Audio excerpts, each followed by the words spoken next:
Muzichuk captured her first ever Norway Chess Women title. She enters the final round in the lead, but if she doesn't win, 3 other players are still in position to snatch the trophy.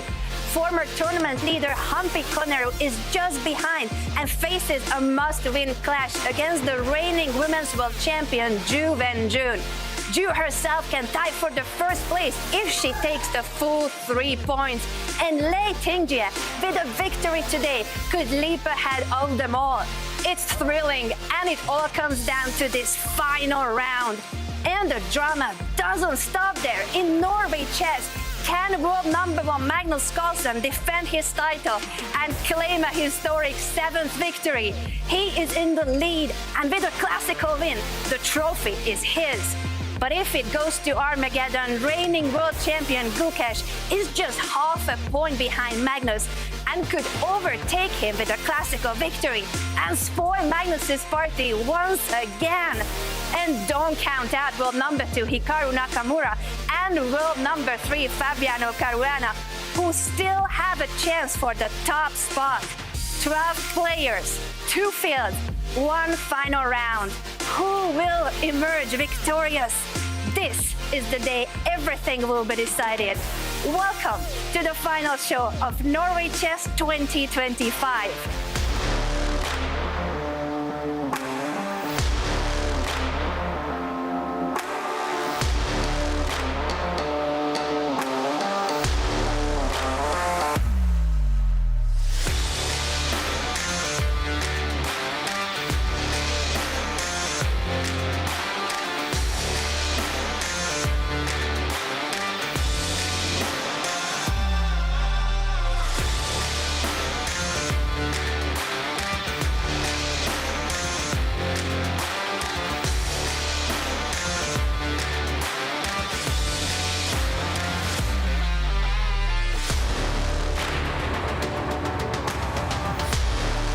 We are live from the beautiful city of Stavanger in Norway, and we are so thrilled to have you with us for the final day of Norway Chess and Norway Chess Women. What started out as a top-class chess event turned into a global sensation the day 19-year-old Gukesh beat world number 1 Magnus Carlsen for the first time ever in his life in classical chess and captured the attention of the world. The two are still in the race for the first place, but actually there are 4 players in both fields who can mathematically win. I am your host, International Master Anand Rudolf, and I'm thrilled to be here with an exceptional team of pundits. We've got world-class commentator and coach Grandmaster Chirila with us. Anna, as always, a pleasure. Indian chess legend and 5-time world chess champion Viswanathan Anand. Great to see you for the final round, Anna. Best-selling author, investor, and chess master James Altucher. Thank you so much, James, for being here. So exciting to be here, particularly for the final round of this great tournament. I don't even know where to start because there's going to be so much to break down. But the fact that this is the final day, this is the last day, and everything is at stake is huge. 4 players can still win mathematically in both fields. James, what do you think about what's going to happen? I think there's going to be blood on the streets today because the top, 4 people could win in each side, men's and women's, and who is going to settle for a draw when they know that's risking the win? So you're going to see total fighting unlike any other round in this tournament. Unlike any other round. I agree with you. Vishy, what is your prediction for today and what we're going to see? I think it's very exciting. The leaders have it in their own hands if they win the game, but every other result opens up possibilities for the other 3. And that both tournaments have 4 people competing for first place makes it a very, very exciting round. Such an exciting final day to look forward to. Christian, your thoughts on what we are in here for today? Well, I have to say there's tournaments and then there's Norway Chess. We've had an absolutely thrilling event up to this point, and I'm sure the final round is not going to disappoint because we have 4 players that can win this tournament in both competitions. I'm expecting fireworks on the board. Fireworks on the board. Indeed, the players are arriving at the venue. And before we go into today's details, let's remind our viewers what happened yesterday at Norway Chess Women. Vishy, what was the key game of the day? For me, I had a blast watching Ju Wen-jun and Muzichuk. Anna took the game in her control very early with an excellent exchange sacrifice in the style of the legends. But then she got into severe time pressure, and Ju Wenjun was just posing enough problems to make it very, very dramatic. And this moment, you can see the relief on her face when she realizes, my God, I didn't blow that. So for me, this was the game yesterday. And that was not the only decisive result in the ladies section. In fact, we had only decisive results. Sara Kadem gets her first victory against Vaishali. Rameshbabu. Ju Wenjun loses the game that we've just seen against Anna Muzychuk, who becomes the leader of the tournament. And Koneru Hampi, what a tragedy for Koneru. She was leading, she had it in her pocket, but then gave it all away in one move. And Lei Tingzhe gets the victory. What about the standings, Anna? Anna Muzichuk goes into the final round with a 2-point lead, but Hampi Koneru, Lei Tingzhe, and Ju Wenjun are all in with a chance to win the tournament. Still, thanks to the unique format here, this is going to be huge. And Norway Chess, when it comes to yesterday's round, 2 classical decisive results as well.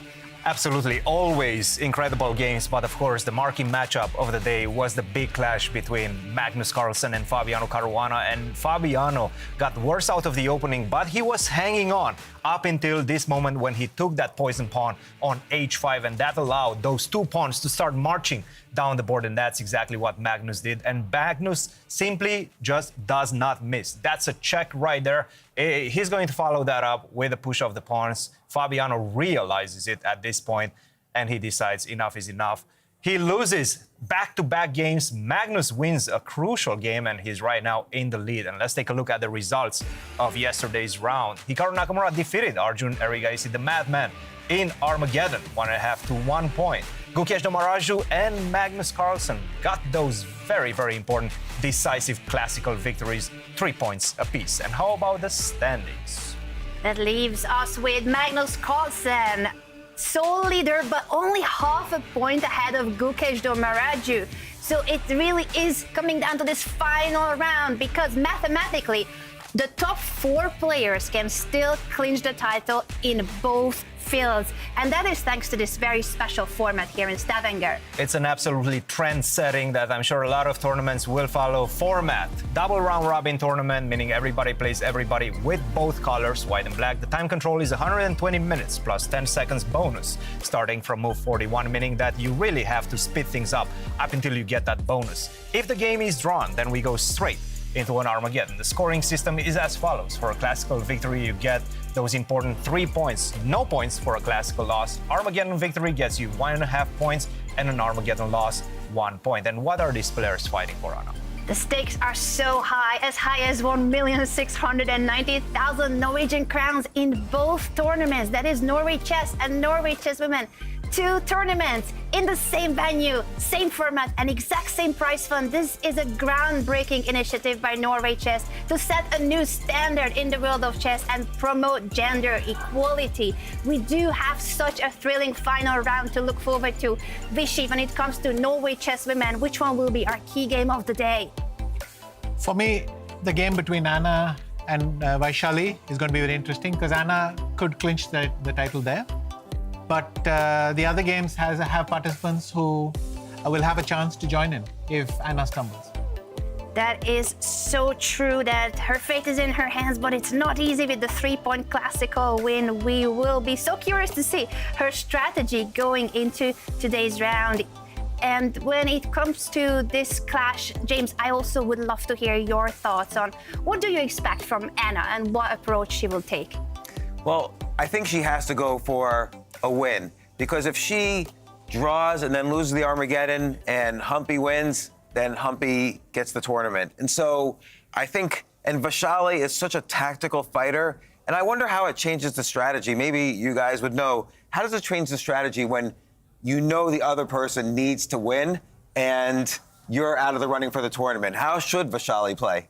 Christian, over to you. Well, I'm going to disagree slightly with you, James, on that one. I do think that Anna Muzychuk should be quite happy with a draw as well, because if she does win the Armageddon, then she gets the tournament. If she loses, then Koneru has a chance to catch up to her. But this one, I do think that Anna is going to take a conservative approach. It's very much up to Vaishali to get a fight in this one. And when it comes to Vaishali, Vishi, let's take a look at the performance of this young lady up to now, her biggest achievements.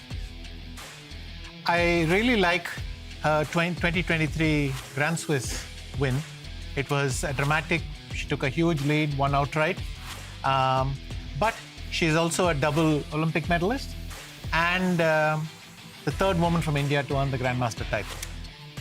Winning a gold medal at the Chess Olympiad is not an easy feat, and her opponent is Anand Muzychuk, the tournament leader. She's a three-time women's world champion in Blitz and Rapid, and she was the runner-up at last year's Norway Chess Women. And we have just caught up with Anna, arriving at the playing venue for this final crucial day and her final game here.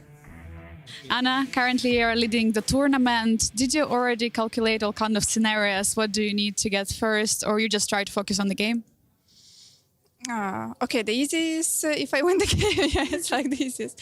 But yeah, there are just 3 games, so it's quite easy to calculate, but still we have to play. Vaishali is pretty unpredictable and not so stable this tournament in generally, but very dangerous. Do you prefer playing such an opponent in the final round? I don't know. I don't think it matters because every player is dangerous here in its own way, and each player has its strong sides. So. It's not like I prefer or not prefer playing against Vaishali, it's just this way. We're looking forward to the fight. Best of luck to you. Thank you. The tournament leader, Anna Muzychuk, and her thoughts on the game. And we, of course, have an incredible round 10 here at Norway Chess. James, when it comes to today's pairings, which one will be our key game to follow? Obviously, Magnus, Arjun. Arjun has had so many surprises in this tournament, and of course, Magnus has had despite all the volatility and drama around Magnus, he is #1 in the tournament. I think this is the game to watch.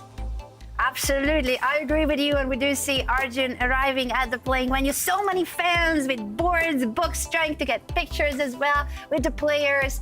I wonder if Magnus is already around, although it's very early. It's still 3 minutes to go, Christian. I think Magnus is hiding in his car probably right now. We've seen Erigaisi right there. And let's take a look at the head-to-head between these two titans of the world of chess. 2 victories for Magnus Carlsen, no defeats for him with 1 draw. But you can see the discrepancy in age right there. This is the generation that we have of champions right now and the upcoming generation of champions. Arjun Erigaisi, only 21 years of age, Magnus 34. This one is going to be a huge clash, and I'm sure both of these players, their styles match up so well because we've seen Magnus grind down Erigaisi in their first matchup with the white pieces, but right now it's Arjun who will throw the gauntlet first with the white pieces and will try to get that victory. I have a question. Is this the strongest tournament in history? It's very close. We don't know the exact numbers, but it's very close. You have #1 through 5, and then you have Wei, who at the time when he was invited was #6 in the world. It would have been 1 to 6, world #1 to world #6 in a 6-player field. I think that's the strongest, James. Yeah. I agree with you. We do have an interview with Arjun Erigaisi going into this key game against Magnus Carlsen. Arjun, does it give you some extra motivation at this rare occasion of playing Magnus? It doesn't matter much if it's classical or not. It's always good to play against Magnus. Best of luck to you. Thank you. And there he is. But he is excited, I think. Magnus Carlsen arriving together with his wife Ella at the playing venue. It's always good to see the players and the fans. I think he's somewhat taking it all in as well because, again, he's expressed his feelings that he doesn't know right now in the middle of the tournament whether he will be playing classical chess ever again. We obviously hope that he will not quit classical chess anytime soon and will be seeing his games for many years to come. But right now, he doesn't know. We don't know. This might be his last game. So let's all soak it in. Let's soak it in and let's pray. I feel like Magnus has been enjoying the tournament here up until that crucial game against Gukesh. And even during the game against Gukesh that ended up changing the course of history in a way. He went to the confessional so many times during that game. He was joking, he was enjoying the game, he was having a good time, and he was winning in that game. So I'm really curious how his feelings would have changed had he won that game. But we do have an interview with the world #1, Magnus Carlsen. Magnus, even with playing with white, you were expected to be surprised by Arjun. How does it change with black? Yeah, I definitely expect to be surprised again, and then, yeah, I'll try and roll with the punches. Best of luck to you. Thank you. Expecting to be surprised and roll with the punches were the words of Magnus Carlsen as he is sitting down for this final game against Arjun Erigaisi. I always love to see the ceremonial first move, and today we have again a young generation who will be making the first moves for these top grandmasters. And we also have Durkian right there, who was with us Young for a couple of generation days. too. You see, I'm telling you, the young generation will make the first moves. James, how do you feel in this moment when it's 1 minute to go till it's kickoff time? Well, I'm jealous of the kid who gets to make the ceremonial first move. That would be also such an honor. But look, this is the strongest tournament in history. This is the top board happening for that strongest tournament. The winner of this could be the winner of the whole tournament. I think we're in for a real wild 5 hours or 3 hours or 4 hours, however long it is. However long it is, the cameras, the first move, there we go. We can't see the move because of the cameras, but I'm sure it's a great one. I think it's D4. Do they perhaps. tell the kid what move to No, make? they usually take it back and then they play Okay. something, whatever they want to play. We had a footage from the World Championship match between Magnus Carlsen and Fabiano Caruana in London when Woody Harrelson, Hollywood actor Woody Harrelson, made the first move for Fabi, but as a joke, he knocked down Fabiano's king. The players were quite shocked. That's not the usual ceremonial move, and in the end, Fabiano lost the match, hopefully not because of this move. And here we go. The final round of Norway Chess is upon us, and D4 it is. This one is going to be a crucial one, guys. I mean, there's so much tension in the air. Everybody knows that they can win it right now. Magnus knows that with a classical victory, he takes it. Even potentially with a draw and a win in Armageddon, he takes it most likely if Gukesh does not score a victory in classical against Fabiano. There's so many matchups, so many storylines, and we'll be here to cover them all in the next 5 hours. D4, D5, C4. Okay. At that level, Yes. D4 versus E4, are they saying something different? Does D4 say, hey, we want a slower game, E4, we want a more open, wild game? What are they saying with those first moves? Vishy, you take it. My impression is no, D4 and E4 don't mean that. They are highly targeted.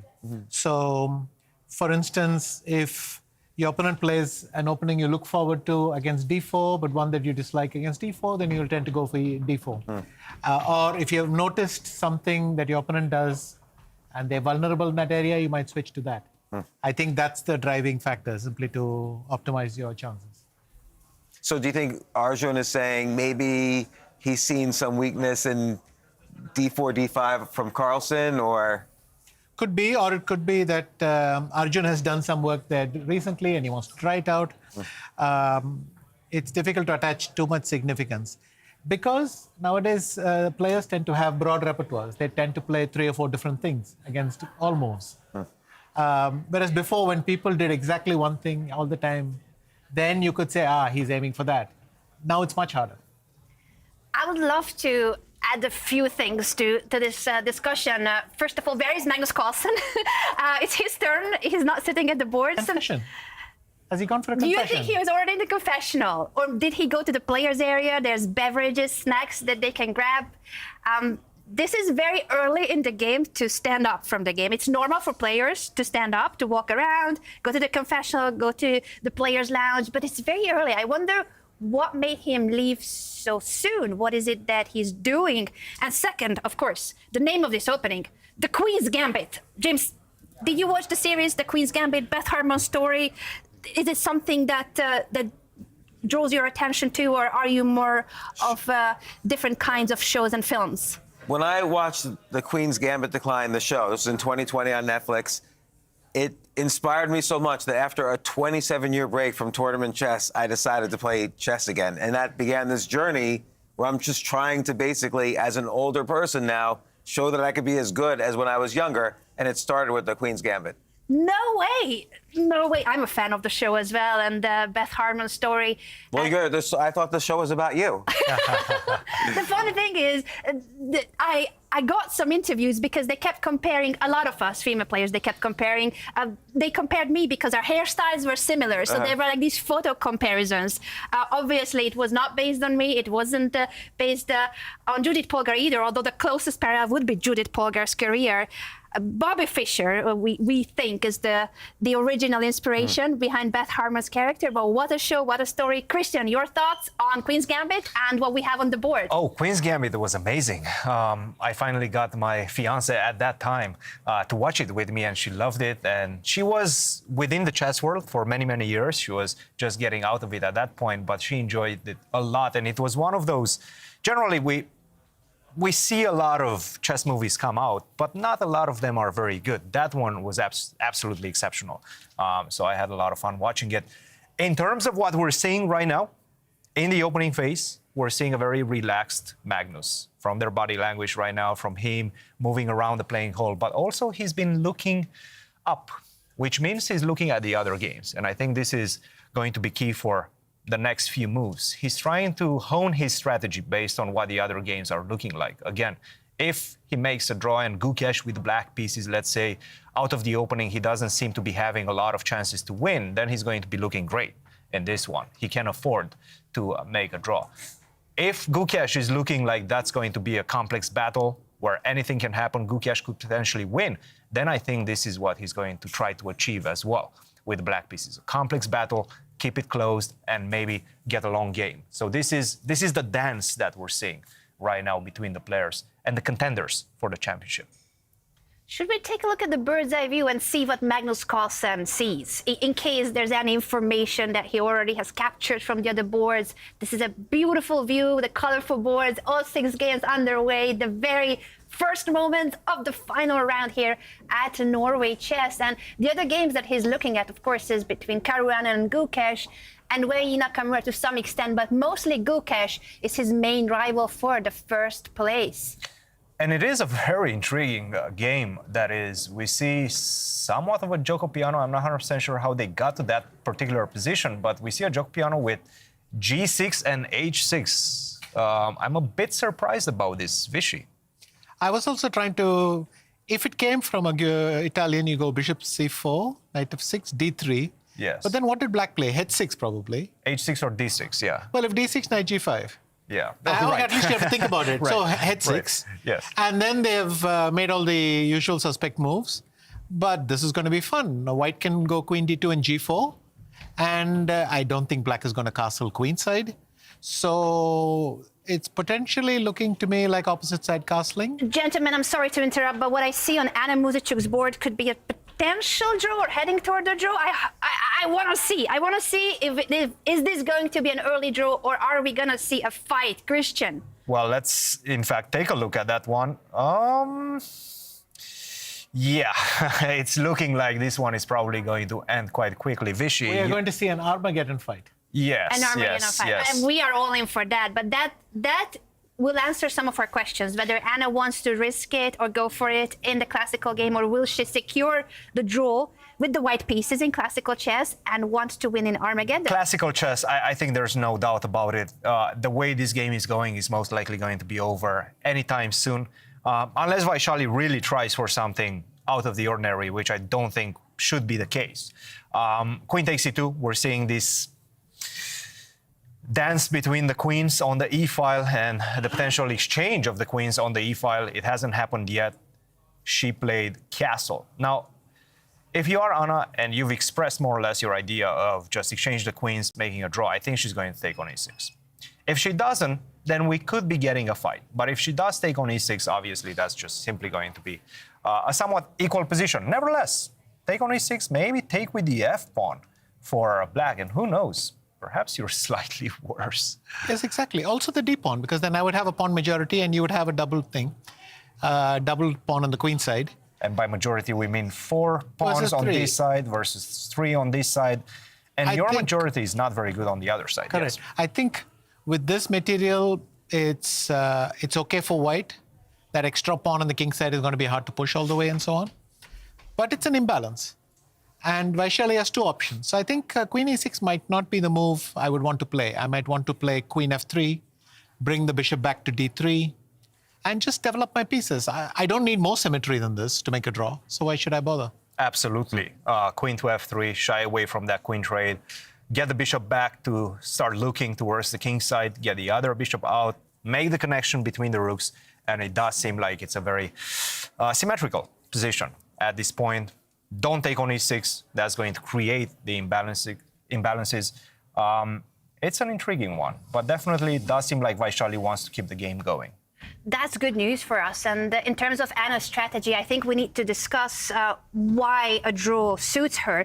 When it comes to the standings, Christian, can you break it down to the viewers about the scoring system and what happens in case this is a draw and then it goes to Armageddon? Absolutely. So you look, Muzichuk has 15.5 points, Humpy 13.5 points.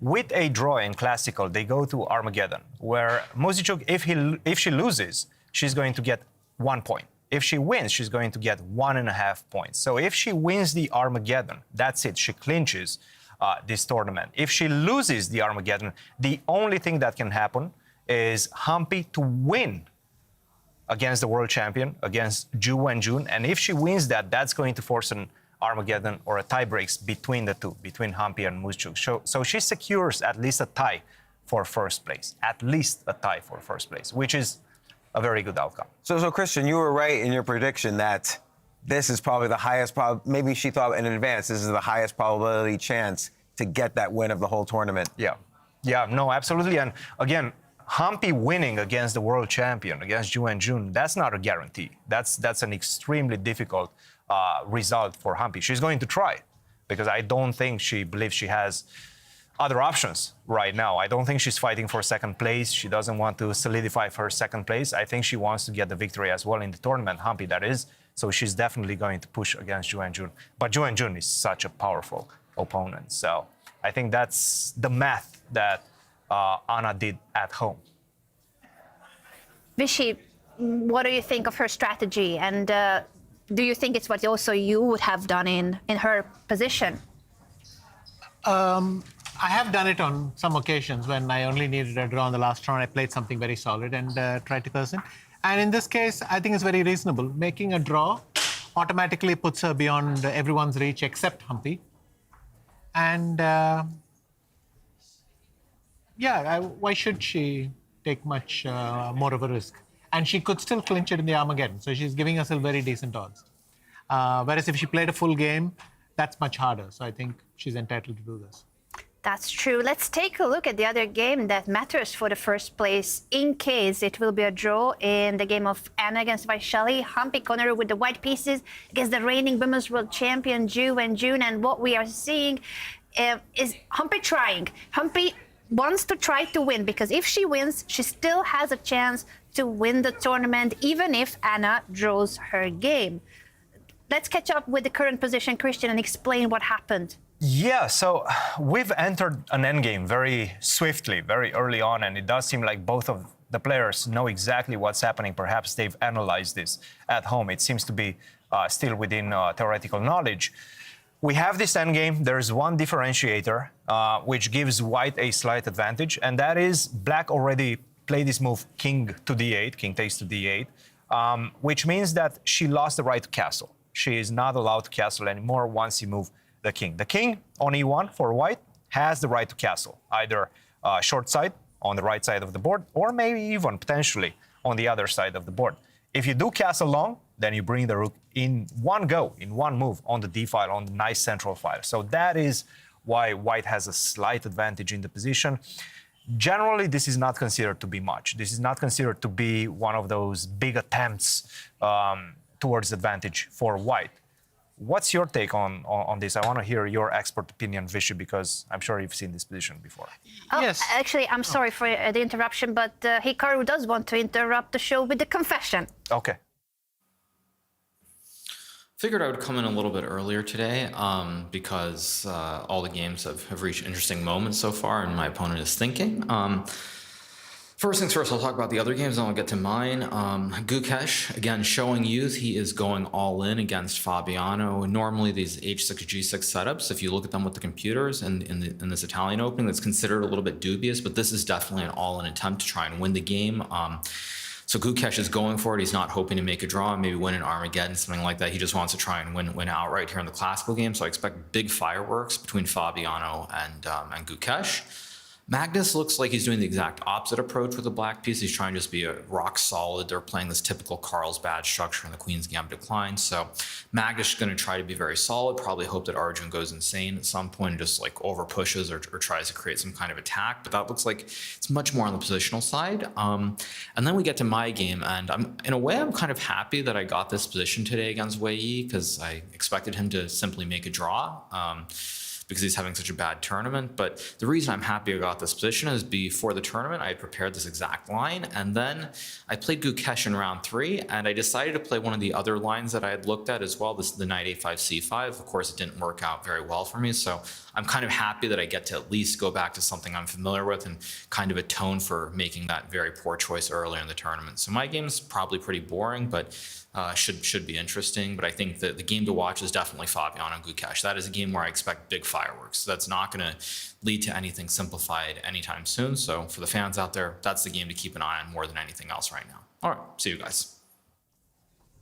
Well, thank you, Hikaru, for helping with the show. So we are going to go and take a look at the games that Hikaru mentioned. But let's start with what he said about his own game and why he is happy with the opening outcome against Wei Yi. Also referring to his round 3 game against Gukesh, a game that he lost in classical chess here in Stavanger. Vishy, what do you think of this position? What is in his mind? Black is, as he mentioned, trying to play a bit solidly, and this is a line he said he had checked quite well. It's no longer easy to play d4, the traditional... Getting the center, striking the center like that? Because when I capture and you capture with the pawn, you give black this lovely square to occupy with knight b4. d5 as well, I'm assuming that won't be possible by the time this is attempted, but the b4 square is gone. This is what we call an outpost for yes. The knight. The knight cannot be attacked by any of the opponent's pawns, and it has a beautiful defender on a5. So this is a very powerful knight right now for black. So what white can do in the initial position is probably more along the lines of knight e3. It's all about fighting for those squares, right? And then knight h2. Yes. And queen f3. Queen f3. I think that's one plan that white could attempt. Another plan white could attempt is to dissuade d5, play knight e3, perhaps queen b3 on the next move, stop d5 happening, so black is a bit cramped behind that, and then try to get b4 in. So a mixture of plans, you'll have to work on these things, but those are the sort of things that I'm familiar with here. What's the fight conceptually? Like, what is white trying to achieve? What is black trying to achieve as well, without looking at specific moves? White has got lovely squares to occupy, d5 and especially f5. And if you see, all white's pawns are nicely set. So this is a classical Ruy Lopez Italian thing where you sit on these lovely light squares, typically with the bishop on b3, but here you don't even need it. Black will have to cover those squares with his knights, but black's position is pretty solid, and this has been attempted on many occasions, so there are enough games models for both of them to follow. Absolutely. It does seem like this one probably is going to be a much slower game, and Hikaru does seem quite happy with a draw. We'll see if Wei Yi is also happy with a draw. His tournament has not been going the way he certainly wanted, but right now he has the white pieces. Maybe he's going to try for more. Should we go to the game that Hikaru told us to go, the big battle between Fabiano and Gukesh? It seems that Gukesh, according to Hikaru, wants to go all in. Is that the case? Do you think this is the strategy that him and Gajewski, his trainer, have prepared for today? I think there's an element of baiting here. Baiting, okay. Yes, telling Fabiano, you want to throw g4 and something at me. But in fact, he's done it too well, Fabi. Black will not be able to castle shot because he will lose the h6 pawn. So most likely now he will go on the queen side. Could we play out those moves to show it on the board as well, how the pawn will suddenly be unprotected once you castle? It's the rook and the bishop guarding it, but once you castle, Yeah. the pawn is gone. So be careful with those moves when you have a piece guarding something important, even if it's just a pawn, it's important. Make sure to double check what your piece leaves behind once you move it. Absolutely, and this is one of those very easy examples of attackers versus defenders. Right now I have two attackers on this pawn on h6, which is generally not there, at least not at this point. And even if it is there, it has its body on g7, but right now that's not the case. So this pawn on g6 does not protect the pawn on h6. Now, once you play castle, and this is generally one of those moves which gets the king to safety and makes the position of black safer. That's not the case in this situation because now you only have one defender left and I have two attackers. I'm just simply going to use this battery, get this pawn on h6. Not only that you're losing a pawn, you're in fact getting your position in front of your king absolutely destroyed, damaged right now, and I'm going to be able to start pushing on that side, create a hook, open up the position, get to your king and checkmate you. So these are the ideas that we're seeing. In fact, I do want to show a checkmate because generally, once this construction of the knight and the queen close to the king arrives, your position is already busted. For example, you make a random move. I will attack this knight, and once you take it, I'm not going to recapture that knight. In fact, I'm just going to use this system to deliver the checkmate. This is a beautiful square where the queen, once it lands, supported by the knight, this is a nice pattern for a checkmate and the finish of the game. So I would like to confess that I lost a game like that once, exactly like that my knight was moved away with that pattern that you showed, Christian. I think I've lost countless of games like that. But I want to emphasize that because I lost that game when I was 13 at the World Championship, I remember it for the rest of my life and I learned from it. I think some of the best lessons in chess you get from your defeats. If you are okay to learn from it, it's the best lesson you can get from a defeat. Make it something that will win you games in the future. And I don't think we'll see that checkmate, but it's a cute one, isn't it, James? Well, I'm just curious, if white castles queenside, what does black go for at that point? Because usually when you see this type of thing, it's like in an opening like the King's Indian where you're attacking, black's attacking on the king's side. So I don't fully understand, what does black do now if once white castles queenside? I think an immediate option for black would be to just simply open up with d5. Whether that's a good idea or not, it's unclear. That's one of the ways. With the king in the middle of the board still. Yeah, just because, as you just pointed out, you do want to get the king, right? You just castle queenside on the left side of the board. You do want to get the king. This bishop will be quite important for that. You need to open it. So the one way to open it would be via d5. That's one way. Another way would be to try to go for b5. Maybe not in this particular line, but b5 is definitely going to be something to look for. As you can see, this simply just doesn't work because you take, and now you get hit in the center. So it's a very, very complex battle with a lot of moving parts, and it all depends on the pawn structure and how that develops. That seems to be the discussion that the players are having. And by discussion, they're not talking to each other right now, but I think with it's their important moves. to highlight because for a lot of our viewers, this is now in 18 countries on television. Hello, out there. If you're new to chess, this is an awesome game. But if you have never seen a chess tournament, they are sitting there in silence. You Complete cannot talk silence. to your opponent. You cannot listen to music. It's all about the focus. It's all about the game that's on the board, the pieces on the 64 squares. But there's a lot of inner dialogue, especially with yourself during a game. Christian, how would you describe that, the inner world of a chess player during a game? It's quite mystical, but also you feel like you're having a discussion very often with your partner, with your opponent as well as a partner, you could call it, because you guys have prepared something, and right now you're saying that I'm better prepared than you. I know more things than you. I can calculate things better than you. And your opponent is doing exactly the same thing to you. And that is the discussion that you're having. And at some point, somebody is going to make a mistake, or somebody is going to induce a mistake from their opponent. And very often, it's a strange thing that happens. But sometimes you see the same things, especially in moments of chaos. And sometimes you miss the same things. which sometimes there are even easy things to miss, but just because one of the players misses, it's a blind spot that sometimes happens for both players. How would you describe that discussion the players are having during a game? Yes, so it's a fascinating discussion. By the way, when we say a chess player has a discussion, well, usually they're silent. But it can be imagined as two people defending their viewpoints. The player playing white has a view on the value of the pieces, the nature of the position, the time, the material, all these factors, and they have what we call an evaluation.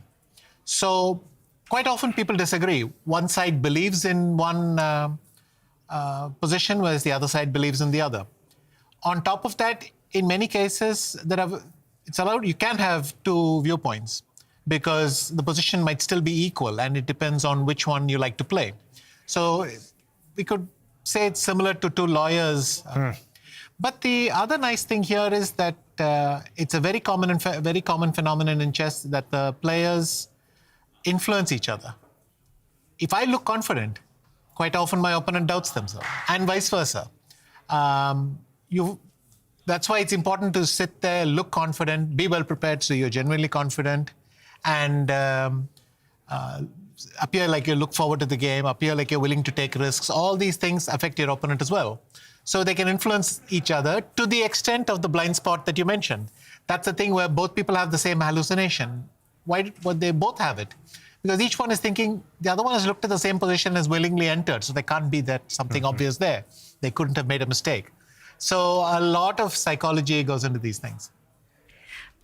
Vishy, since you mentioned a very important concept in chess, I do want to bring in Magnus Carlsen to explain more about this fascinating thing that there is a value for each piece, and you gotta know the value of each piece so that we can continue discussing this game and the rest of the chess games. What is the value of each piece? Magnus, over to you. So what I was taught as a kid about the values of the pieces is very simple. Pawns are worth 1, knights and bishops are both worth 3, rooks are worth 5, the queen is worth 9, and then the king is obviously worth infinite, but the value usually in an endgame where the king might not be checkmated is about 4. It's often a lot more complicated than that, but it's good to keep in the back of your mind. I think modern engines have probably contributed to us valuing the queen a little bit more. So I know this is controversial, but I think I'd probably like to bump the queen back up to 10. So breaking news right here. The rest you could learn from anybody else. This is going to be a bit of a deja vu from yesterday, but I will say that I'm quite happy with what I've gotten from the opening. It's kind of what I wanted. I know that f3 on the last move, it's a very typical move, but it's not supposed to be the most precise right there. But I didn't really know more than b5 and black should have counterplay. But what more do you really need? It's a position where the pawn structure is relatively clarified. All pieces are developed, and you can start playing chess from there, which is nice.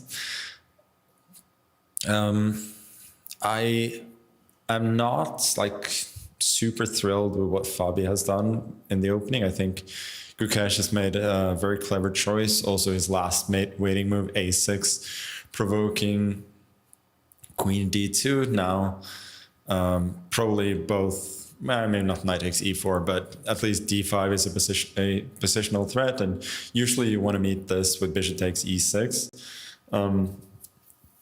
f takes e6, and then transferring the knight from c3 to g3, but then this can be mapped by knight e2, d5, knight g3, d4, trapping the bishop because the queen is now on d2. So it will be interesting to see what Fabi does there. It seems that maybe he can go for takes in d4, but that doesn't seem promising either. So I think Gukesh has gotten a nice fighting position from the opening as well.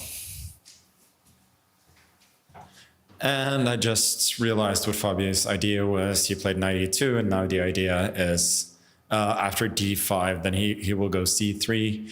And if black takes twice in e4, he's got queen c2 hitting the knight on e4 and also g6. So it's very clever. Then I take what I said earlier back. I think Gukesh still has a very fine position, but Fabio is probably not too unhappy either.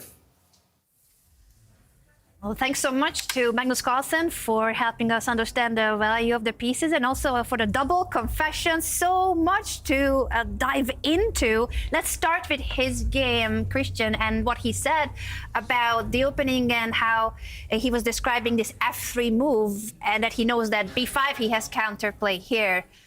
Well, the thing is, he actually talked about the other game much more than he talked about his game. But he does seem very happy with the outcome of the opening, because he got one of those positions which is not simplified enough for his opponent not to have to worry and be able to force a draw or get equality or get a position in which you play for 2 results. Right now, this is a position that can become something, because white is going to try to break in the center, f3 followed by e4. This is the typical plan that we're getting from the white side, especially when this knight comes to e2. And black is doing exactly the same thing on the other side. What I do want to point out is how important it seems like the other game is for Magnus. Once again, we've seen him look at the screen. He's really interested in that game between Fabiano and Gukesh with the black pieces. He believes Gukesh does have some options, some chances, maybe even to play for a win. It does seem like Gukesh and his strategy are definitely playing out to his favor at the moment, and perhaps he's still in his preparation. But this one is going to be a fight. This is the type of position that Magnus excels in, and he excels in especially when he's confident. This is a very confident Magnus right now. Sure, he lost, it feels like a month ago against Gukesh. It was just a few days back. But he's won a lot of games since, and right now we're seeing the true Magnus back at work. And I think he feels good. I think he wants to get the victory in this one. And we're going to have a fight. It's going to be a complex battle, but we're going to have a fight. I fully agree with you, Christian, and I have a bit of an insider information, because the moment I was coming out of the hotel to make it here to the venue early for rehearsal, Magnus Carlsen was coming back from his golf match, or golf. What are you saying, golf? He was out there playing golf with his second, Peter Heine Nielsen. And that is a Magnus Carlsen that is enjoying life and is doing what he likes. He likes to combine chess with sports. He likes to do some kind of a sport activity in the morning, whether it's golf, whether it's paddle, whether it's football, whether it's basketball. He loves to do something active in the morning, have lunch with his wife, and then go to the game. So I certainly think that he has recovered from the losses, and he's back at the Magnus that we know. James, what do you think of his preparation, combining exercise with the chess practice, the chess training? Because he surely, of course, looked at some lines as well, but he's not using the entire morning for preparing for the game. I think clearly he tries to make a disconnect between whatever emotions he was feeling like the night before or day before, particularly on that big day when he lost to Gukesh. He tries to put a break by having this physical activity. We know that physical activity and sunshine is the best of antidepressants, and not that he's depressed, but he just wants to get rid of any negativity. And I am curious about this position, though. Like, isn't the idea in this position, and Christian, you were saying this, to go potentially e4, e5, f4, start to really dominate quickly on the king side and checkmate? And what does black usually do to kind of counteract that so that black isn't mated right away? And also you have the queen, the c6 pawn feels a little weak, but I don't know. But how do you deal with all that? Well, let's get a layer deeper with Vishy's help. Vishy, what do you see in this one? What's your take? I don't yet have an opinion, but what I want to point out is that this is a new plan, b5 and a5. The way they used to play this, which is called the Carlsbad variation, the way they used to play this did not usually involve these moves. Black tended to only move the pieces, rook e8, knight f8, sometimes a5 and knight b6, structural. Mm-hmm. Now it's tactical. The idea of b5 and a5 is computer-induced, so it's a recent thing. And quite often e4 can be met by b4, knight moves maybe to a4, and then c5. And I don't mean exactly in this way and in this position, but then it becomes very tactical. You might go e5, but if I had taken before, I might have knight g4 to land on e3. There's a lot of back and forth happening. You'll notice that Magnus has kept his rook on f8. That's important because you don't want the f7 pawn to be weak once this opening happens. So these are relatively new plans, and they're all justified by the computer. So this is, in some sense, cutting edge. One of the things that I've noticed for Magnus is that he loves this type of structures with both colors, with white and with black. But sometimes these structures are considered to be a little bit drier, but he gets a lot of victories out of them, again, with both white and black. So I think he got the ideal scenario for him with black pieces. He has chances of getting more than just equality with black. And the problem is that Gukesh also has those chances as well, and he's keeping a very close eye to that game between Fabiano and the world champion.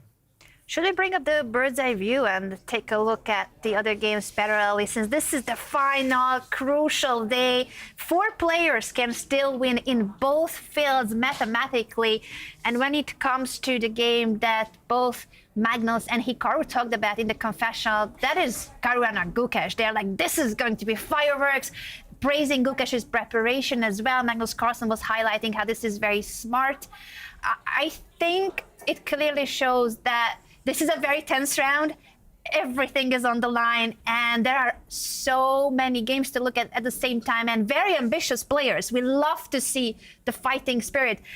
Christian, should we go back to Gukesh for a moment just to break down what the confessions have given us as extra information? Absolutely. Let me try to remember exactly what he said, but I did make some notes. This is a big one. This is one that it does feel like Gukesh is prepared for, because at this point, after knight to e2, Magnus was saying, hey, what if black just simply plays the move d5? And in fact, Vichy here next to me, he was asking the same thing. Absolutely. It's one of those very concrete and critical lines because you are putting immediate pressure on the pawn on e4 in the center. If you have to take, then this is just going to help my pawn structure by taking back with the pawn. And the threat remains. I still want to go d4, and that's going to trap the bishop. In fact, this is what Magnus was considering one of the lines, knight to g3, to defend the pawn on e4. But then after d4, with the queen on d2, you just simply don't have an escape path for that bishop. So the bishop gets trapped. That's it. Game over. You lose the game. So after d5, finally, after his second appearance in the confessional, he understood what his idea was. He understood what Fabi's idea was to go c3. That's going to stop you from going d4. You cannot really, because once again, let's count the attackers and defenders. You have 1, 2, 3 defenders on this pawn on d4. I have 1, 2, 3, 4 attackers on this pawn on d4. That means that I'm going to be successful in gaining material advantage after I take on d4. So, but the question is, why don't you take on e4? And that's going to win you a pawn. Well, guess what? That would be, in fact, quite bad, because I have this extra square on c2, attacks the knight is pinned to the pawn on g6, you have to move back, and once I take the pawn on g6, the material is even, but you can understand white has a tremendous advantage. I'm getting to your king. Look at these ugly-looking pawns compared to my beautiful pawn structure on the king side. This would be a tremendous achievement, winning position for white. So this was one of his lines, d5 met by c3. But Gukesh, yes. I'm sorry, can I say it's a fascinating tactic that Carlsen noticed, when he briefly looked at the position between confessionals, because when you do queen d2, it's sort of like, okay, this is the home for the queen now. You don't think that 2 moves later or 3 moves later, you're going to move it to c2 in this kind of odd little tactic in the opening. And that would be the sort of tactic where many players could easily win or lose. Easy. Particularly when they're starting out or even when they're advanced. For me, I would be looking at this position. I would consider d5 for quite seriously. And the problem is that if you do take and you exchange the queens, you're going into the endgame. It looks like you're doing fine. But in fact, you're in a much worse position right now because of these very bad pawns, the double pawns, as well as, I would say, quite weakened structure with h6 and g6. So Gukesh reacted with g5, and he played fast. He played this move in about a minute. So he definitely knew it, and knight to g3 came on the board. How do you assess this one? And by assessment, I mean, who do you think is better and why, Vishy? I think white has a clear plan because of this g5, which is h4, g4. So let's say I will go queen to e7. Yeah, h4, h4, g4. That's a nice hook right there. And knight h2. And turns out whatever you do, either I play h5 myself, or if you play h5, I get a nice square on g5 for my bishop. So, I mean, this is not by any means clearly better for white, but it's a starting point. And it doesn't have to be done right away. White can castle, make a couple of useful moves, and then do it. So white at least has this clear opportunity to target this pawn. Let's talk psychology, Vishy. We've talked about psychology in the game between Arjun and Magnus. Magnus is happy. Who do you think is happier out of the opening phase between these two players, between Fabiano and Gukesh? Or are they both happy? I would guess that they're both satisfied at the opening. There doesn't seem, I mean, Fabiano has enough imbalance that he knows now the game is not going to go down some forced channels. And Gukesh, I think, is pretty content that he's gotten a good position with black. I would guess they're both pretty satisfied. James, what do you think? Well, I'm curious, do both sides now castle queenside? Just to kind of, it's sort of like mutual assured destruction, so it's harder for each side to attack the other. And then given that, would you say white has more of an advantage on the king side after this? It's difficult to say. It's a very good question, and it's a difficult question because black has dynamic play on the king side. You have access to the f-file. White, on the other hand, is fighting against probably what could become a worse structure for black, right? Because of these double pawns. So you're fighting a slower game as while you're trying to induce those weaknesses, while black is trying to be a bit more active and try to play dynamically. It's a battle. It's a battle, and we're going to have to wait and see who comes out on top. I want to ask you, James, about something related to the confessional, because we have seen this year and last year too multiple times, that either that the player, as they are in the confessional and they're talking about the line, saying out the moves out loud, and then there's this moment of enlightenment, and you see them that they realize something in the confessional as they're talking about it, or what happened in this case with Magnus is that he was saying something about the line, and then a minute later he's back because now it clicked. But there just seems to be something about talking out your ideas out loud, saying them out loud. Have you had any similar experience in your career? And I know you have an amazing TED Talk where you talk about having a notebook and writing out your ideas. Do you see any parallels in how brainstorming, putting out your ideas, or in this case, talking, saying your moves out loud and in a way expressing that can help you get to a better conclusion? Yeah, absolutely, because you think about chess, you're used to just thinking in your head and like falling deeply into your brain while you look at all these positions, you lose track of the world. It's quite possibly the case that, different parts of the brain are acting when you speak. So it could be the case that these guys, it's a good thing for them to go into the confessional, say out loud what their ideas are, and it might give them a new perspective on the position.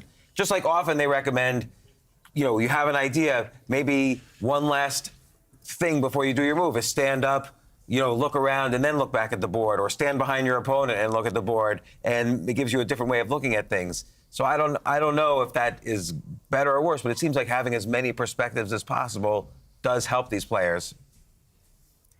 I fully agree with you, and I was just like so starstruck when I saw you first coming in, because once I have watched your TED Talk, several TED Talks actually, I'm referring to the one about choose yourself, but it was just so inspiring for me to listen to you reflect on your life and what you had gone through.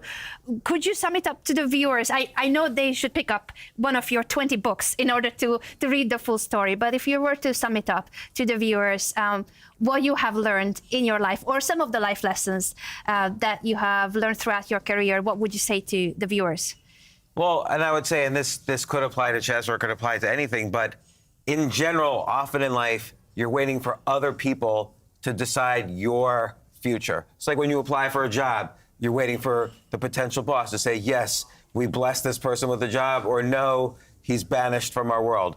And much better is to kind of create your own job, for instance, like become an entrepreneur, for instance, or let's say you're a chess player and you feel you're not getting into as many tournaments as you would like, arrange your own matches and your own sponsors. Or let's say you're an author, and this has happened to me. You feel there's a period where publishers don't like you anymore, and there's only 4 of them, so is my career dead? And then you say, no, I'm going to self-publish a book. I'm just going to load it up into Amazon. You take control of your own orbit. You don't fall into anybody else's orbit. You kind of make sure your happiness and well-being depends on your own decisions versus someone else's decisions, because they don't really care as much as you about you that you do for yourself. I'm not quite sure all the applications to chess, but there's applications in every area of life. I think we definitely see parallels, and I think you can relate to that you choose your own path. You were the first Grandmaster in India, and now there's a huge interest and popularity of chess in India. Of course, that's where chess started, but you were the first ever Grandmaster. You were the first top level chess player of your nation, and you made your own path. Can you relate to what James said, how that is the way to go many times? Very much. We all get one shot at life, and you really want to have as much input into that as other forces. Of course, this cannot happen in a vacuum, and you cannot be doing it in isolation, but whenever you have a chance, and you should weigh your options not only according to other criteria, but also your own aspirations. I think it's a very valid point he's making. Very valid point. And the two of you had a discussion a few days ago at the Norway Summit. So I would love to talk about the Norway Summit as well. James, what is the Norway Summit and what was your role at the summit? Well, the Norway Summit is this amazing aggregation of all these people who are the top in their field, talking about, where the world is going, where, for instance, technology is going with AI and crypto and robotics, where energy is going, where the economy is going. So, and I find about the Norway Summit, one theme that stands out is just the optimism everybody has. And you don't really see that a lot. Like if you look at the news, if you open the news every day, it's all bad news. And it's refreshing to hear everybody talk at the Norway Summit, and there's so much optimism. There's so many good things that are actually happening, that not that you ignore the bad things because we're always trying to solve those, but there are reasons for optimism.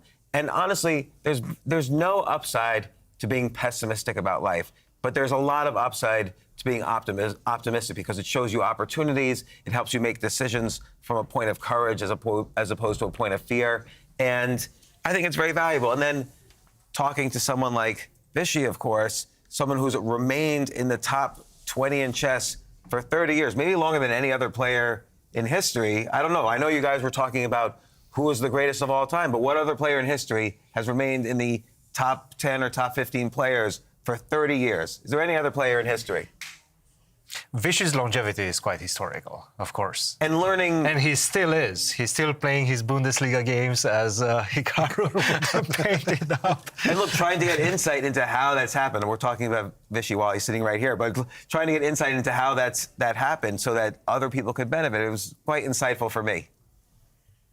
Yeah, There's so Vishy, much actually, to I'm share. quite curious. Christian. What kept you going for so long, now that we're on this topic? What kept you going for so long? What kept your motivation going for so long? Because nowadays we see all these players that they reach their 30s, let's say 40s, and then they say, you know what, I can do other interesting things in life. What kept you going? The most important thing is I liked chess. I liked playing chess. I thought it was a gift that I was able to have a career playing chess. Essentially that was my dream. And I continue to enjoy it. There were, as I spoke to James, disappointing years. There were years of doubt and so on. But I was determined enough to try to work, overcome these problems, and try to compete because I enjoy that life, and I still miss it, in the quieter months. And then I try to compete again. I think that's part of you that stays with you forever. What are the mental models that you are using when you are having other options? Let's say you are raising your son. You had options to spend time with him. You had options to spend time with your family. You had options to travel and try new things. What were the mental models that you are using to stay within the chess world? Put those 6-7 hours of grinding work in front of a PC with your training partners and so on. I try to maximize everything that is enjoyable.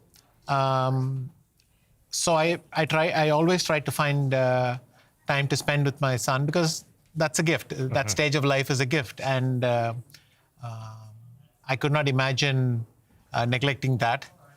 But at the same time, you have to spend your time on chess as well. If you're going to do it, you have to do it properly. Otherwise, it's simply not satisfying. Doing something badly is a terrible feeling. You want to do it to the best of your abilities, at least. And I think it's a question of finding balance. I would do a little bit of this and a little bit of that, adjust my day.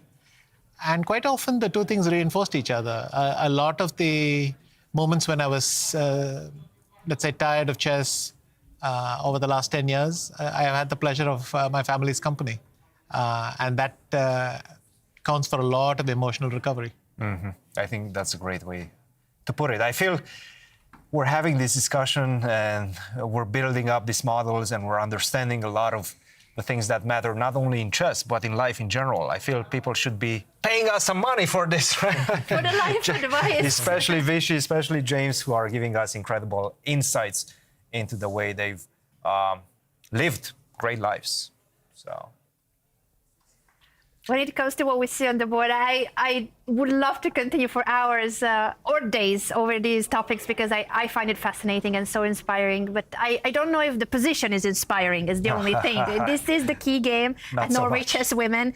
And what we see is a very solid approach by Anna Muzychuk. If we bring up the standings again on the right side, it shows that Anna does have a strategy going into today's round being okay with the draw. So she has the white pieces, but she is going for something that is probably going to end up in a draw in classical chess that will give both Muzychuk and Vaishali a point. And then they will fight it out in Armageddon for half a point. So in case of the standings looking as it is, Anna Muzychuk with the draw will have 16.5 points. If she wins the Armageddon, she will win the tournament. If she loses the Armageddon, Humpy Koneru can still catch her. And she seems to be okay with that because Humpy is playing against the reigning World Chess Champion, Ju Wenjun. Not an easy game for Humpy, neither for Ju, of course. She seems to be going for this approach that, yeah, I'm okay with the draw and then fight it out in Armageddon. And honestly, having the white pieces in Armageddon, James, I gotta ask you about that. If you were to play in Armageddon, would you prefer that you have more time in a must-win situation with white? Or would you prefer the draw odds and less time? I think I personally would prefer the draw odds because then there's no pressure. Like when there's a pressure to win and the other side can just play as drawish as possible, it's probably much harder to win. Like if the black side knows you have to win, my guess is strategically it makes it a little easier for black to make certain choices. But it does turn out, looking at the statistics, and Mehmet told me this, who you had as your guest yesterday, Mehmet told me there's been 185 Armageddon games so far, and it's almost 50-50 black wins, or black draws or wins, and white wins. So basically, there's no correct answer. You might as well do either, but be prepared, just in case. There's probably better openings for white in those situations and better openings for black in those situations.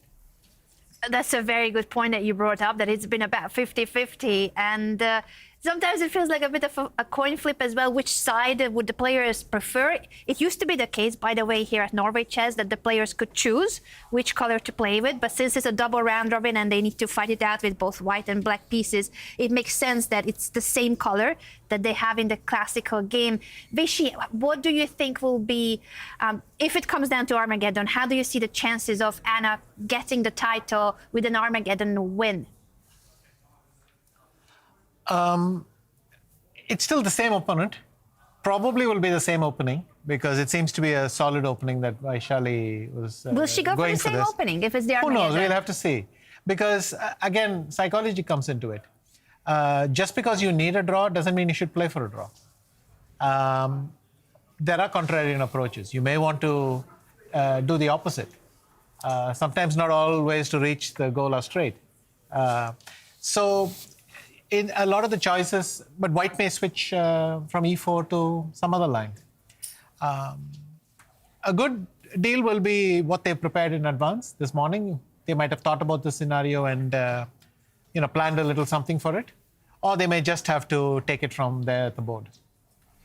Christian, your thoughts? And we also see somewhat of an advantage on the right side for Humpy against Juve and June. So this could still be a tie for first place if Humpy wins the classical game and Anna goes for the Armageddon but doesn't win the Armageddon. What do you think will happen? Well, first of all, I'm going to call this one. I do think that this one is going to be finishing in a draw.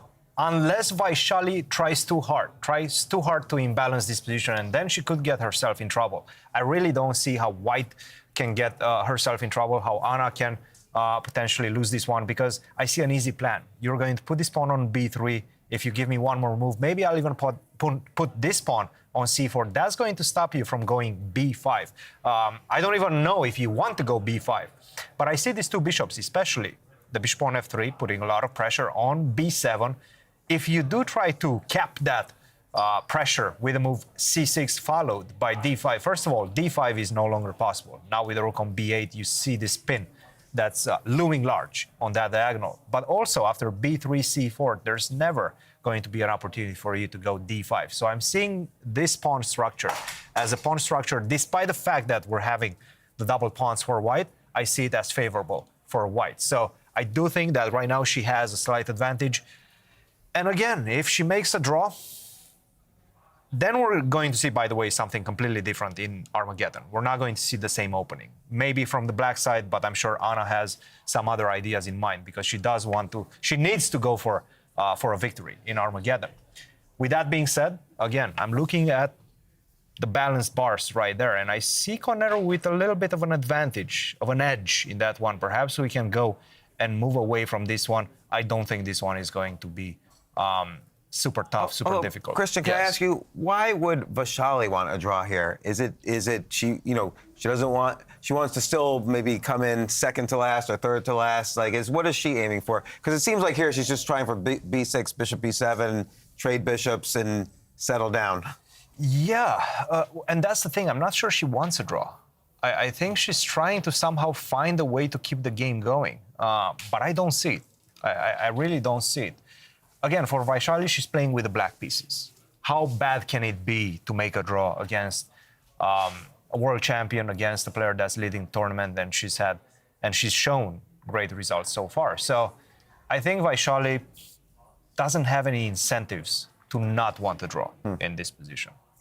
Before we move over to other games, because there's so much going on, this is the final round, everything is on the line in both fields. I would love to welcome all the viewers tuning in to today's broadcast. And if you're new to Norway Chess, we have prepared a brief video about what Norway Chess is in one word.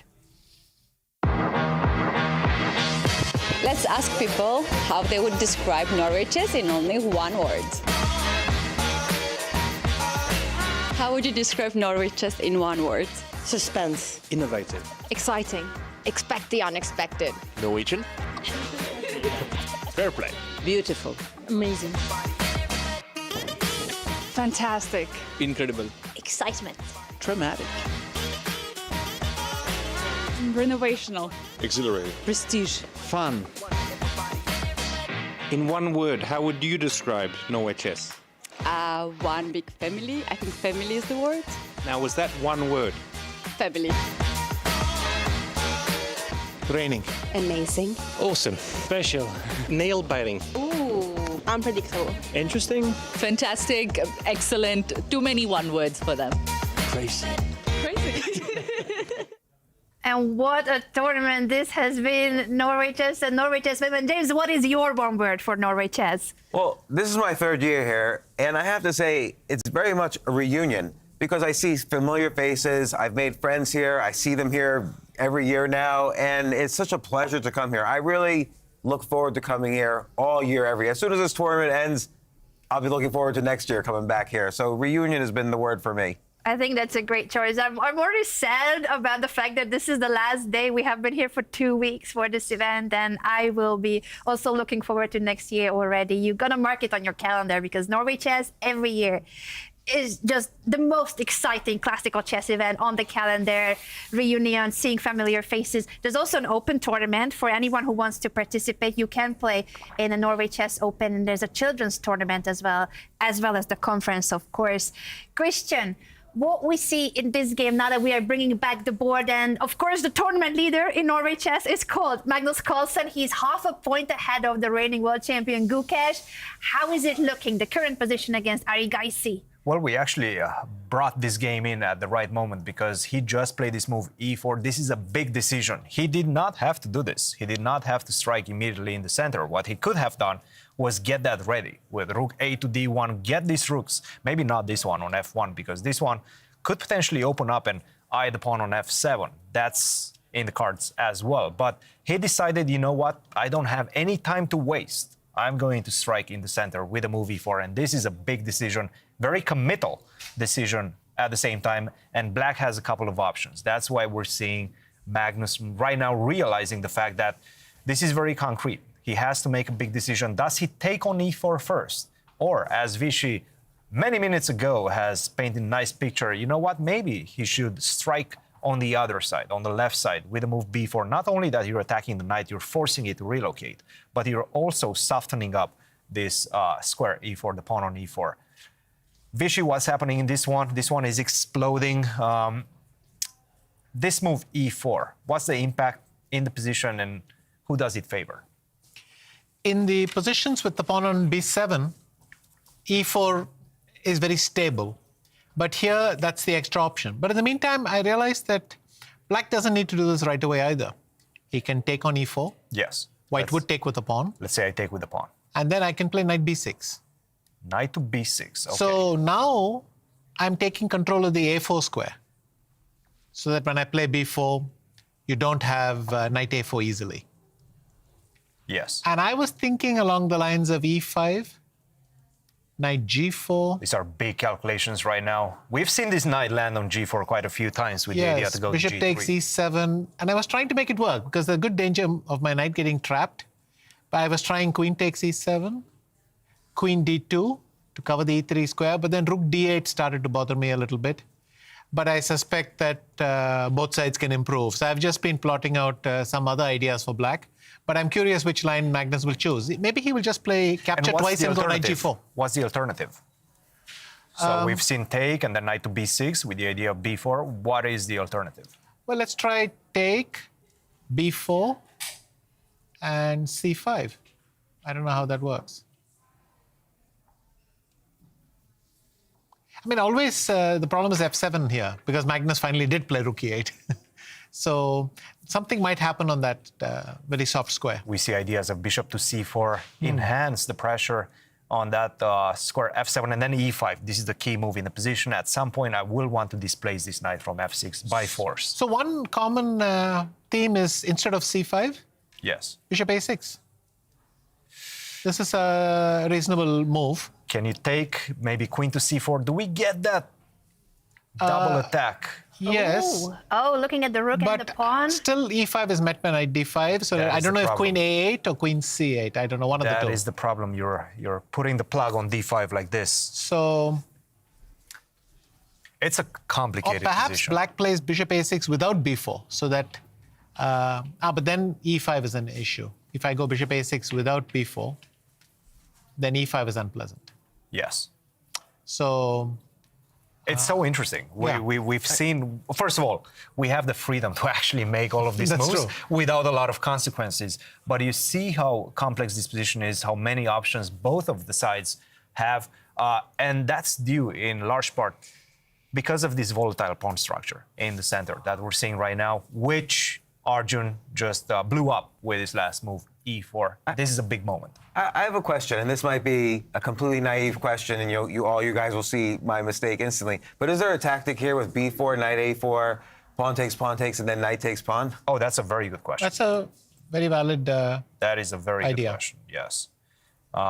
It is. It is working. It is working. It is working, of course. And so how are they... James, look at you go with the brilliant knight sacrifice. But then there's the pawn on c6, which happens, but then it's still weird. It's about the two bishops right now. Look at the position opening up for these two bishops. The bishop on a6 specifically, it seems like your pieces as white are a bit miscoordinated. So, no, this would, you can see it from the bar also. It favors black at this point. So knight takes e4, really good move. Can we show the idea for the viewers that are not familiar with this tactical pattern? James, this is incredible. Can you break it down to the viewers who are not as experienced as you? How did you spot this motive and what is it based on? Just the fact that it looks like the e4 pawn you can't take, but if you take it, the bishop that was on h4 is also unprotected. So if they take the knight, black could win the bishop. And if white takes the bishop, then the queen takes the bishop, and now it's protecting the knight. So you have lots of things going on in the position that suggest this tactic. But that's only after b4 if he moves to knight a4. And Maybe I'm there's just some looking other at option. some crazy lines right now because the position continues, right? And Arjun must have looked at this, right? For sure, yeah. This is the first thing that you look at whenever you have this position as an experienced player. I could go knight d2 here. Exactly. After queen takes c4, c6.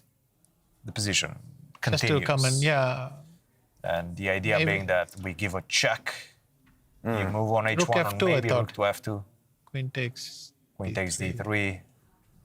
Goodness me, if we're gonna see this position. We thought that's gonna be fireworks in the Caruana Gukesh game, but this, the board is on fire. Or even instead of queen takes d3, is there knight e4? Oh, no, because the bishop. Okay, see, they all make my... Maybe the other knight, maybe knight f6 is possible. F6 With the is idea a knight move. g4. Yep, knight g4, knight e4. This is a whole rook. Yeah. And the game goes on. It is, and these are the lines and the consequences that these players really need to be taking into consideration when they're looking at the lines, and that's why they're spending so much time. We often see players spend 20, sometimes even 30 minutes on one move.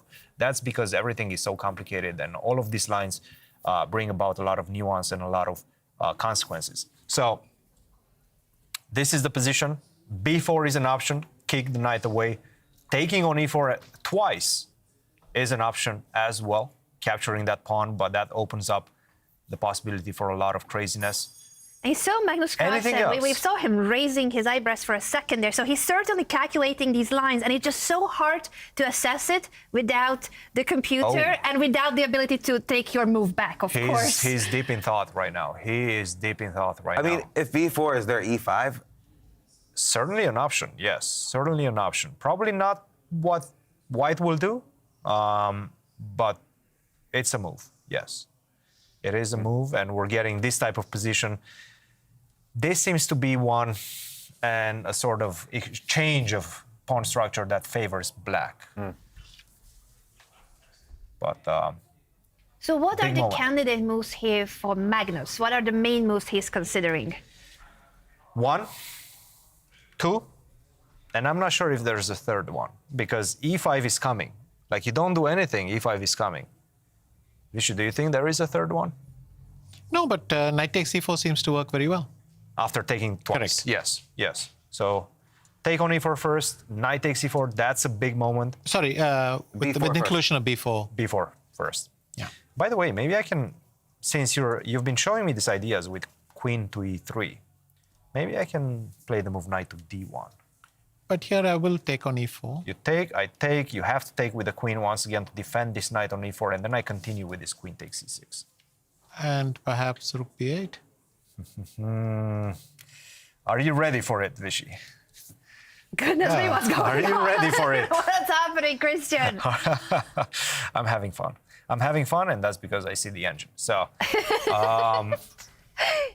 Can you show the idea behind this rook sacrifice? I can guarantee you this is something that Arjun has looked at. Guaranteed. Guaranteed. Yeah. This is the type of idea that Arjun is very closely having his eyes on. The idea being that if you do take with a king, it looks like you're going to be a rook up. But your king is not going back home. The king has to stay on f8. After which, I have a lot of pieces coming towards it. First of all, this bishop is nicely keeping the king in check, like you cannot go back to the corner where you would love to be. Knight to g6 is coming. Give me one more move. Hey, why don't you attack my queen? Thank you very much. That's going to be a checkmate. Wow. In the position. Wow, what a beautiful checkmate pattern. We do have a move, by the way, Magnus Carlsen deciding to push the pawn. He did play b4. He did play b4, so we're not seeing those lines, at least not for the moment. Can this still transpose? Can he then decide to take the pawn in the center? Both options are open. Knight to d1 and knight to a4. Now the ball is in Arjun's court. What will he choose, knight to d1 or knight a4? Knight on the rim generally is considered not good, but that's a good move. That's a good move right there. Let's see if the same thing works right now. Take, take, take. Take, take. And now I take here. Yeah, he's taking it's the same What's happening? Let's catch up with the game because these moves will be played out very quickly. Both players have calculated this very sharp line and they are entering it, entering the jungle. Oh, yes. Oh, yes. They're entering the jungle and who knows who will come out of the jungle intact. James, do you know the nickname of Arjun? No. The Madman.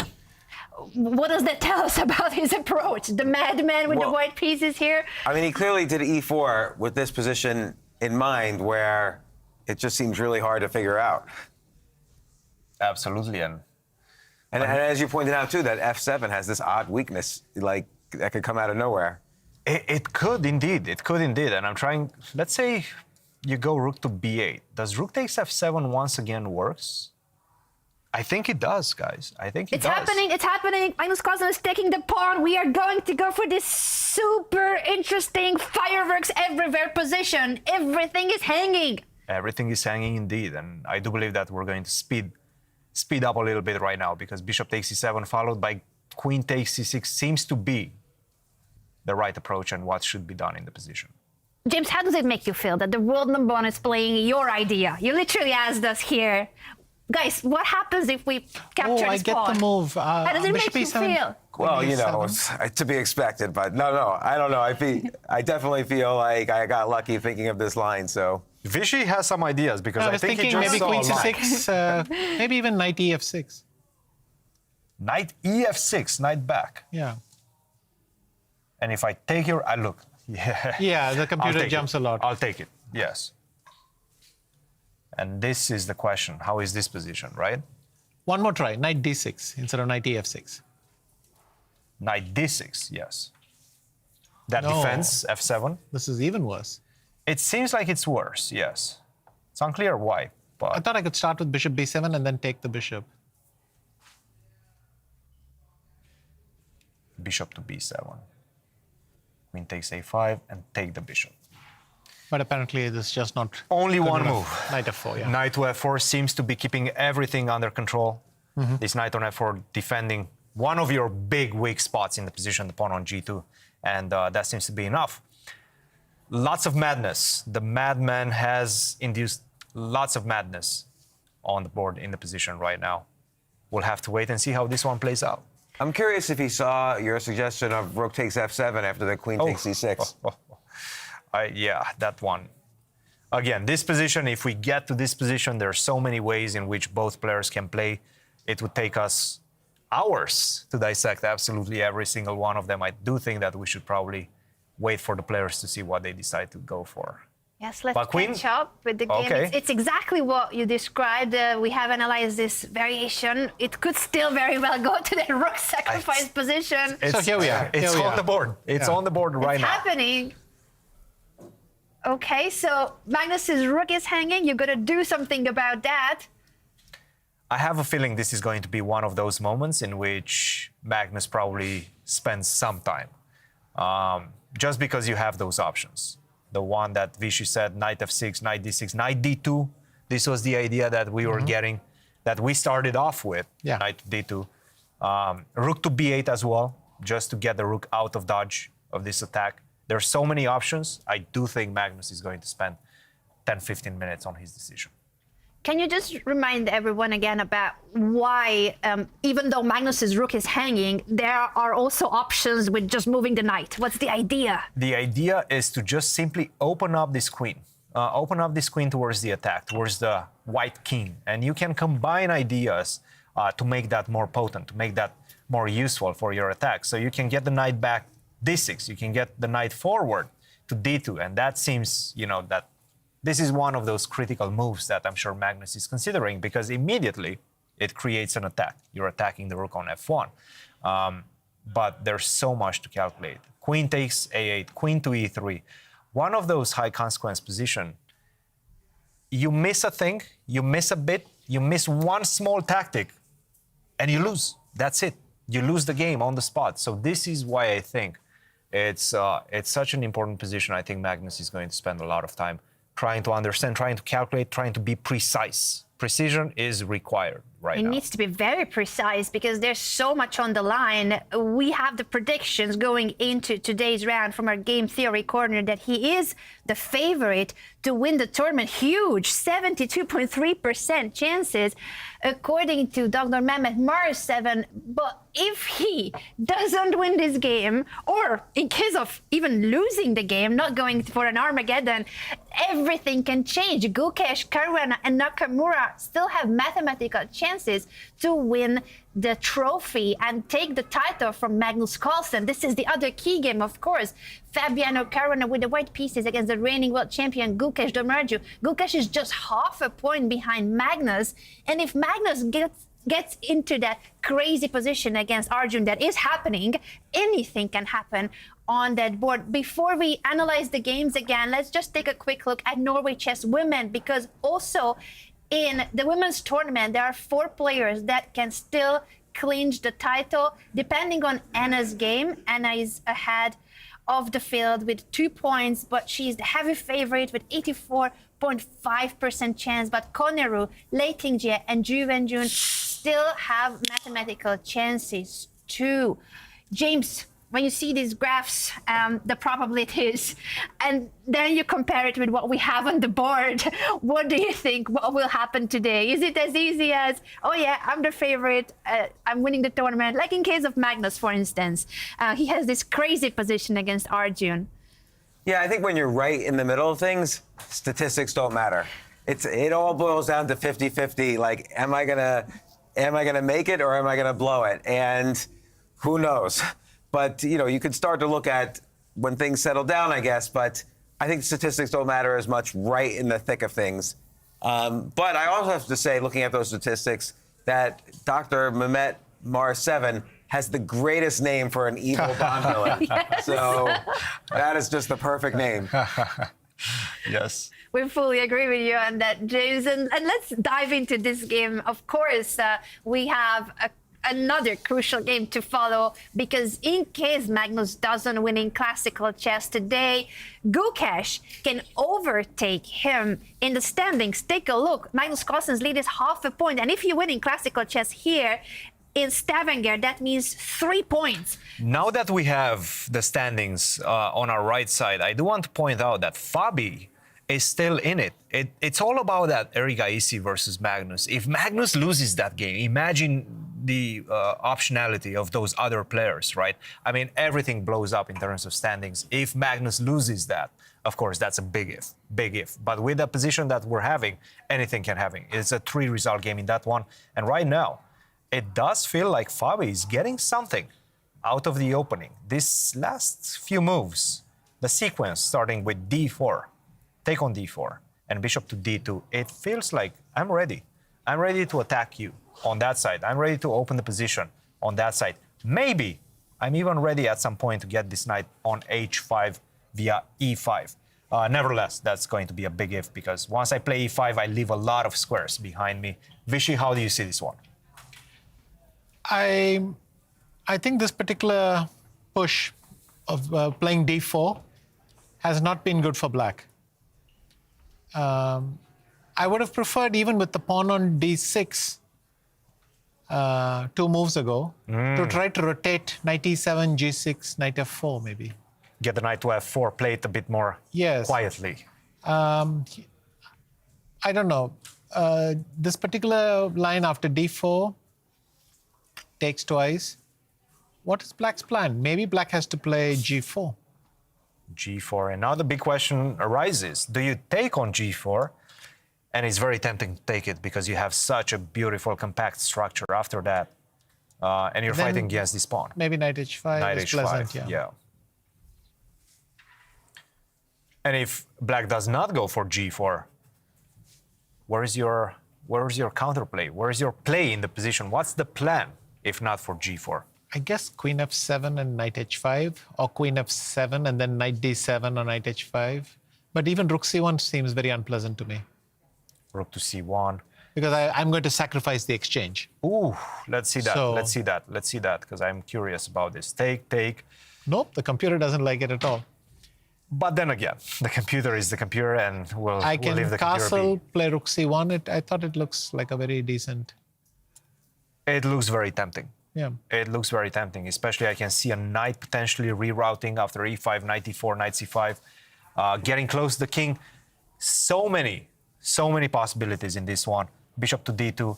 I'm sure Magnus is looking at this position very intently. He's calculating his own stuff because it's such a crucial moment for him. But this right now, it's starting to become a very important battle as well. I have a question. How would you think about White castling kingside? Because you know then Black's attack is unleashed. Which attack is faster? And how do you decide when to castle kingside? It's not much of an attack. That bishop, if it was on d6, it would be several moves faster. As of now, queen f7 and g4 is,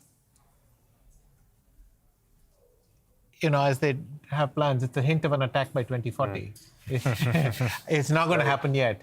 Right. Whereas on the other side, rook fb1 and b5, or rook f c1 and my pet hobby of rook takes c6, those seem to me to be faster, even level a4.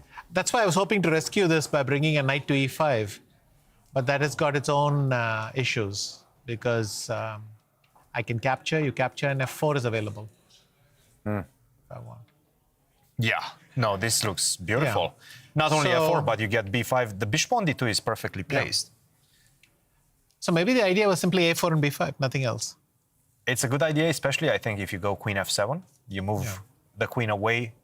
a4, b5 is coming with alacrity in the position. I think this one is looking sharp right now. I wouldn't call it better or much better for Fabi, despite the fact that the bar you can see is jumping. It's growing in advantage, but I think we're going to have a big clash. We've seen Gukesh. There's something about Gukesh. He gets out of the opening with a worse position, and then he completely turns it around through sheer will. We've seen that in the last maybe 4 games in this competition, starting with Magnus, by the way. With Magnus, Erigaisi, he won that one. He won against Erigaisi. He was losing in that one as well, objectively at least. Then the loss against Hikaru, that was tough.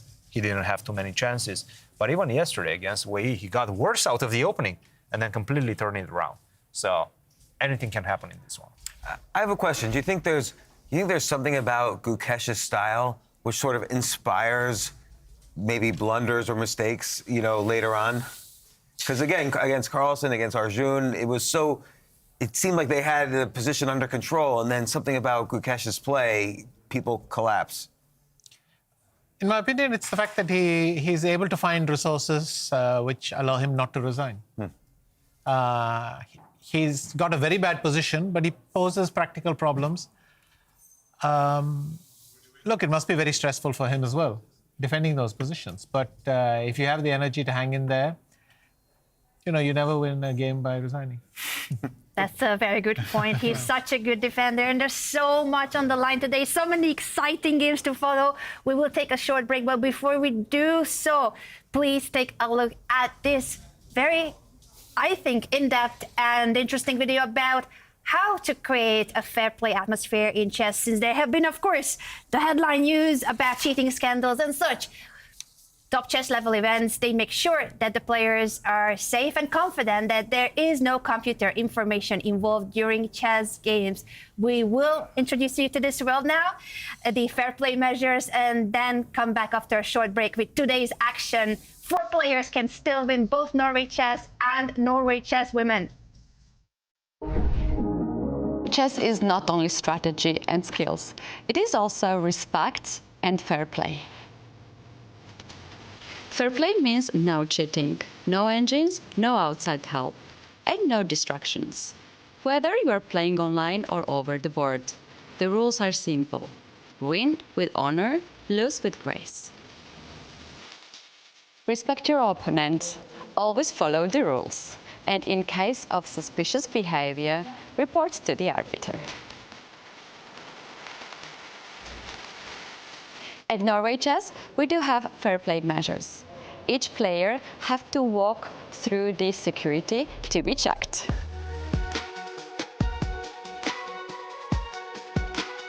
In chess, your reputation matters more than your rating. Play smart, play fair.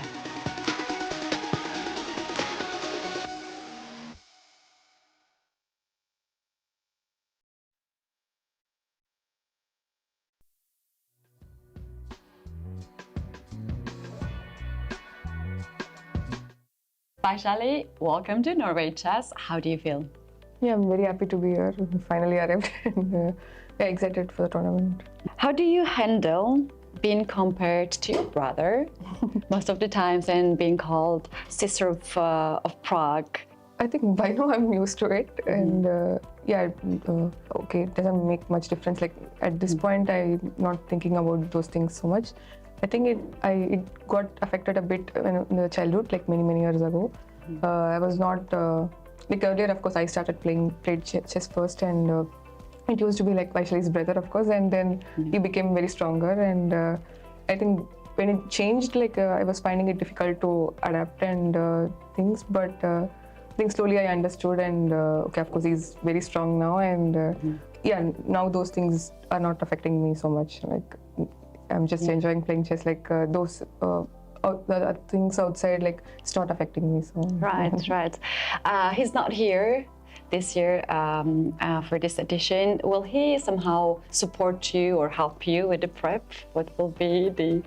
Yeah, I'll be happy to take his help, of course. And he has his other tournament. He'll be playing in Armenia in a few days.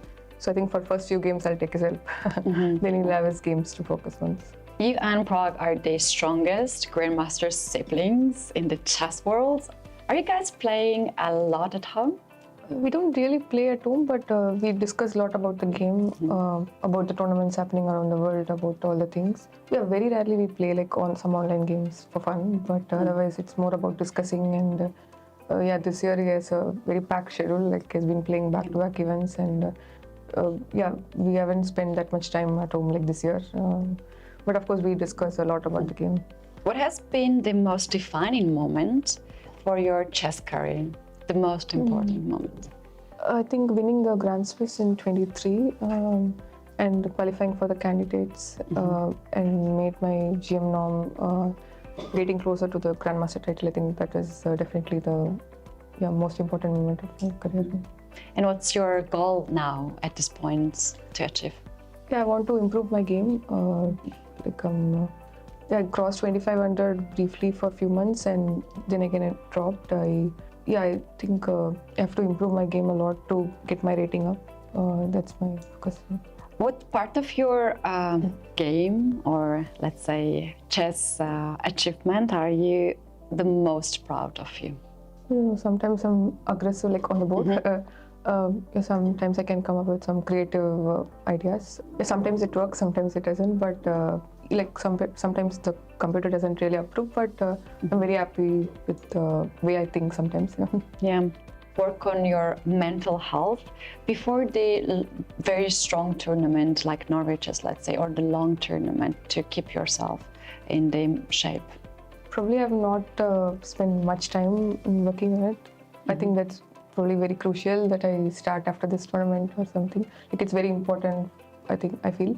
And I've not done specifically, but of course I have like a very good support around me who help, like being my parents or my brother or my trainers, like they always support and help me to get out of any of the mental trouble. Is there any sport or yoga or any activities that you like to strengthen your health? I love to play badminton, although I'm not good at it, but I enjoy playing. And yeah, I love to play table tennis as well. And yeah, like other sports. How important it is for you personally and for the next generation to have the tournament where the prize fund is equal?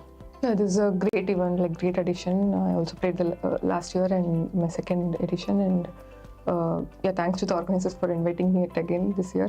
Like, this is very important, as you mentioned, with equal prize fund, like to play alongside the top players.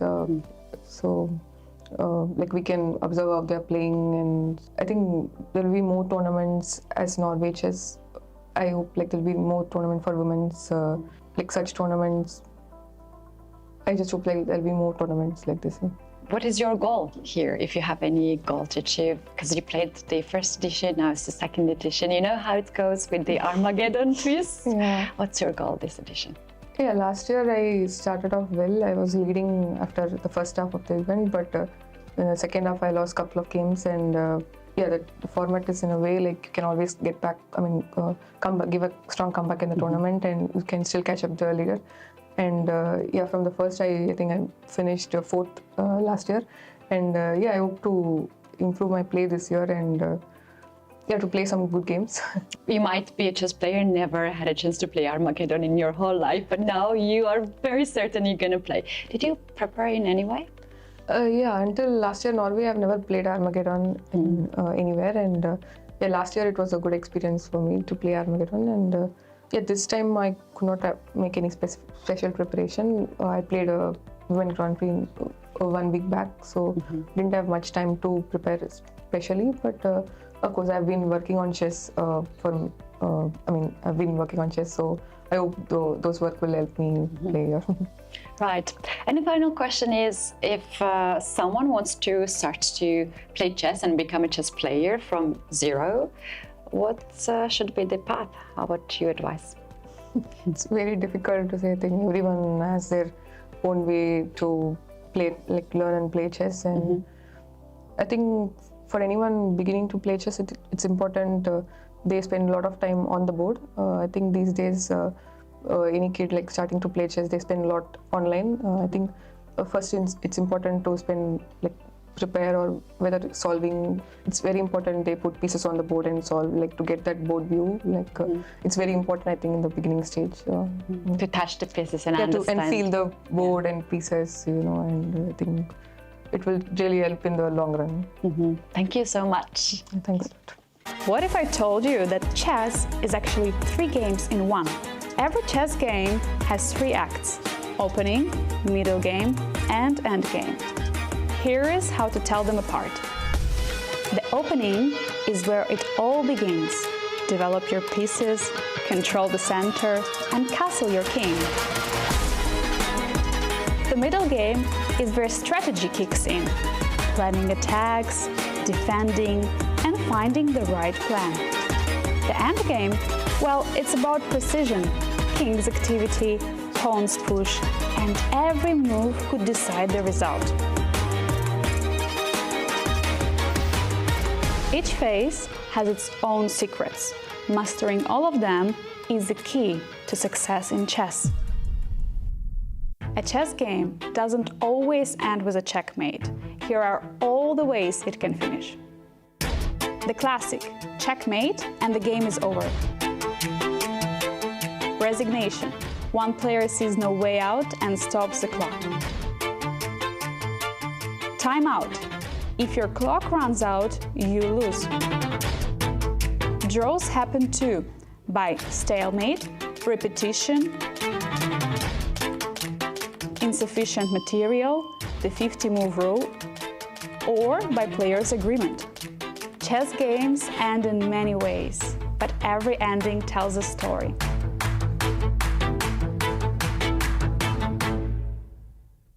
You hear check and panic, but it's a checkmate you should fear.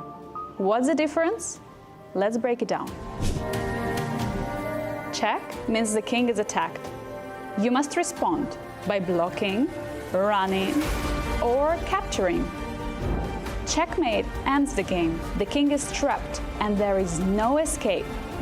Check is a warning. Checkmate is the end. Spot it or fall to it.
Welcome back to the broadcast of Norway Chess and the Norway Chess Women. This is it, the final day, and there is so much on the line. We do need to head straight to the confessional booth because the world number one, Magnus Carlsen, is back there to talk about his game of today.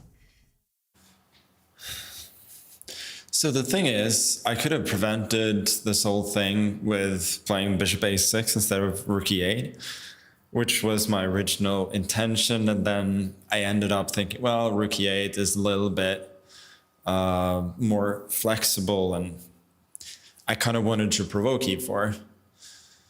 And then I was all focused on queen takes c6 immediately instead of bishop takes e6 and queen c6.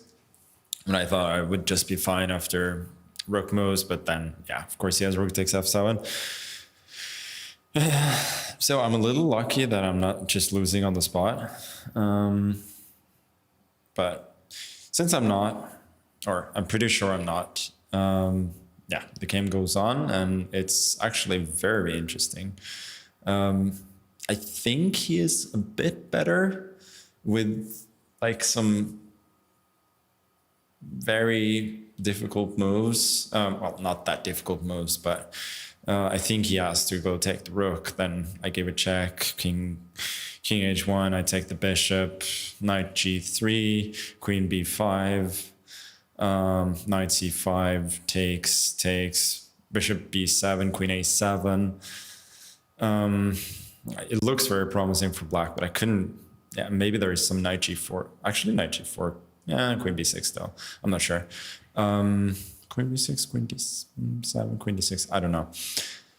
Anyway, yeah, so what I was going to say there after queen a7, there are options like queen c6 or knight d5 or something, but I think he's always, oh, he has to include rook e1, rook f8, that's at some point, by the way. And yeah, it's very complicated, but I think, well, I'm not losing, or at least not clearly losing, so that's a good thing when you get a cold shower like that. But yeah, I'm a little bit anxious for sure. Magnus Carlsen calling himself very lucky because he did miss originally in his calculation the rook sacrifice that we are going to show you now in a second. Then, of course, he realized it and he chose a different move. He thinks this is a very interesting position where Arjun is probably better, but it is just wide open. What's going to happen? Such a sharp position. Christian, can we go through the moves that Magnus mentioned and show that rook sacrifice he missed? Absolutely. So I think after queen to c6, it was expected to play the move rook to b8 and just threaten the move bishop to b7. If you don't have the next move as white, then black is just simply better because your pieces are all over the place. The knight on a4, not really doing much. The queen on c6, not doing much, especially getting under attack after a bishop to b7. And the king is not safe either. But what he missed was rook takes f7. And this is a chess term. I don't think I've heard it in any other context. A cold shower at this point. This was the moment of the cold shower, realizing that... You've never heard this in any other context? I guess I have. Yes, I guess I have. But in chess, we use it so often, right? It's when you're missing one of these big moves, rook takes f7, you finally see it in the last moment. You realize that, holy smokes, I'm losing. Rook takes f7 was not losing, but unfortunately, after bishop to b7, you're still worse. You have to find some crazy moves.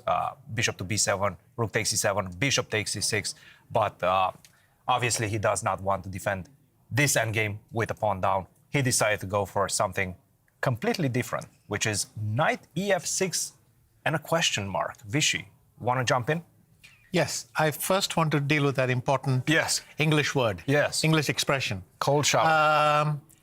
Jordan Van Forest took a cold shower every day before his game in Vaikense in 2021. And he won. And that was the year he won that tournament. Yes, It was a historic performance. Nobody has won such a super tournament like that. How do you know that? Well, he said it in his interviews. Okay. And I asked him later, and he said, yes, but it was cold. So I've taken cold showers also. I've taken cold showers also, mostly just for my well-being. James, you seem to be a guy that takes cold showers as well. No, I mean, you see all these like self-help gurus saying, oh, you need the cold shower, the cold plunge. Too painful for me. I can't take it. I'd just rather be unhealthy than take a cold shower. I tried it for a year. At some point, I actually had this challenge for myself. I will take 365 cold showers in that particular year. Of course, I ended up taking 10 cold showers. And that was it. That was game over. You had a chess question for me as well? I think it's good. The chess question is, I guess, how do we break this one down? Yes, after knight to f6. Why is this a question mark, Vishy? It seems that after queen takes a8, your pieces don't... your knight on d7 blocks your bishop on c8. What you want, what black wants in this position is now queen e3 check, king h1. Yes. And then that bishop to make a dramatic backstage entrance into the board. But all its paths are blocked. And I think that's what he meant. But the cold shower he was referring to was the rook takes f7. He missed that initially. Yes, rook takes He f7. also said that instead of rook e8, he originally intended bishop a6, and I didn't get... He thought then rook e8 is more flexible. But we saw that rook e8 allows the possibility of rook f7. So though it gives you more flexibility, it sets up the one tactic that... And you spotted that a long time ago. You mentioned this idea of rook takes f7, or at least having this pressure on f7 a long time ago. I remember that. But it also felt like he wanted to coax his opponent in playing e4. He wanted Arjun to go for e4 and go for these complications, perhaps with all of these lines in mind without seeing rook takes f7. So... And he got... He got what he wanted. And he got what he wanted, and here we are. Knight f6 seems to be bad for very specific tactical reasons, which is queen takes a8. Yes. Queen takes e3. a8. Queen to e3. This is forced. King h1. You have to take on d3. And now I don't know if knight f4 or knight g3, which one is better, which one's worse, but there are two quite sensible. He was mentioning knight g3. I think this was the move that he was mentioning. Queen to b5, and once again, you're getting that bishop out. I think he wanted knight c5. But at some point he said, maybe I should include rook e1, and I think this is the moment to include rook to e1. Yeah, but I'd like to just throw in my train of thought. If you put the rook on e1, f1, yes. If Queen knight takes a8 on the board. if knight c5, knight takes, yes, pawn takes, yes, bishop b7, queen a7. Yes. Magnus initially said, oh, this should be winning. And then he said, oh, there's queen b6 and oh, this and that. One little point is if you go queen c6 here. What is this, Vishy? You're just setting up a battery. A battery, yes. Right, rook f2. And now you can play a move like knight d5. Ah, the queen is trapped, almost. And if queen takes a5, then rook a8 is winning. Look at that drop. But look at this beautiful trap. I go knight f5. If you'll bear with me, the trapper has become the trapped. You go rook a8, and I have this nice move, queen b6. This is Wow. beautiful. That is spectacular. Unfortunately, we will not see this in the game because we are heading in a different direction. Yeah, The it's check gone to f4 happened, instead. The rook is captured, the check happened, the bishop is gone, but Arjun immediately played knight to f4, attacking Magnus's queen. Good move, by the way. And look, it does feel very natural as well. Sorry, no, I just wanted to say, here, when black sets up that battery, white will not have to defend that pawn on g2. The knight f4 has got that defense built in. On the other hand, maybe black has some other resource. So every move has consequences, trade-offs. It's a Let's see trade-off. where this is going. This is fascinating stuff. It's fascinating also that these players are playing this sequence so fast. Sure, it's quite forced. But this knight f4 was a big decision, in my opinion. Knight to g3, obviously a move as well that he should have considered. Perhaps he already did consider it long time ago in his mind. Knight f4, he wants that pawn on g2 protected. And what's the assessment? I mean, obviously we have a big imbalance, an exchange for a pawn, most likely after queen takes d4. How do we assess this one? We see some knight to e4, knight to g4 ideas, jumping towards f2. That's an option. What does white do?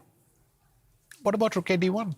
The simple rook a d1. Just keep You have to go to e3 or e5. There are no squares left. If you go to c4, I have rook c1, and then trading off. That's a problem. Yeah. Yes. You could go queen b5. That's true, because there is the rook f1 rook e1, seems e1, to that's be fine. winning. Great. Seems to be winning. So, but anyway, black can charge on with queen e3 or queen e5. In my experience, something position like this, I wouldn't be unhappy with black. The knight on a4 feels wrong, and I do have some play. But computers are very strong in these kinds of positions, so that may influence anybody who's looking at one. Computers manage to do miracles with the rook, but practically, I don't think it's that easy. It's an absolutely three-result game. Magnus seems to be happy that at least he's surviving after missing that rook takes f7, the cold shower. We have a game, ladies and gentlemen, in this one. Yes. I also think Magnus focused on knight g3, and that's why he's thinking now, because knight f4 changes a lot of things. Yes. So surprisingly, both moves are quite good. Knight goes potentially towards this square, towards the king. But this one, knight on f4, seems to be a more protective move, right? Because you're protecting this pawn on g2. James, what's your take on this one? How do you see it unravel? Well, so black is down in exchange, right? Yes. And at some point, white has to prove that there's compensation for that. So it seems like now the game revolves around eliminating that compensation. And so what do you guys see as what is the compensation? I guess the white queen is a little out of play. The white knight is a little out of play. Black's rook is cutting down right through the center. The knights are potentially ready to go, but the bishop is blocked by its own knight. Is there enough compensation for an exchange if you were just eyeing this? Off the top of my head, without too much engine interference, I would say yes. I would say practically black has significant compensation. At the same time, Arjun will be feeling good about his chances. He knows that he most likely, with the best play, with an objective play, he has the material advantage, and he probably has the objective advantage as well. He needs to prove it right now. The onus is on him to prove that black does not have enough compensation. And What is happening with rook c1? Move. Is that correct? I feel like Magnus Carlsen is writing down his move. I don't think so. No. He has not played the move. What is he writing then? Is he writing a poem? He has not made Isn't that illegal now? Is You're it? not right. Yeah, didn't Wesley lose a game by writing down his move? Yes. That is no longer allowed. So Wesley you can So only was the write last down the actual hopefully victim. moves. You Yeah. can no longer do that. You can write the time expenditure sometimes. Yes. And you can circle move 40 just to kind of know when you're going to get those extra seconds. So there's some things that you can write on the board your score sheet, but of course you cannot give yourself any advice. We've had quite a famous case. Would you like to tell the viewers about it who may not know about Wesley? Yes, and actually I was there in St. Louis. It happened. Wesley So was playing, I believe, maybe his first US Chess Championships. Maybe his first, maybe his second. I don't remember exactly. He just switched federations from the Philippines, decided to go out of school, to stop his schooling to participate in chess tournaments and become a chess professional. And he was playing this high-level event at the St. Louis Chess Club. And he was one of the favorites. In a game, towards the end of the tournament, with a lot on the line, huge stakes, he started scribbling down something on his score sheets. And apparently he was just giving himself some sort of advice. I think it was Bible verses as well. I don't remember exactly what he was writing. I'm not 100% sure I even know exactly what he was writing, but it was something motivational. And he was told, hey, you're not supposed to write that. That's illegal. And he continued doing so up until the moment where chief arbiter, Tony Rich, gave him a forfeit loss. A forfeit loss in a national championship with a lot at stake. And I'm sure he never wrote anything on his score sheet since. Did he maybe misunderstand what he was being warned about? Like maybe he thought Bible verses are okay, or? It could be. But again, he was noticed by the arbiter, and he continued doing it. And yeah, that was it. It was a big decision. I don't think it ever happened since or even before in top-level competition. We do believe that in that case, of course, Magnus knows of this, and he knows that even as nice as motivational quotes are, he's not writing motivational quotes. He is still thinking, and while he's thinking, someone else visited the confessional booth. Hikaru. Okay, I'm back again, second time today. I think I confused a move order when I played this Queen D7 instead of Bishop F8 in the opening.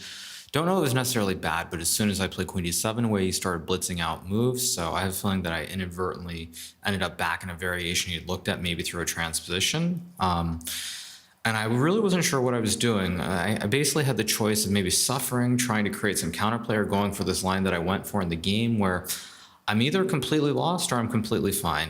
The line that I spent a lot of time making sure was okay is this line rook e3, queen d7, rook h1, knight e7, knight h6, gh6, rook h6, king h6, queen f6, knight g6, rook e1, king h7, rook h1, king g8, and now if white goes rook h6, I have knight f4, king h2, queen g7, and I'm fine.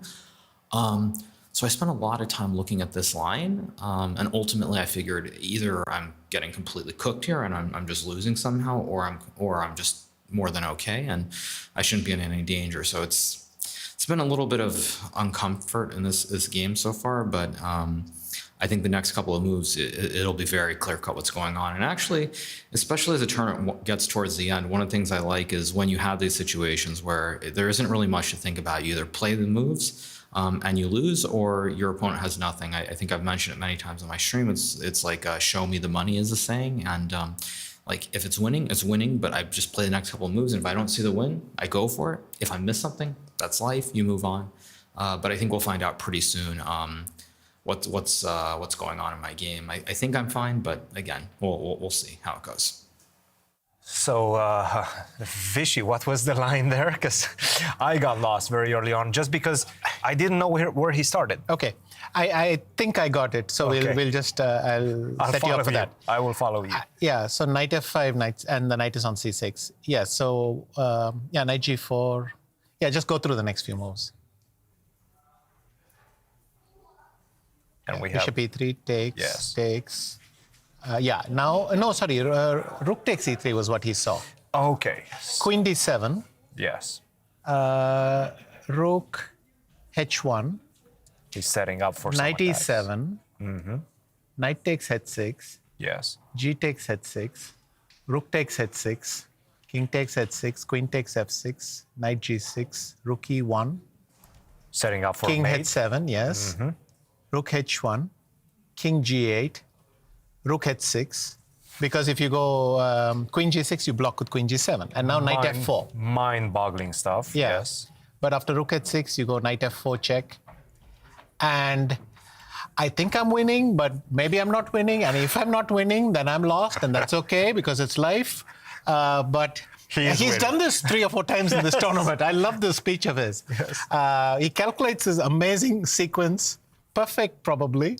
And then says, well, if I'm wrong, that's life. So maybe this slight detachment is helping him do this, but I love that speech. And he's winning. At this point, he's winning. The idea being that you're giving up the knight so that you give a check And then you have one more move, first of all, to give a checkmate on the one of your own. Yes. Take a look at that. That's checkmate right there. So how far is this from the present moment? Well, very far, because I'll count it for you. the first move deviated. Because he did 93, right? Yes. 10 full moves. 10 full moves, so that's 20 plies. But by the way, is it just me, or is it funny when he reels off those variations? It's ridiculous. Yeah, it's ridiculous. And then that he's right. So at the end. But his confession is always either I'm completely fine or I'm completely lost, which is just brilliant. Yeah. So, and by completely fine, sometimes he means winning. and sometimes he means just I'm okay. Yes. But on the other side, it's completely lost. It's usually not halfway there. Yeah, it's hilarious. While they're thinking, could I actually ask for the bird's eye view? Because I just have a feeling that Anand Muzychuk's game might not last for long. They've just reached move 30. Is there a danger that there could be a draw for soon? Or do you think either of the players will want to try to win this bishop endgame, Vishy? I don't see how they can. So This is move 30. If we can just tune in for a moment with the tournament leader at Norway Chess Women, Anand Muzychuk is 2 points ahead of Hampi Koneru. If this is a draw, she will at least be shared first place, but with the Armageddon win, she would clinch the title. So we think that's Anna's strategy, being solid, going for the draw in the classical game and then trying her hand at the Armageddon. Hampi, of course, she still needs to win her game against Juve and June, as you can see in the standings. It is a very good probability for Anna to win the tournament with a draw in a classical game. This is move 30. According to the rules, the players are not allowed to offer a draw in the first 30 moves. So this, after the next move of Anna, this is her first moment when she can, if she wants to, offer a draw. Do you think she will, James? Well, I'm just curious. Throughout this whole tournament, has anyone actually ever offered a draw in this particular tournament? I don't know if I've seen a draw offer. I don't think so. There were draw offers, but we know it from the confessions, because there were cases like Hikaru offered a draw against Gukesh at the start of the tournament. Gukesh refused, and then a move later, Hikaru made a blunder, and Gukesh ends up winning the game. A lot of times, the draw offers were in games where the other refuses, and then the opponent makes an immediate mistake. The psychology behind draw offers is hard. Vishy? yes, and just to point out, Hikaru offered Fabiano a draw in the very first game. Yes. Fabiano declined it. Yes. And then made a positional blunder next move and never got out of it, in fact. We're seeing the final moves right now, guys. Bishop to d8, followed by king to d7. This could Bishop be g5, followed by king to e6. We're seeing the repetition, and right now the players are going to agree to a draw after this move. Bishop, they're looking at each other. And the handshake. Anand Muzychuk gets a point, as well as Vaishali for the draw in classical. They will fight it out in Armageddon in about 15 minutes time, but this means that Anand Muzychuk is at least in shared first place. If she wins the Armageddon, she is winning the tournament no matter what happens on the other boards. Right now, the Armageddon is for the championship. If Anna wins it with the white pieces, then she's the champion. We have a winner. So it's fascinating. I mean, Christian, to your point at the very beginning, it actually was a great strategy for her to try for a draw here, because it gives her 2 shots at the championship. She could win this Armageddon, or she could win in the worst case scenario for her, she could win the playoffs. It is still in her hands. Even right now, after this draw, it's still in her hands. If she wins it, she wins it. And even if she loses, Hampi needs to win. So that's a big result. Hampi needs to win. And then Hampi needs to win in the match between herself and Anand Muzychuk, if that comes to be. But right now, this is a big task. Koneru winning against Ju and Ju. Hampi Koneru has a pawn up. She's up in material, but this is the kind of pawn up that usually is not enough. We see opposite colored bishops on the board and very little material left. It's going to be very tough. There's some pressure. There's definitely some pressure, but it's going to be extremely difficult for the simple fact that I don't have a lot of weaknesses right now. And you do. You have this pawn on h2. You might be forced to move at some point. That's why she played this move h5 to meet either g3 or h3 with a move h4 and block the pawn structure on that side. I think Ju and June will draw this one. There's chances, absolutely chances, and Koneru knows that she has to try until the end, but it's not looking likely that she's going to get much. Because if this game is a draw, then Anna Muzychuk will win the tournament even if she doesn't win the Armageddon. So this is a huge game for even whether Anna has any pressure in that Armageddon game, or can she just play free? You know, I'm already the champion of the tournament, and here's this extra game that I'm gonna enjoy. That's the best case scenario, isn't it? The Armageddon is not going to start before this game finishes. I think that one is going to start. Anna will be thinking that, you know what, Koneru still has a chance to win. She is going to do her best and try to win it in the Armageddon so that she can clinch the title there and there. James, predictions for the Armageddon before we head back to the classical games. Do you think that Anna Muzychuk will win in Armageddon and get the title that way? You know, it's hard to say because obviously, you know, they're probably both equally skilled at Armageddon. I think there's a lot on Anna's mind in terms of the ramifications. If she wins the tournament here, so maybe that puts some stress on her, or maybe it motivates her. I think it's really hard to predict. Very hard to predict indeed, and the prize fund is huge. This is the only tournament in the world in classical chess that matches the prize fund of the open tournament, of the open section that Norway Chess is. So huge prize fund for the ladies. They unfortunately don't always have these opportunities. For someone that wants to make a living in chess as a competitive female player, it is hard. It's very hard, and this tournament has huge prices for the female players as well, the same prices as Norway Chess. But there's also a huge difference between number one and number two. Double the money. So they're playing for a lot right now. Are there as many sponsorship opportunities for the top women as there are for the top men? Like, so obviously this is a huge amount of money, and you know, this is a great tournament for particularly for women's prize funds. What other revenue opportunities or income opportunities does Anna and these others have during the year?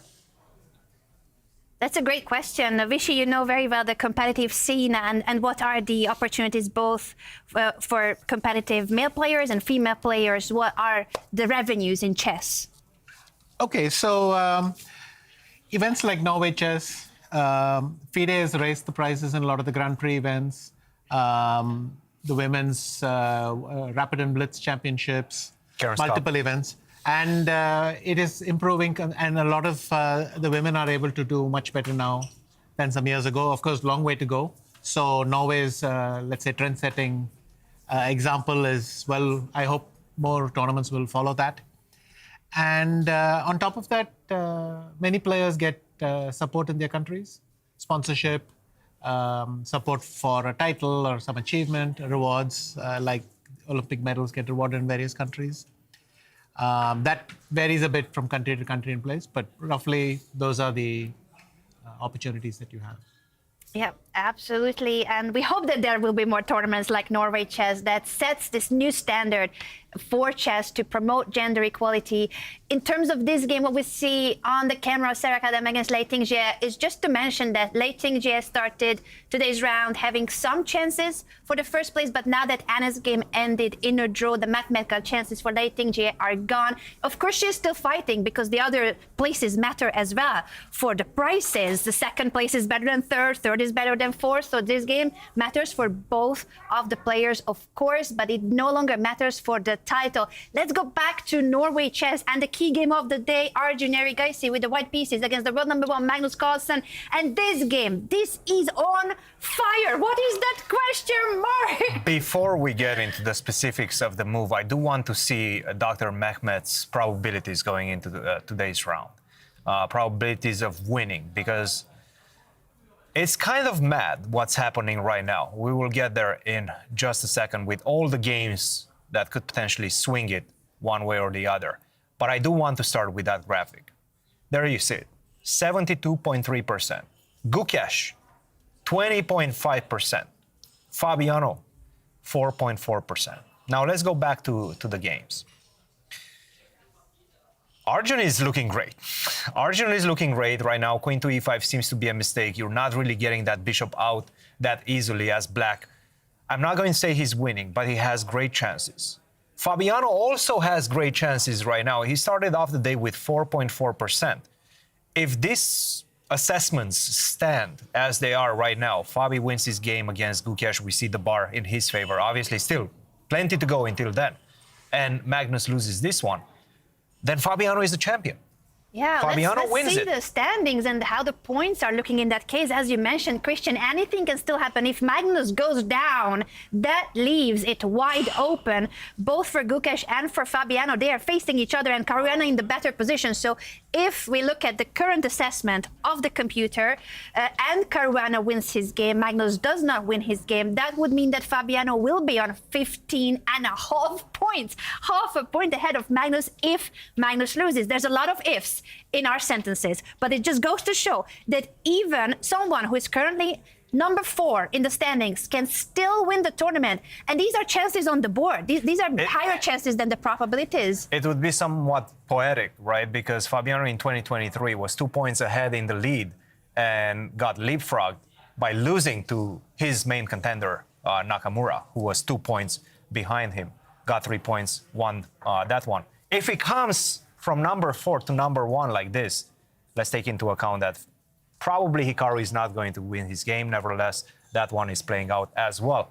But if it doesn't, and all the other assessments stand right now, that would be just poetic compared to 2023. James, what are your thoughts on this? You did say that the graphs don't matter in chess. It could be, this is a 3-result position.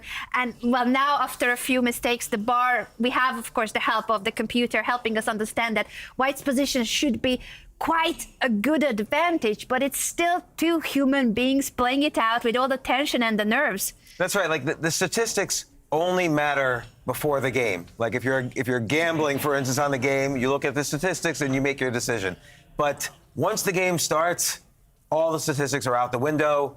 These are all professionals. They've all played with each other. They've all beaten each other and lost to each other. And then it's just a matter of the game itself. So that's what we're seeing here is that, who knows what the psychology was beforehand for each player, but this has certainly been such an exciting game. And now we're gonna see if the statistics work in this case.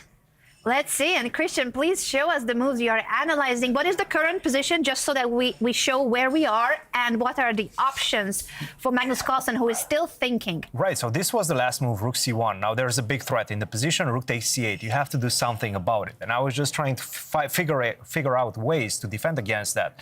One way is the very funny looking move, king to h7, getting off this 8th rank.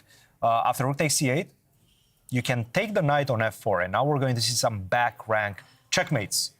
If you do take the rook on e8... Can we show the checkmate? I love to see the checkmate. That's the one I'm showing it to you. Yep, nice. Yep. Queen takes f1, and right now is the white king who's in a checkmate. Now, if you take the queen, let's not forget the king is not on g8 anymore. So right now this rook is not pinned anymore. I'm free to roam around. I'm just simply going to give this check. You have to come back, and the back rank checkmate once again lands on the board. So that's one way for Magnus to potentially get out of this trouble situation that he's in. But after king h7, of course, I'm not forced to take on c8. So I can just... Is king h7 the only... No, move? It's not the only move. It's a beautiful shot. It's a beautiful way to get out. Not the only move. I didn't quite believe king h7, so I was trying to make knight f8 work the same way. But now that you mention it, after king h7, I thought the problem was the intermezzo knight d3.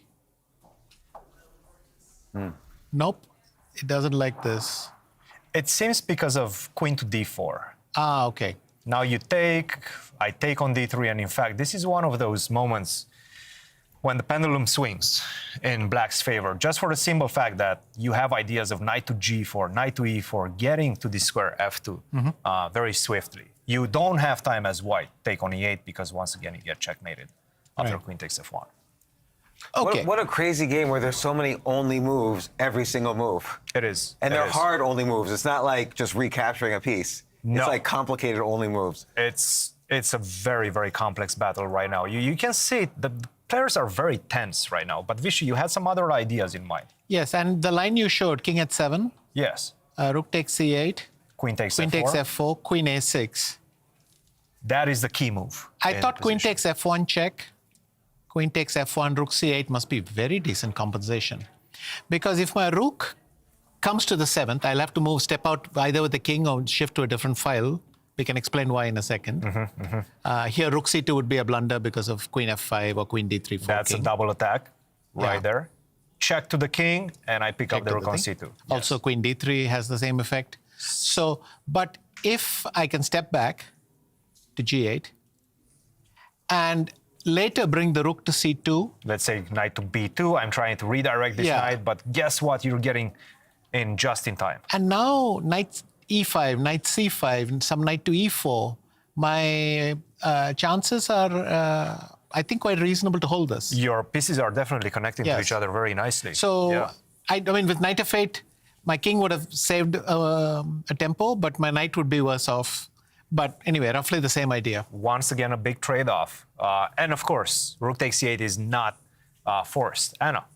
I'm just very curious if we're going to get some more insights on this game because we do have our fifth commentator on site, Hikaru Nakamura, and he's back at the confessional. So over to you, Hikaru.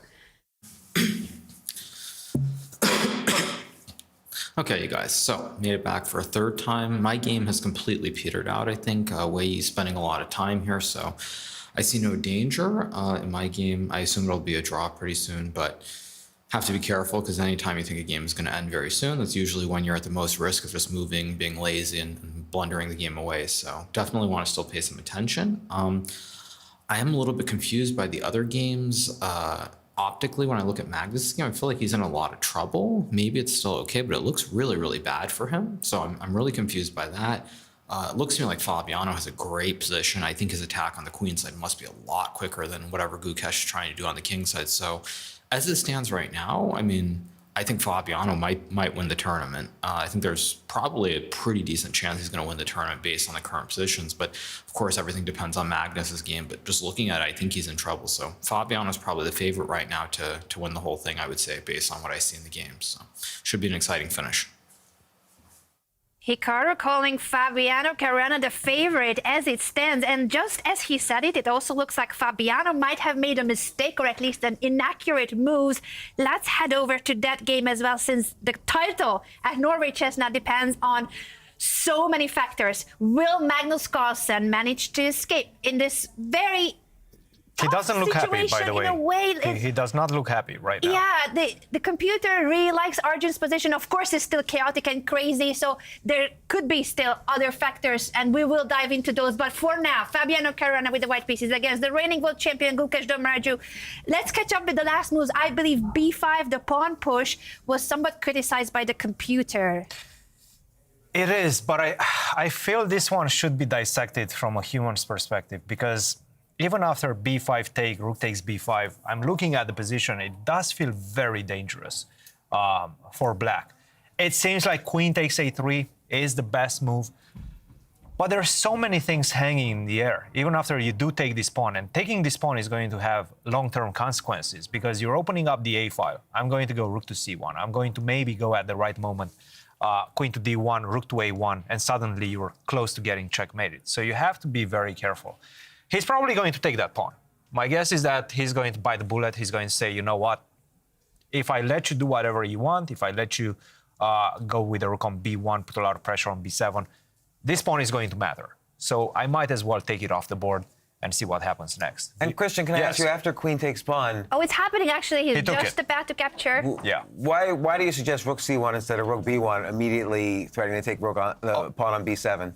Because the engine tells me so. Good answer. Rook to b1 is definitely a move. It does seem like b6, king b7, you're just getting just in time to defend this knight on c6. So this is something that black would love to see. King to b7, and maybe not this one because rook takes c6 apparently works. But if I manage to get there after rook f8 first and then king to b7, then black is just simply going to be a pawn up. Let's see, because Fabiano seemed ready to make a move as well. I know his body language in general.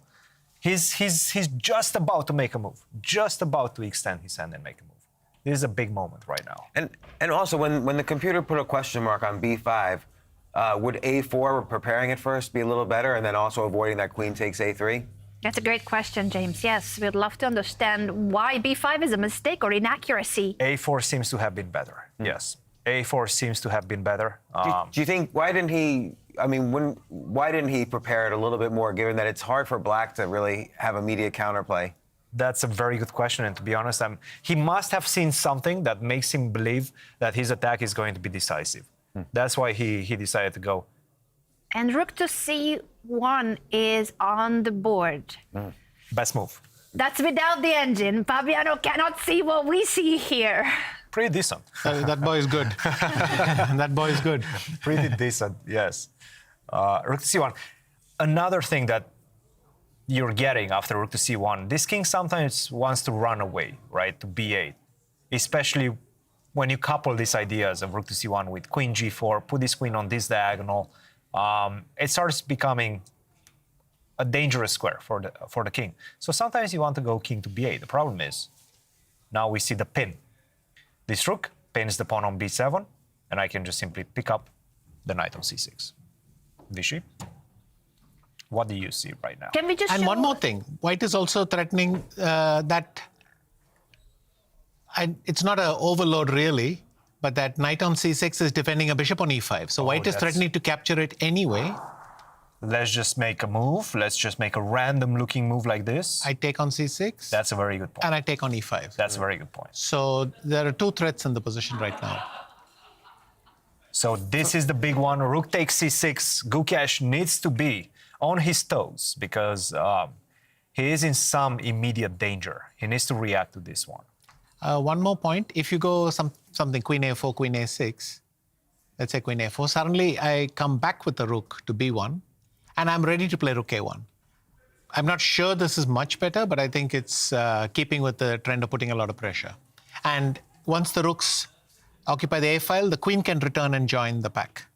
So that's if, for instance, king b8, I might have such options. So you can see the bar shooting up. Yeah. Yes. Rook to a1 seems to be already a decisive advantage for White. Just to kind of point in the direction that you were making. It is the queen to d1, queen to a4, and you can see how the bar goes up because the mate is coming. Yeah. You really need to be very careful at this point. Yes. For Black. So rook to c1. On time, Gukesh 44 minutes against an hour and 1 minute for Fabiano. For Fabiano, this has been somewhat, not necessarily his downfall, but it has been a point of contention. He lost against Erigaisi because of the time. He got in really bad time trouble, and he spoiled the winning position. Against Magnus, not so much, but you could say that time has been a factor in his games. He seems to not want to make it a factor, at least in this one. It seems like in this round, nobody took much time in the openings. And we've seen in other rounds where, like I'm thinking of the round with Arjun or Gukesh versus Arjun, and it was the perk opening. Something like on move 7, Gukesh took a half hour of time. Why do these players at the top level, clearly they're prepared on move 7. They know this, they've seen the position a million times. Why do they take a half hour sometimes to figure out moves that they already know?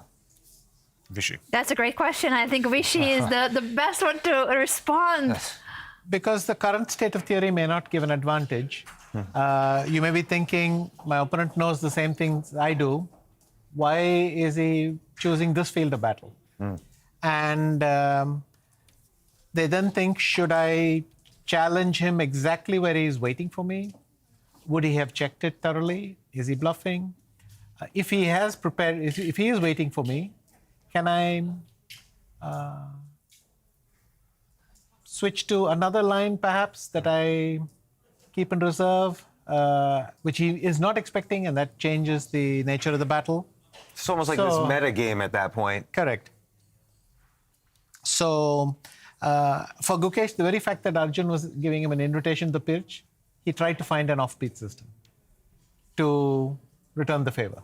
And I mean, at this level, every decision is made after a lot of thought and preparation. So you have to allow for that in your reply as well. That's a very good point. And the fact that Gukesh is still thinking, it just goes to show that even though Black is up a pawn here, so Black has material advantage, the computer is showing at least enough compensation for White, if not a slight advantage. I think from the human perspective, that is very good chances for Fabiano. Because if you have more than enough compensation, being a pawn down, it means that for Gukesh, it's a lot harder to play this position. Added to that, the time factor, there's huge pressure on the reigning world champion here. James, how do you see it? I mean, I don't know if 42 minutes, it seems like this is such a critical moment in the game. Maybe they feel like 42 minutes in an hour is plenty enough time because it's probably not going to go the 40 moves, at least in this state of tension. And, but it seems like Rook F8 stops all of White's action on the F file. And this was a very tough move. This was actually a very tough move. And to be honest, I did not expect him to play this move because after Queen to G4, what exactly do you play? I'm threatening to take on E6 and threatening that pawn on E6. What's your next move is the big question. I was kind of stuck in something to D6, Queen D6 maybe. Queen to D6, don't I have Rook takes C6 and Bishop No, B takes C6, Bishop D4, CB5.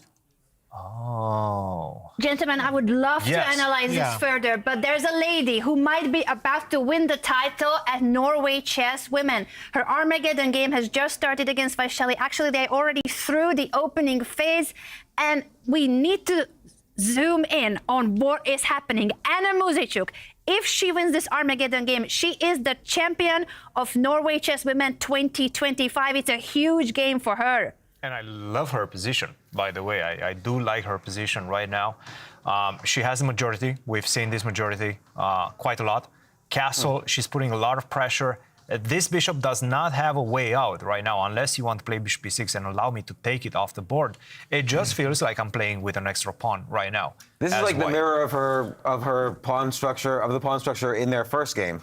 That could have been, yes, that could have been, exactly. And we were saying in that one that black could have an advantage if she was going for that. That's not the case. She's putting a lot of pressure. Look at the clock.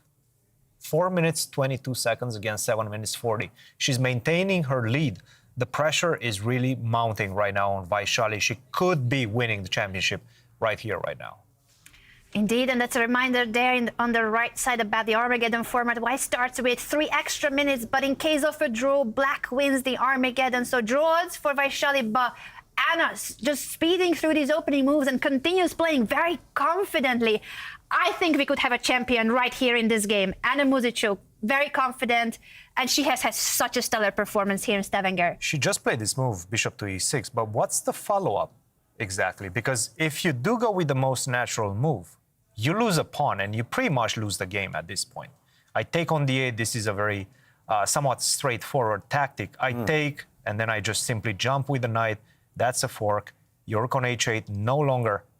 And by the way, she did not play this, so we're not going to see this. Knight takes h5, that's a winning position. She played knight g6. Knight g6, wait a minute. What happens after knight takes e6? Yes.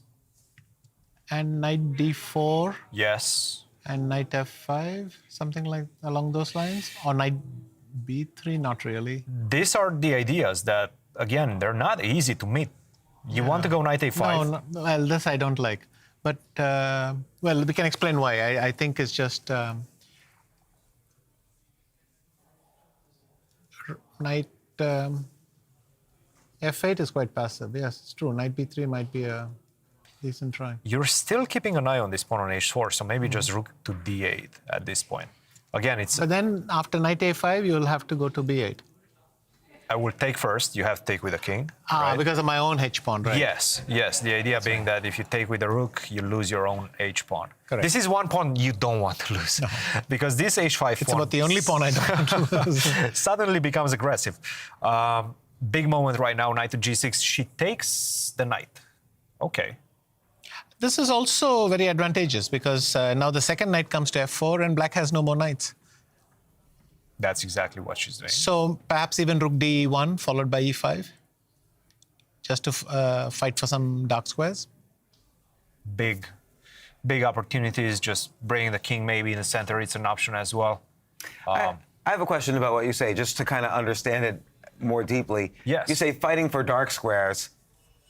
How would you exactly fight for the dark squares after, the sequence you described? Okay. After rook d1, I want to play e5. And the idea is, yes, now g5 is available to me. And if I capture on f6, one way or the other, my knight on f4 is immune. And the reason, what brought that on is if instead of rook d1, I had played rook he1, then I thought it allows you g5. So I needed the rook on h1 to keep an eye on the h5 pawn. Roughly, that was my idea. Complicated stuff. Yes. Right now, black can fight for the dark squares like this, but I wanted to eliminate that possibility by using my e-pawn as a wedge. Complicated stuff, gentlemen. Yeah, interesting. And what happened? But she has gone to d3 instead, which is also looks lovely. Yes. Using this rook as a shield so that the king can pass, even though she could have played king d2. Also, I like it. I like it. I think she has great chances right now. Vaishali is going to try to do something, but the question is what? She's offering a rook trade. Maybe just throw in b3 or b3 to stop any sort of rook takes d3, c takes d3, and then bishop takes a2. Or a3. Both are okay. Rook takes d8. She's exchanging. And king e3, okay. Oh, Vaishali has to go rook h8. No, she's gone g6. Guarding the pawn. We see this dark square strategy right now from white with the king and the knight on dark squares protected somewhat by the pawn on h4. No g5 for you. Ready to jump on e6, ready to capture that bishop whenever I need to. But I don't need to right now because your bishop does not have any targets. This pawn on a2 is not a target, just to show what could happen if you do take this pawn on a2 after b3. This is the way World Championship game, in fact, ended, one of the most famous World Championship games between Fischer and Spassky. Oh, yeah.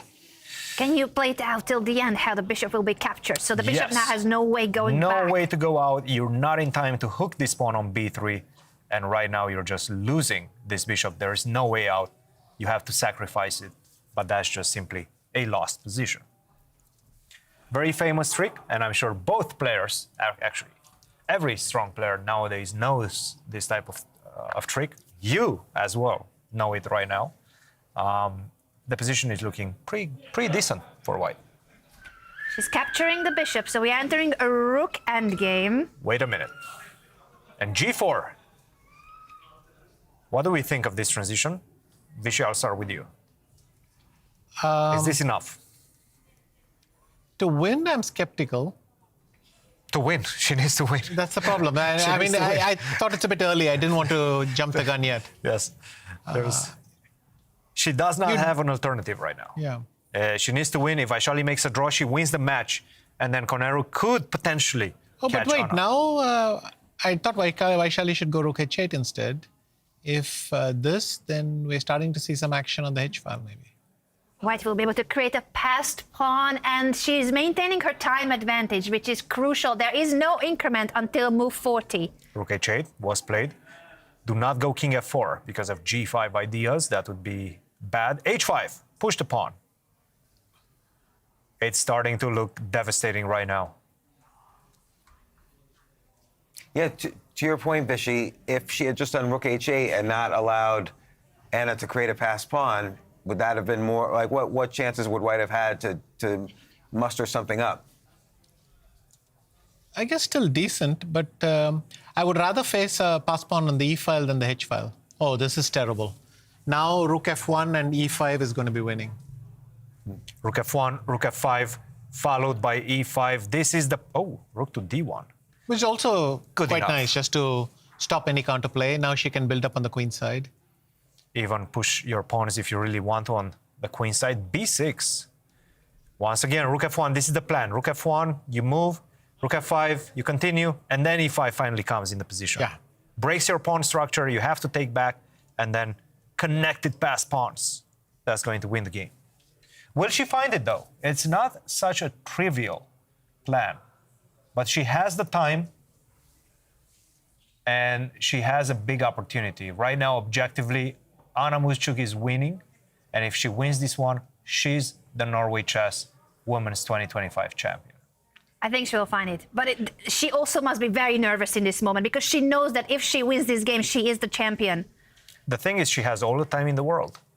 This rook f1, rook f5 never disappears from the board. She can improve her position as much as she wants, but she needs to find that plan. She's pushing the c pawn as well. She's slamming the queen side shut before going for this. Yes.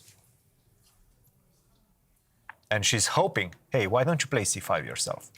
But now it's a bit trickier. If I go c5, oh, you'll go rook d5, f5. Yeah, that's d5. true. Yeah, Yes, that's yes.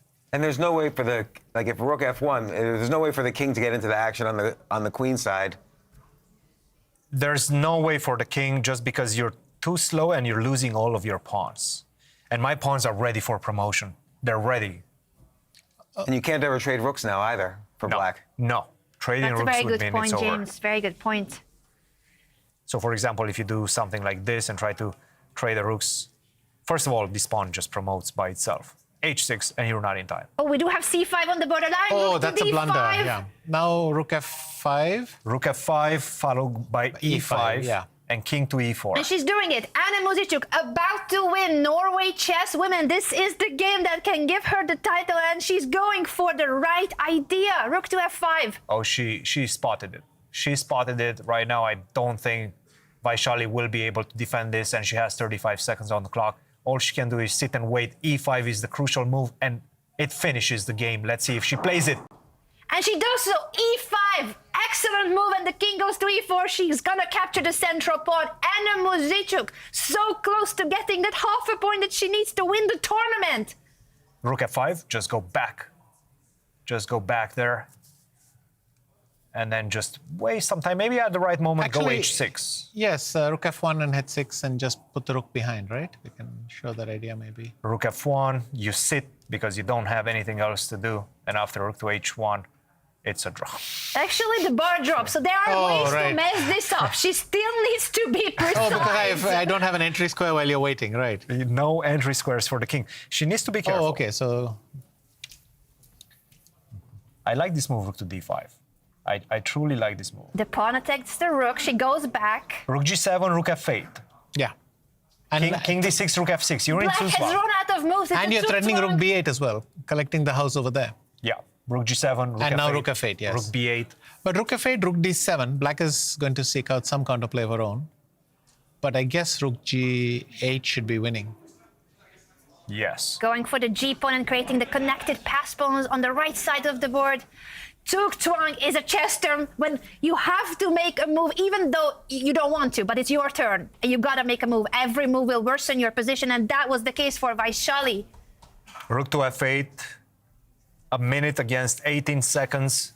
Vaishali gaining an additional second in about 4 moves from now. You know what else is winning here? h6. h6. That could be what she's Rook calculating. h7, rook takes g5, rook takes h6, rook h5, rook g6, g5, and I push you back. I think it's winning. Yeah. It is winning. Yeah. But rook f8 rook is f8 also, also winning. Also a winning move.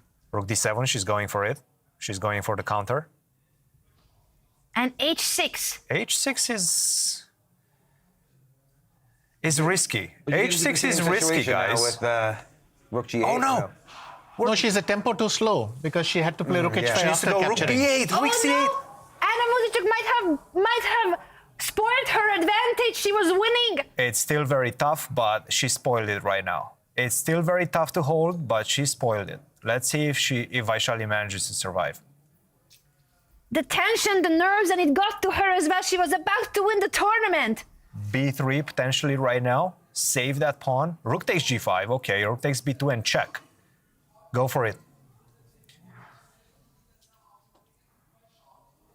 b5. Oh, I think she makes a draw. I think Black she will has a make a draw. pass pawn too. 2 pass pawns actually. g6, keep pushing the pawn, but then... Oh, now black is winning after c4. Oh, goodness me, but Joanne lost. But it doesn't make a difference whether she draws or loses for her, yeah. Goodness me, Anna Muzychuk, she was so Oh, this is a draw close. again, but... She was so close to winning the tournament. It's a draw right She now. still might win it, but if she goes down in the Armageddon, Humpy has a chance to catch her. I don't see it right now. c4. Because now she can just sack the rook on the pawn, right? That's exactly what she will do. Yes, this is a draw right now. It's an easy one. I think both players know it. What a missed opportunity by Anna. And right now... And it will be 2 kings on the board after the promotion. Anna Muzychuk knows it. She had it in her hands. She was about to win the title of Norway Chess Women. Now that she lost the Armageddon, Humpy Koneru still has a chance to win her classical game and catch Anna. In that case, there will be a tiebreaker for the first place. What a heartbreak for Anna. She still might win the tournament, but now it's somewhat out of her control. I think she needs to get ready for tiebreaks right now. Because Koneru is looking pretty good. How did that happen? How did Black... How did that happen? It's a big question, by the way, sure. because Rook to E1 might just make a draw on the spot right now. Oh, maybe that's how it happened. That Black allowed G4 in return for trading this. Yes. Let's wait and see, because Rook to E1 perhaps is just an easy draw. Rook to E1, you have to exchange. H5 comes, and Rook to E1 is on the board, Instantly, guys. yes. Now you just go Bishop to D2, you trap. Yes, this is a draw. If this is a draw, Anna is the champion, even though she lost the Armageddon game. But goodness me, what she had gone through in that game, having the win and then losing it. Vishy doesn't believe it, okay. No, I understand that it should be a draw, but let's just try with the king. How can she try? King C2. That is the big question. Let's say I go Bishop H6. Then Bishop C4. Explain to us why it's so difficult to win this position with opposite color bishops. Okay, I see the draw, and I'll tell you now. Bishop C4. Yes. B6. King D3. King E7, King E4, and I thought, well, I'm breaking through. But you go King F8, King F, and you can take the A7 pawn, but it doesn't matter because I want to sit on A5 and draw it. Yes. And that's the draw. I just put my bishop there. Yeah. And then I'm just going to go back and forth with my king. Because the 2 pawns are far enough that the king cannot attack both of them at the same time. If that pawn was on D6, the king could sit on C6, and it's impossible to defend both. If this pawn would be on D6. But here, when the king comes there, the bishop is free. When the king comes here, the king is free. Let's just show everybody what we mean by that. King to G7. If you do go H6, I give a and check. now you give a check. And then I sit on any dark square, and I'm home. Stay on G7, put the bishop on A5. There's no way for white to break this position. And despite the fact that you're 2 pawns up as white, this is just a draw. It's a draw unless Ju and Jun misses something, unless she blunders. But if she doesn't, if this goes according to plan, Anna Muzychuk, despite the fact that she lost the Armageddon and it's not in her hands right now, she's going to be the champion. By the way, it's interesting that, looking at the white bar, the evaluation bar, it was showing a little bit of advantage in this exact position a few minutes ago for white. But with endgames, I guess there's so many moves to calculate, but now it's showing it dead even. So it took a few more minutes for the computer to find a draw than for Vishy to find a draw. True that. And right now it's just exactly in the middle because I think they're very close to a table-based situation, very close to when the computer can calculate every single move all the way until the end. We're not there yet, but we're very close and the position is simplified enough that that's the case right now. There's just so much going on in this round. I think we'll need to go back to our bird's eye view. Oh, no, Christian, you want to say something more? Sorry, I thought you were waving at me. Never mind, bird's eye view, because we have so many games going on and only one has finished. That was the Armageddon win of Vaishali, Anna Muzychuk. In case of Humpy not winning the classical, she will be the champion, but she had it. She had it in the game. Anna Muzychuk was winning, but ended up losing the Armageddon. There's so much at stake. Everyone is nervous. And Magnus Carlsen, has he gotten himself out of trouble? Let's take a look at the current position. Arjun Erigaisi against the world number 1 Magnus Carlsen. Okay. It's so interesting because they got exactly to where we sort of were discussing. Just with a slight difference. The king was on H7 and the knight was on D7. D7. And this is, by the way, a huge difference. What happened? Can we see? Really? Did he do knight F8? Yes, huge difference. He played the move knight F8 and rook takes C8 followed. Now we take advantage of the fact that you cannot touch this queen. I will go rook to E1, deliver the checkmate after rook F1, rook takes F1. Back rank checkmate, we've seen it many times. So he played the move queen to A6 and now queen takes F1, the exchange of 2 rooks for the queen. And now this is the material balance. You have a rook, You have a knight and you have a pawn. And I have a queen in return as white. It seems like Magnus might be okay. Might be okay. He's still far from finishing and far from saving it all the way, but he might be objectively okay right now. And I do think that I want to show it with the king on h7. And just to understand why it's so different.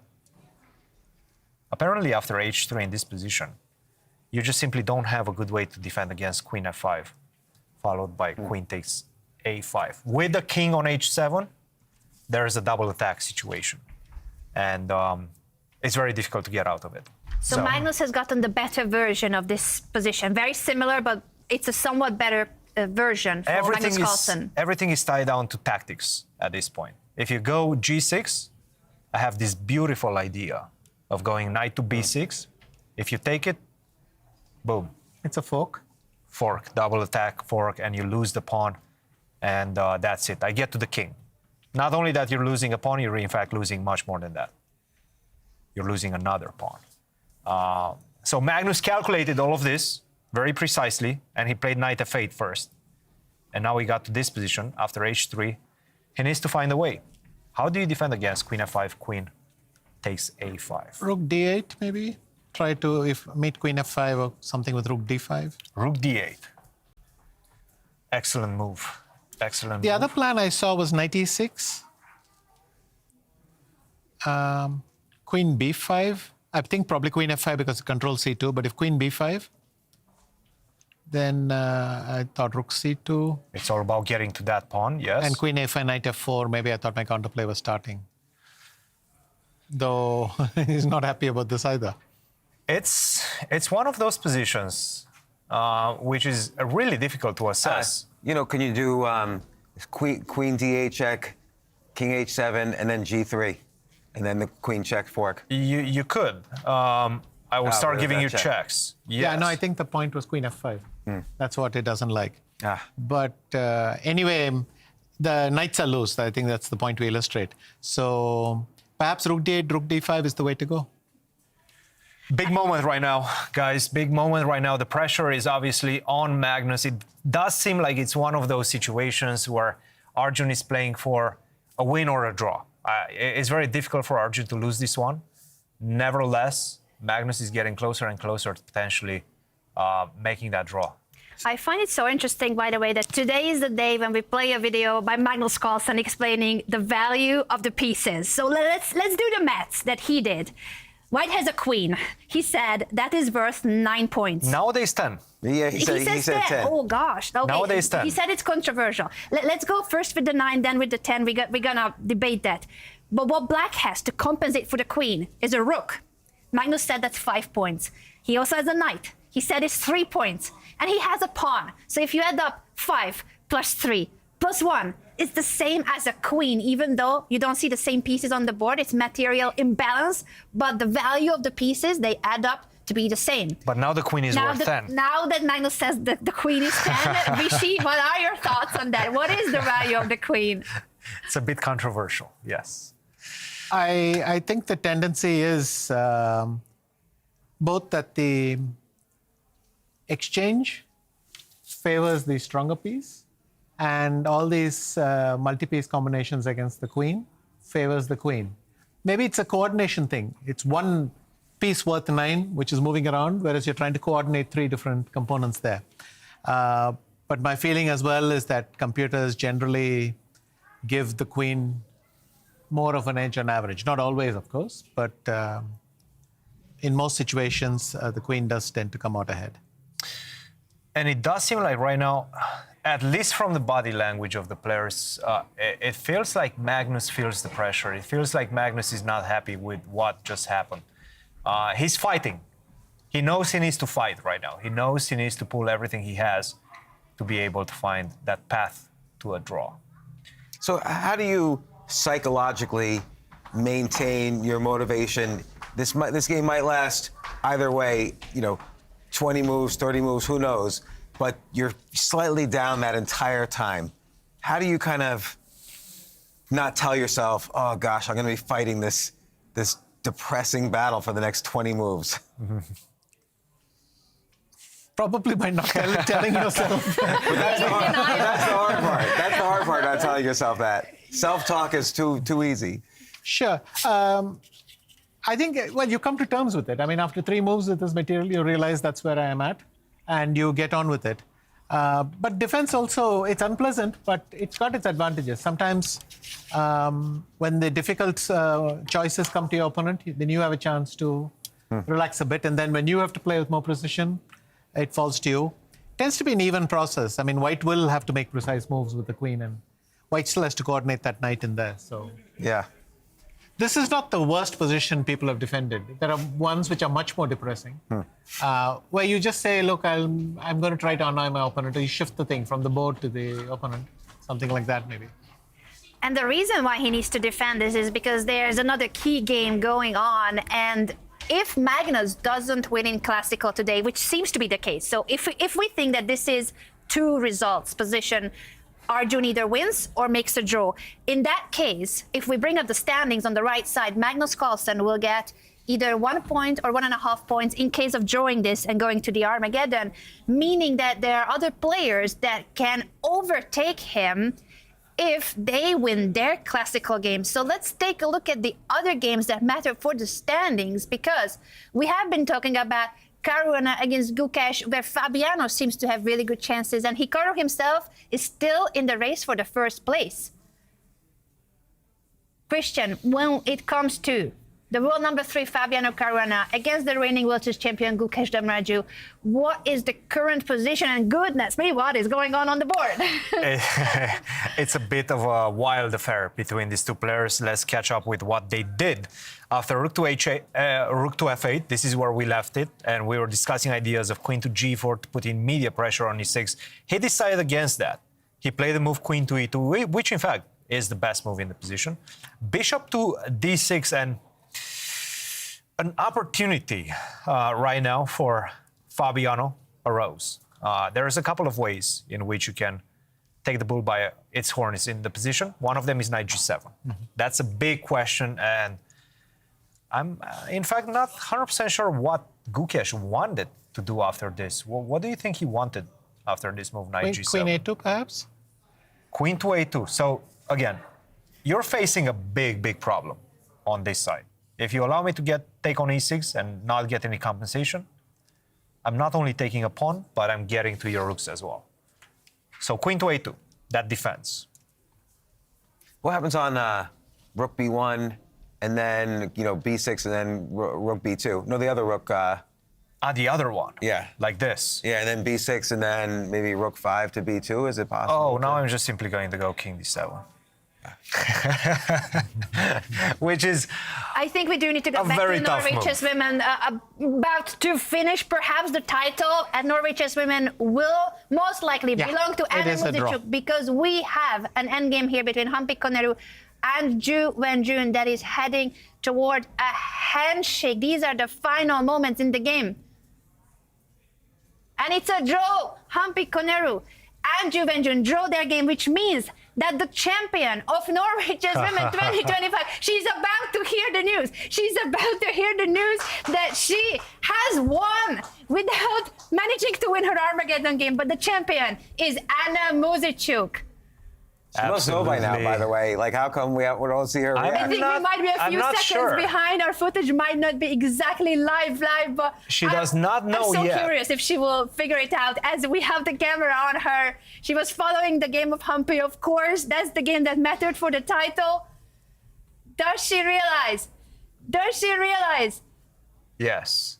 There you have it. Like she knows it. The champion. I think it will take some time though until it kicks in and you process that you have won a huge prize. The prize fund is the same as Norway Chess, and she's calling her family. Of course, that's the first thing you do.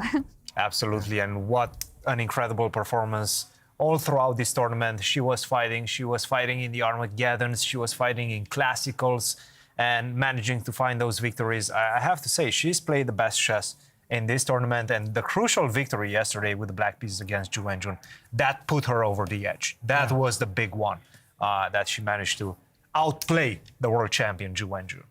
Kudos to her, congratulations.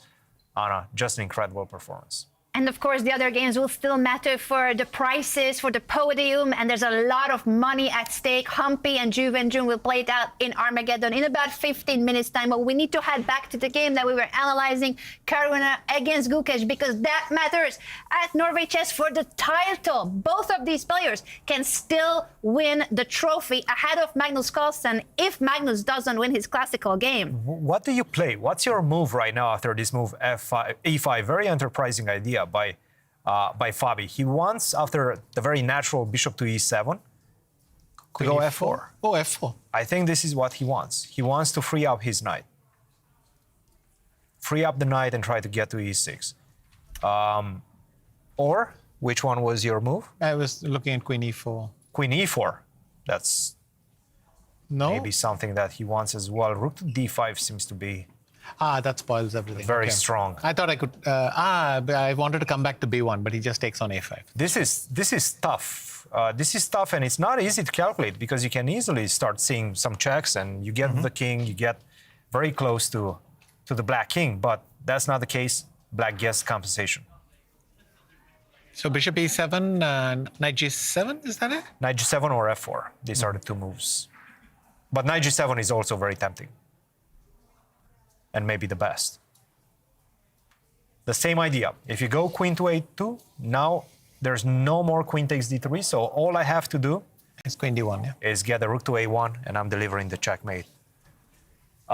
This is a tough situation right now for Gukesh, the world champion. Under 26 minutes right now, 25-50, and 46 minutes for Fabiano with a lot of pressure building up against Black's position. Definitely one to follow and one that could decide this tournament.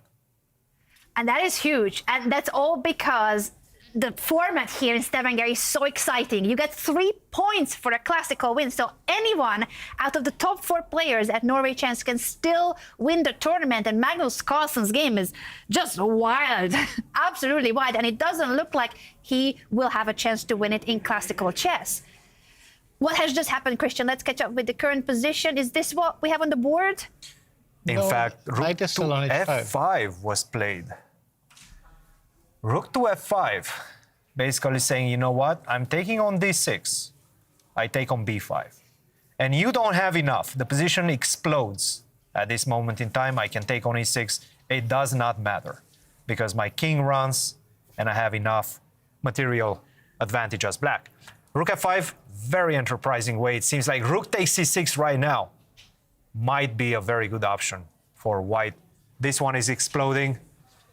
But I do think we're setting up for something else. Anna, take it away. We are setting up for something else and someone very special, the champion of Norway Chess Women 2025, Anna Muzychuk. Anna, congratulations. Thank you.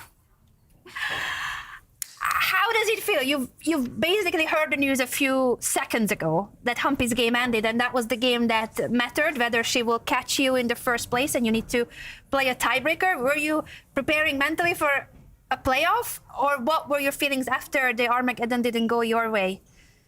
I still have quite mixed feelings because my game ended recently, and I think it was winning. I mean, if this is not winning, then what is winning? But I didn't win, and somehow it made me sad. But okay, now it's better, of course. It's understandable. You did have a rook endgame that was winning, and you were playing it so well until nearly the very end. We were just praising your endgame skills and how precise you are, because you were making the best moves, move after move. But it's also so hard when there's so much pressure. The stakes are so high, and there's a big difference between first and second place when it comes to the prizes here, and of course the title. So was that on your mind psychologically how difficult it was to play today, the classical game and the Armageddon? The classical wasn't so difficult because I had like a clear plan that I am just playing solid no matter which opening was happening, and I didn't have any problems with making a draw. But yeah, then Armageddon I really wanted to win, but it didn't happen. And yeah, I was like following Humpy's game, and when I saw that Jean blundered knight f6, I was like, okay, not the best news, but But then I think she played okay and she held it. Yes, and that means that you are the winner of Norway Chess. Last year, you were the runner-up. Today, you win the title. It's a huge prize. This is the biggest prize fund out there, Norway Chess and Norway Chess Women, with the matching prize funds. What does that mean to you as a professional chess player, that women get the same prices as men? Oh, I think it's not only for me, it's for all women. It's a big motivation, it's wonderful, and yeah, huge shout out to Norway Chess that they started with women's tournament last year, and I really hope they will continue because it's a nice event, it's a very strong event, it's a tough event, but yeah, it's very motivational, and I'm glad to play here. Anna, I need to ask you, how did you make your decision to play it safe in classical? Did you consult with anybody? Did you make it on your own? Did you talk to your coaches? How did you make that decision before today's game? Okay, it was like pretty obvious for all of us, and well, I'm the one who is always taking the decision, but like with some amendments from the coaches, let's say, like if I don't know like which line to choose, like if I have two options, they say, okay, maybe better this one. Now that the tournament is over, did you have something in mind for Koneru if she would have won her game and you guys would have had to play a tiebreak? Did you get ready for that as well, or that wasn't on your mind last night? Not at all, because like what to prepare for the classical game, to prepare for Armageddon, and then to prepare for too much preparation. Yeah, it's like really too much. Moreover, Vaishali plays 10 openings, and what did the victory yesterday mean? Because it felt like that one victory with the black pieces against the world champion, that put you over the edge. That gave you the leadership position. What did it mean for you? A lot, yeah, because I think with yesterday's game, it's like, this is the game that really helped me to win the tournament more than all the others. So, yeah. And with black pieces and against the Arjun, it's like, all together, all in one pack. When you reflect on your performance here, when you look at all the rounds, I know that today you're still sad about the Armageddon, and that's very understandable. It's so fresh. But if you look at the previous rounds and your overall performance, what do you think of how you did? You won the title, and I would love to hear your thoughts on overall the tournament and your play throughout the previous rounds. I think that overall my play was quite good. I didn't lose any single classical game, and in Armageddons I also, so I had 8 of them. Yeah, and I think I won 5, lost 3. So yeah, quite okay. I'm satisfied with it. We saw you on camera making some calls. Who did you call to give the news, the big news that you won the event? Actually, I was receiving the news, but yeah, the first person whom I call after the game is my sister. Your sister, yes. Anna, congratulations. You are the 2025 Norway Chess Women's Champion. Just an incredible performance. Huge congratulations to you, Anna. And those who don't know, of course, Anna's sister is a very strong chess player herself, former women's world champion, Maria Muzychuk. So shout out to the Muzichuk sisters for winning it all here. I'm sure that Maria has been supporting you all throughout. And also congratulations, Anna, on being the one that is best dressed. I think Norway Chess fashion should also be spread over the world, and you can get your merch as well if you want to be as fashionable as Anna. Congratulations on winning the tournament. Yeah, thank you very much. Congratulations, Anna. The winner of Norway Chess Women 2025, Anna Muzychuk. We already know that she's the champion, but who will win Norway Chess? It is still wide open because those 3 games that are remaining in the field still matter for the first place. 4 of the players can still win the title, and that is because Magnus Carlsen, he doesn't seem to be doing very well in his game today. Can we check in on Arjun Erigaisi with the white pieces and how the game developed since we last looked at it? Yeah, so this is the position we have, rook to d8, with the idea to go rook to d5. This is something that we were discussing. Get the connection between the knight and the rook to defend this pawn on a5. That's what Magnus thought about it as well. Knight to b6, rook to c5, and now this is what we have. The assessment hasn't changed much. It is still white who is putting all the pressure in the position, but the path towards victory is not that clear to me. So I'm seeing ideas of knight to c4. I think this is the main move that needs to be calculated. What you want to do is just get the pawn on a5. This is the one thing that, this is the one target that you have to attack in the position. So knight to c4 seems like the right starting place. But after that, it's very difficult to understand what's happening because what black wants to do is get an attack of his own on the other side. Knight to g6, knight to h4, the other knight comes to e4, creating this sort of cohesion between the knights, both of the knights, and potentially the rook invading via the c file or g file. It seems like it's going to be a race. I'm going to take your pawns and try to promote my pawn. You're going to try to get to my king in the meantime. We'll see if Magnus will get the white king in time. What's your instinct saying, Vishy? Do you think Magnus has good chances to defend this one? It feels like, for knight c4, by the way, what happens for a4? a4 probably. You're just going to go back and collect the pawn. I was thinking b3, but b3 doesn't seem to be a good move. Well, b3, I thought I capture. Yes. And then put one knight on e6 and one knight on d5, and Still, there will be moves like knight d6. I don't know. It seems to me. It does seem this wins. I would say probably black has slightly more chances to draw than white has to win, but not by much. I mean, I'm finding it very hard to. And computers will calculate with incredible precision. For humans with two knights jumping here and there, it wouldn't be that easy. I'll ask you a different way. Which is easier right now? Easier for Arjun to win this one, to handle everything that's happening on the board, or easier for Magnus to put on the best fight that he can? I think it's easier for Arjun because his moves are more pleasant and have less consequences. Whereas Magnus may come upon some very precise move, then is in the need to make some very precise move much faster.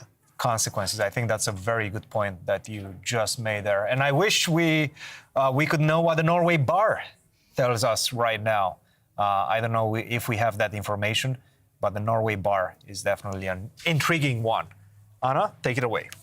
I was just curious about the Norway bar myself, and just for the viewers that may not have heard of that term, it's an evaluation system that they are developing here at Norway Chess, and it also takes into account more human factors, the time pressure, the king's safety, and other factors that have not been all revealed. But we have, of course, the other key game being played here, Fabiano Caruana, the four-time US chess champion with the white pieces, against the reigning world chess champion Gukesh Domaraju.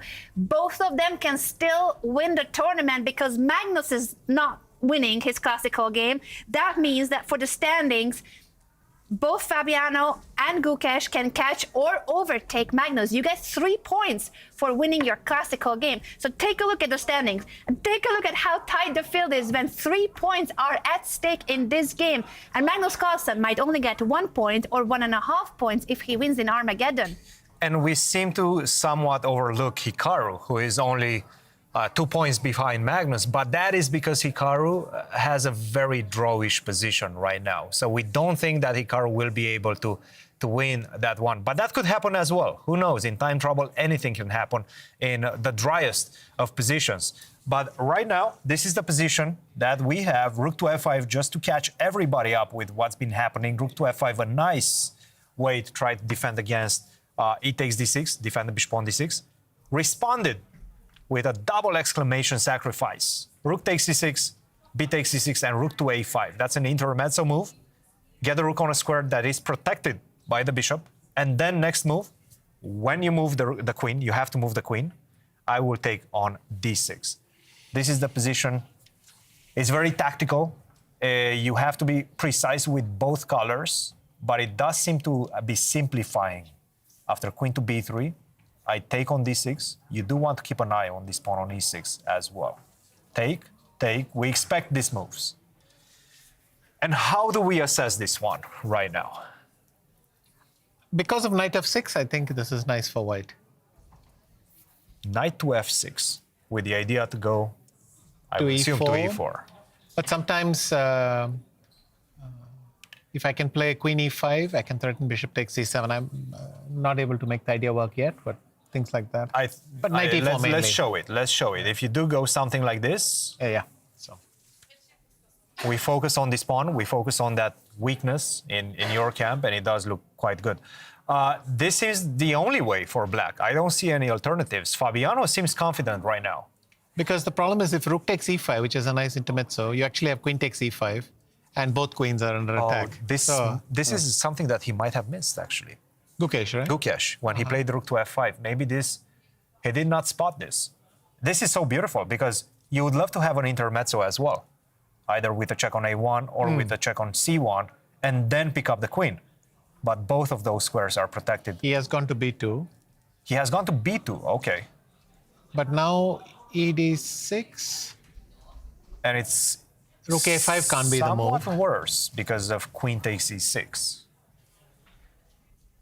And then I take, that's a check by the way, and we get to this position. You can throw in queen a1 check, just to pin the thing. Yes. Because I have to go bishop e1. Yes. But that's not much fun anyway. That is not much fun. That seems to be forced. Fabiano in the lead right now, going into those last few minutes, those last few moves before the 40th move when we're going to get the additional 10 seconds. But it does seem like Fabiano has an advantage in this one. If he wins this one, coupled with a Magnus loss, Fabiano is the champion. If Fabiano wins and Magnus does not lose, Magnus is the champion. In this position right here, I'm just curious if there's a strategy like c5, c4, and you know the d pawn keeps going. That is the one strategy you have. Yes, I don't think you have anything else. In fact, because if I manage to get this knight on a nice square, maybe let's say travel all the way to c4, that would be ideal. The game would be over because at that point black does not have any compensation left. So I think you can hit c4 before the knight hits c4. I think you hit the nail on its head. Yeah, he needs to go c5. He needs to go for it. Could I have gone queen e4 instead of queen e2? Which delays your move a little bit. Certainly can. Yes, certainly can. That way I stop c5 for one more move and gives me some time to jump back with the knight. By the way, we are getting news right now from the bar itself. 63% win percentage for Fabi and 0.27% draw in the game against Gukesh. 0.20, no, that cannot be it. Gukesh has chances to win this one as well. I think we're getting the wrong numbers. Maybe it's 27%. I think we're getting the wrong numbers, yes, but... Could be 65% chance for Fabiano winning and the rest is draw? Is that? Or do we also think that Gukesh is winning chances? Sometimes the bar malfunctions as well. It's human. It seems this is what we're getting right now. And all the emotions, the nerves. I do want to check quickly the game of Hikaru Nakamura. It is 27%. It is 27%. 27%. I would love to go to Hikaru's game just to assess if it's still drawish, if it's still heading toward a potential equal endgame, because that matters too for the top place here in Stavanger. What do we have on the board, Christian? Ooh, actually, this is not that clear right now. I don't think you want to go c4. So black has a clear opportunity. Let's see what he plays. I'm very curious what the next move is. Best move in the position, Wow. rook to h1. He found the best move. Now you can breathe a sigh of relief if you are a Wei fan. Because easily you could have defended this pawn with c4, excuse me. But then after c6, it becomes extremely dangerous. You are losing the pawn on d5, and you might get yourself in trouble. He played rook h1. Any chances for a different result but a draw, guys? Can you just show why this move is so strong? What's the idea behind it, Christian? The idea is that this queen is pinning this pawn to the king. So I'm threatening to go rook takes h6 next. If you, for example, take on d5, that looks tremendous. I will continue with rook takes h6. After which, I'm going to start looking at ideas of check, maybe even... Oh, yes. I have a question. So, and I'm missing something. So f5 here, what happens? Oh, but then there's the check and... That is a good question. No, this is a very good question. Now I will give you a check. So the idea being that if I take with the queen, keep contact with this rook. You can take the rook. You take the other rook. Yes. If I take with the pawn, then I break contact with this rook. James, your tactics are very sharp. Are you doing a little puzzle rush, or what's the secret? I am doing a lot of puzzle rush. Puzzle rush. But the queen h7 check, I did not quite see. An intermezzo right there, but not an easy one. An intermezzo, then I pick up the pawn with a check, and then I move the rook next move. And I save both of my rooks. Still complicated. Still complicated. It doesn't seem like this one is going to be over as fast, as quick as we expected. So what will we say? Is there 3 possible results, or who has the better chances in this game, Vishy? Mostly this looks equal to me, but maybe ever so slightly favorable to AE, because it's easier for Hikaru to blunder when your opponent has a rook on h6. I don't know what's the situation with king f8. If you play king f8, is it c4? If we just bring the board back for one more time, because I also want to point out that the time situation, there's a huge difference on the clock. Wei is down to his final 12 minutes, while Hikaru has over 40 minutes. So more pleasant position for white. But time pressure-wise, Wei Yi is running out of the extra minutes that he needs. I'm not sure it's so much more pleasant for white, because again, king f8, like that's a very good question. What do you do? And it does seem like if you don't go g5, which is not clear to me at all, why this is such a strong move. You are allowing... I think it'd probably follow up with rook e3. No, it's rook h6. Wow. Apparently this is fine, but this is not going to be easy. Oh my God. Yes. King e8. Yes. Queen h8. King d7. Queen h3 check. Is that a repetition? And then queen h6 check. I keep on taking. Oh, that one's it. Oh, yeah. I kept interposing c4, but that's true. There's so much to calculate here. We better let Hikaru figure it out, because Magnus Carlsen's game is also, of course, a key game of the day. He is the leader of the tournament, and the reason why we are discussing the other games in depth is because Magnus Carlsen might be in trouble. We need to check in with what has happened since in his game against Arjun Erigaisi. What do we have on the board? Well, I think Vishy was pretty much spot on. It's much easier for Arjun to make his moves than for Magnus to find the precise way to get the coordination between the knights and the rook and get that king. Right now, this doesn't seem to be it. Knight to e6, Arjun said, you know what, I'm going to pick up that pawn. Next, you're next right now. Find the way to get to my king. And it doesn't seem like there is a great way to do so. For example, you go rook to c2, I go back to defend this. And my guess is, what after knight to f4? And then you just simply lose, because of the knight being on f4. So it does seem like the knight, in fact, had to come via g6. Oh, and go to h4. So that you have to go to h4. Yes. That's brilliant. Yes. You have to go to h4, not to f4, because often with the knight on f4, you allow this queen to c8, queen to f5 check that we've seen in our analysis. Yeah. Very complex stuff. Very complex stuff. And again, if you don't have the engine, this incredible, powerful entity that we have access to, in the middle of the game, Magnus right now might even be thinking, I'm lost. Like, he might be just not giving up, but in his mind already lost, and he's trying to find things up. He was not lost. Knight to g6, knight to h4 was the better try. Right now, he's in trouble. With the knight on e6, I took the pawn. Where's the compensation, or at least where's the attack against the white king? And the answer is far from trivial. He's g5. pushing g5. All right, let's see the idea behind g5, Christian. By the way, this was the best move. Yeah. Probably g4.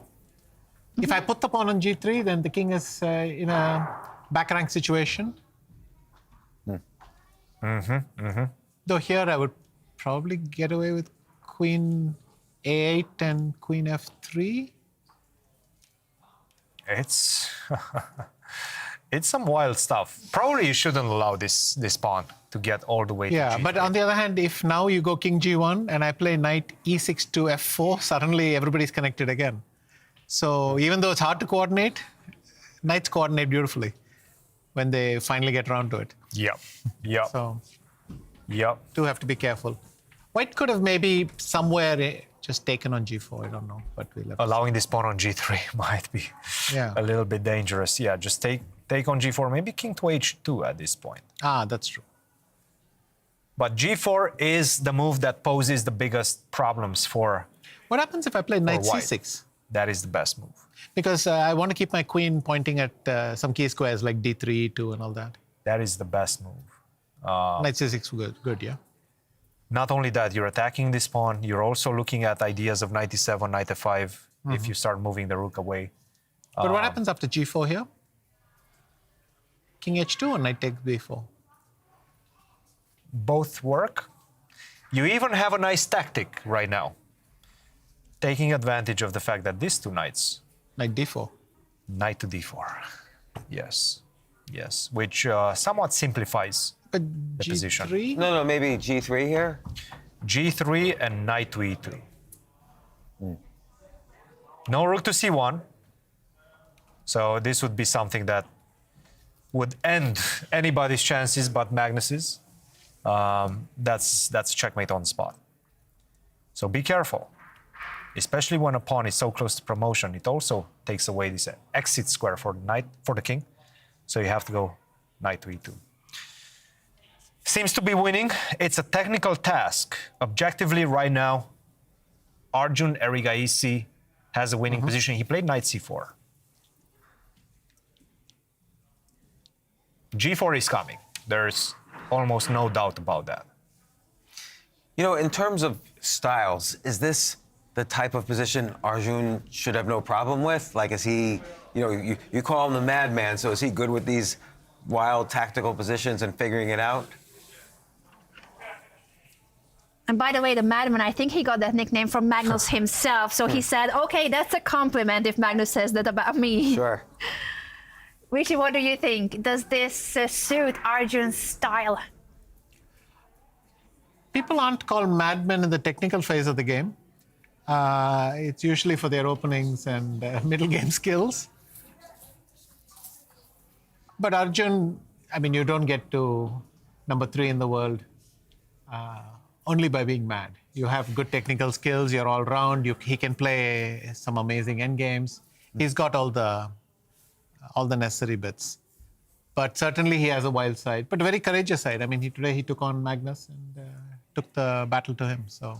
Very courageous. And this is the first time, by the way, that Arjun gets an invitation to a top-class event. He has played very strong open tournaments, and he is, of course, a gold-winning Olympic player from the team of India, both on his board and as a team.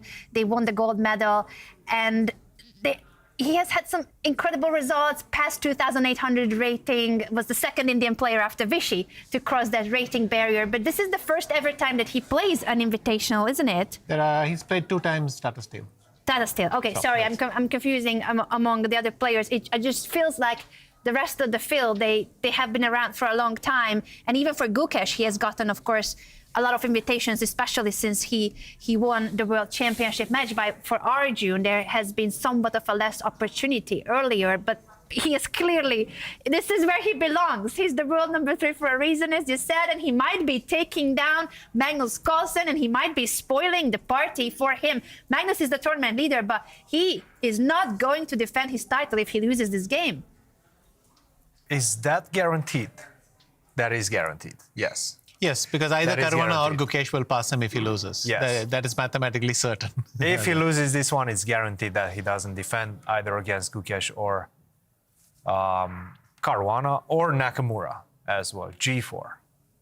I think King H2 is it's very tempting. Human move, right? It's very tempting. King to H2, just not allowing this move G3, defending your pawn structure as well. It's a very human move. Yes, I think that's the best way to put it.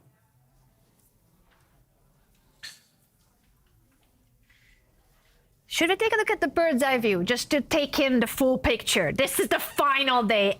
Everything is on the line at Norway Chess. Norway Chess Women already has a champion, and her name is Anand Muzychuk. But at Norway Chess, all 3 games are still underway in Classical. And of course, for the ladies, the other prizes still matter too. So there's so much to play for. But when it comes to the titles, we're looking at who will be the champion, who will emerge victorious. And Magnus Carlsen was the heavy favorite going into today's round, but his position is looking, unfortunately, not very good when it comes to what we have on the board. That's why both Caruana and Gukesh can still win the title, and Nakamura also has a chance to clinch the first place.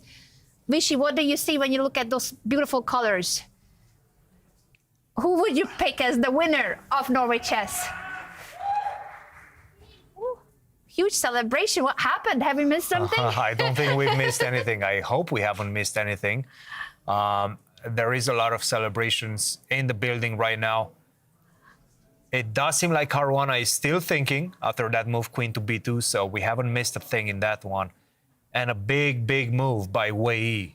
G5. He G5. has played G5, yeah. I'm going to put all of you on the spot. Who will be the tournament winner in Norway Chess? James, you can pick one player. I mean, it's just looking like Caruana right now, but I don't know. I mean, it seems we've seen the one thing we've seen in Norway Chess is that the winner's not decided till the last move in a lot of these games. Very true, very true. And if you are in the lead, you most likely will lose your lead. No player has led for more than 2 rounds. Pattern. Absolutely. Vichy, would you also pick Caruana? I'll call you. I'll call you in an hour or so, maybe 2. Christian? So Vichy gets a pass. He doesn't tell us. He's the only one who's All right, allowed the pass. I'll If take you're my a boy. world champion, you're I allowed will the pass. take my boy, Fabiano Caruana.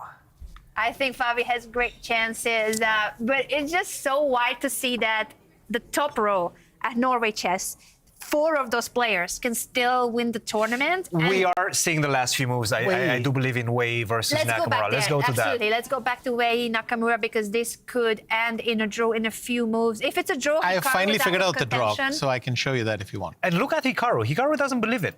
Yeah. Hikaru is like, where's the draw? Where exactly is the draw? And in fact, where is the draw? I'll show you. Put it on. Yes, I got it. So I got Queen it on. G6, King E8, Queen G6. That's a check. Yeah, King D7, Queen F5. Yes. King D6, Queen F6, King takes D5, C4. Ooh. King takes E4. Oh my God. Queen F3. Goodness King D4. me, that's Queen the C3. draw. Sacrifice King 2 E4. rooks. Shall I go to the confessional and say Stop this? it. Stop it. Oh, this is so nice. Goodness me, what a draw, giving up 2 rooks to get That's the why it didn't perpetual work on the check. H file, but it works on the F file. Oh, this is so nice. Yeah. Yes. Such a nice variation. Let's see if Wei is in fact ready for that, ready to give up both of his rooks. Let's just see this once again, because this is absolutely brilliant. So you get the queen and you give the check from F5. Black goes up. Only way to try to avoid this perpetual. We give a check. They're following it. King to D5, and now you sacrifice the second rook. Force the king in the middle of the board, and you emptied this C3 square by playing the move C4. I think both players knows it, so let's catch up with their moves. We're gonna see this variation that Christian has showed being played out. Brilliant stuff. So wait, This Vichy, is how did you huge. see that? Well, I tried on the H file, and then I tried on the F file, and suddenly it hit me what the difference was. But we weren't looking at the position. Were you like kind of thinking it in your head in the background? No, I got this earlier. Oh, okay. So before G5, I had worked it out, and then when he played it, I thought, okay, he must have seen it by now. And he went through everything very Hikaru is fast. going up the board. We're gonna see this variation where Wei will sacrifice 2 rooks to get the draw. He's already down a rook, but there's a way to go. Only moves. This is the only way White can save the game. If King D5, let me try again. King Yes. takes D5. C4, King takes E4. Queen F3 check, King D4. Oh, if B3, Queen C6 wins. Otherwise, Queen E3 was made. But Queen C6 wins because... You cannot move the queen. Okay, you'll have to play Yes. Queen takes C4. You pin. So he better take the draw, I think. Yeah. You pin. No risk for Hikaru. Oh my goodness. Okay, Let's see. And this is the current position. Hikaru can either go back with the king where it came from or capture the pawn. I think he knows that this is a draw, and that will mean that they will fight it out in Armageddon. So that's still great news for us, of course.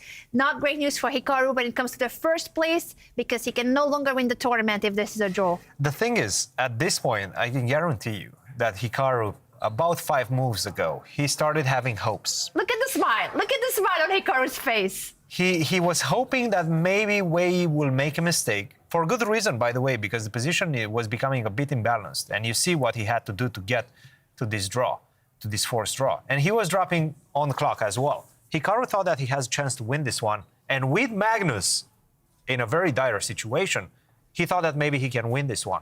There's a lot of emotions that are going through these players' heads right now. All of the players that are in contention for first place. So queen to f6, this is the moment of realization. That's it. I'm not winning this tournament. He's not winning the tournament. He's protecting his rating, which was a strategy for Hikaru in his game yesterday, because the candidates tournament in chess is the one that matters for becoming the challenger of the world champion. And one of the ways to qualify to that tournament is by being the highest rated player, other than Magnus Carlsen. If Magnus doesn't play, Hikaru will earn that spot most likely. So for him, it has mattered in this tournament that he protects his rating. And he knows that this is a draw, both players know, but I would still love that they play it out, because it's such a pretty line. You end up giving up 2 of your rooks just so that the queen can keep giving checks till the end of the world. Perpetual check means that there will be checks constantly. You cannot escape. And that means a draw in chess, because there is no way out of the constant checks. Perpetual, king d7. This would be a perpetual. This is another perpetual. This forever checks, and absolutely no way for black to get out of. Let's move on from this one. I do believe that Hikaru is just coming to the realization of it. And we should he probably... is smiling, and we have an Armageddon, Hampi Koneru. Magnus, right now, at least according to my engine, it's a draw. I think we should go really quick to that one. This is the final moment in the Armageddon between Hampi Koneru and Ju Wenjun, and it matters for the top prizes in the ladies. Oh, that's it. I would love to see what happened. Oh, Ju Wenjun lost on time. Oh, with 5 seconds against 0. Wow. Goodness me. Hampi Koneru wins her Armageddon game, and that will mean a really good result for her when it comes to the overall standings. Clear second. She will be second right after Anna Muzychuk. Let's go over to Magnus Carlsen. Christian, you said that it might be a draw already. Magnus has survived. That's what the engine is saying. That's what the bar, as you can see. And in fact, okay, so to catch up, after g4, he played the move b3 first. Take, rook to h5, attacking the pawn on h3, and now king to h2. Apparently, king to g2 was much stronger. The question is why? And the answer seems to be, oh, knight to g5. Oh, this God. this is the most inhumane move that if Magnus finds. And look at Arjun. I think Arjun senses something. He's trying right now to cover his mouth. But knight g5, let's just show everybody what he might have missed. Rook takes h3, king to g2, and I continue giving checks. Rook to g3. You cannot, well, you can, and you're probably forced to take the rook, but after knight to e4, I'm getting my queen back. That's a fork. And in fact, it is black who maybe even have a slight advantage. Absolutely sick defense if he finds it. Knight to g5. But king g2 was favorable, right? King g2 was... What was the eval? Probably winning, yes. Much better. But why? If I go knight d5, aren't I getting some knight f4 and rook takes... Yes, it's still not over by any means, but it's... Okay, sure. You're probably, objectively in the long term, you're winning this one. After king h2, knight g5, it does seem like Magnus is getting back in the... It's not over by any means. I'm just going to give you the h-pawn, and then I'm going to try to do something on the other side. So I'm not touching this knight. I'm going king to g2. You take, and now I do something like, I don't know, queen to b7, for example. But you can see the bar. If Magnus finds knight g5, I think objectively he's out of danger. Let's see if he finds it. It's a big moment right now. With the tournament on the line, this knight to g5 is an absolutely crucial move. If he finds it, I think he has great chances to survive. And even then, the others can catch him, because that will mean that he'll get 1 point. He still may or may not win the Armageddon, and the others can get 3 points for a classical Only win. Gukesh. Only Gukesh. Only Gukesh. can still The other overtake him. and That's right true. now, Fabiano's Fabi's got chance the better position. Gukesh needs to win. Yeah. So for Fabiano, that's bad news if Magnus survives this game. Gukesh needs to win, yes. Gukesh needs to win, or Magnus needs to lose the Armageddon and Gukesh to win the Armageddon. And then we're going to have a tie at the top. But this is it. This is the big moment right now. Will he find it? If he finds knight g5, I'm not going to say that he's out of danger, but his chances increase substantially. And we do have a result between Wei Yi and Hikaru Nakamura, a draw. I wonder if they played it out all the way to the perpetual check, but we were analyzing, but we don't have time to go there because there will be an Armageddon, of course, between Wei Yi and Hikaru Nakamura. It just no longer matters for Hikaru for the first place. He is, of course, in a chance for the other top prizes, but not the first place. Will Magnus Carlsen play knight to g5 is the big question here. Huge moment for the world #1. Will he find it? Let's stay here with this moment. It's not the only move, by the way. Apparently, king to g7 is extremely powerful as well. But king to g7, you're allowing a lot of things after that. You might be out of danger objectively, but you still will have to fight a lot. Knight to g5 seems much more straightforward, giving you immediate chances. But if king g7 is okay for black, then I think it's excellent chances that Magnus will find it, and no reason why he shouldn't. Yes. Because the other move, well, sometimes you reject it without seeing it. I'm sure if he saw it, he would say it, but sometimes you reject it without even looking. But king g7, it becomes a race, right? That kind of We're going to have a equality. race. Okay, yes, I understand. That kind of equality, which is very tough, I would say. He has played He plays king king g7. g7. Yeah. But now Arjun has to say that the only thing is that he can't protect the h3 pawn, and he has to go for this b4. Yeah. Missed opportunity for Magnus right there. Knight to g5, but such a difficult move to see. That was one of those tactics which you miss it most of the times. But then there must be some amazing subtlety with king g2 instead of king h2 and king g7 there, and what kind of balance you have there.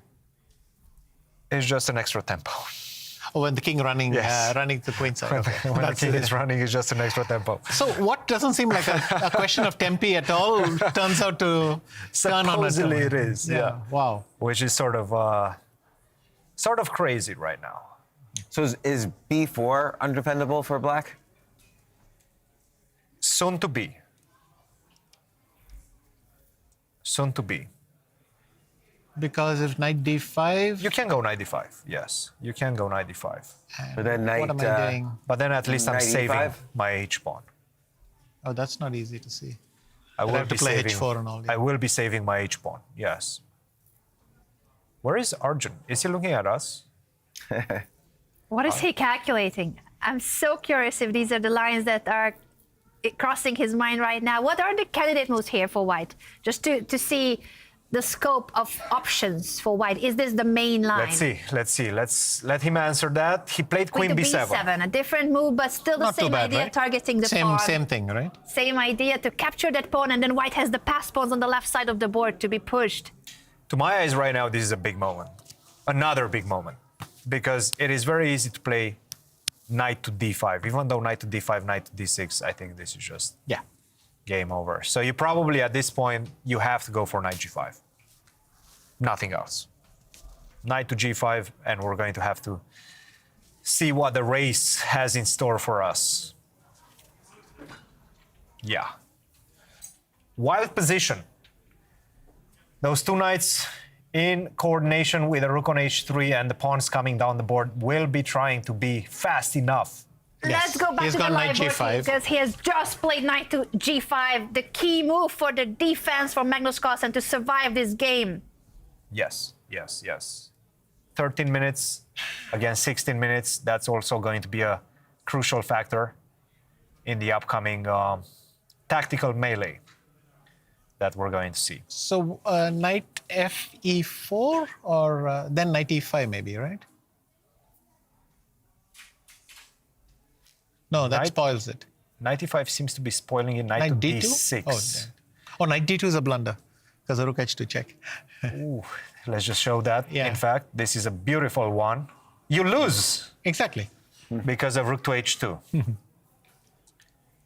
I sacrifice the rook, and now I get your queen in return after king to g3. Knight takes d2, 2 pawns, but I have an extra knight. Lots of tactics still in the position. This must be a brilliancy for you, Vishy. You love playing with the knights.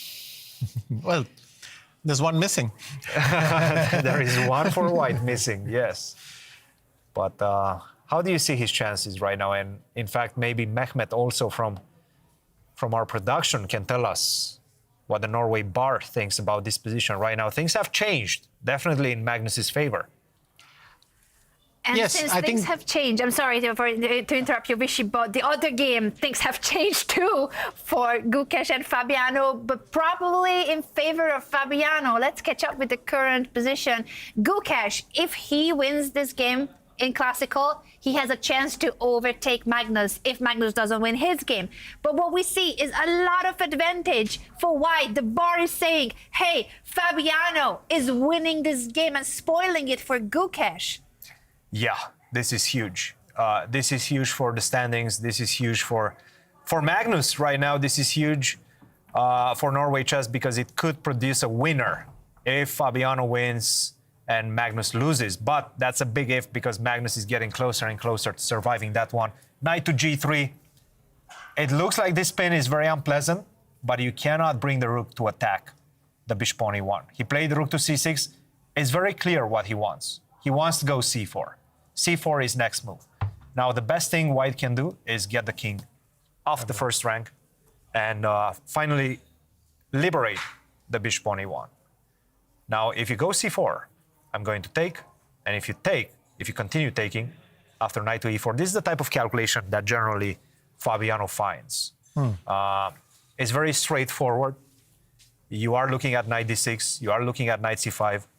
And black cannot capture this bishop on e1 because now we have a discovery check. And a fork. And a fork. But And the pin, the knight was also untouchable. All the patterns. Every theme. In fact, let's just show that. So this pawn is pinned. This queen has just been opened to attack the queen on e1.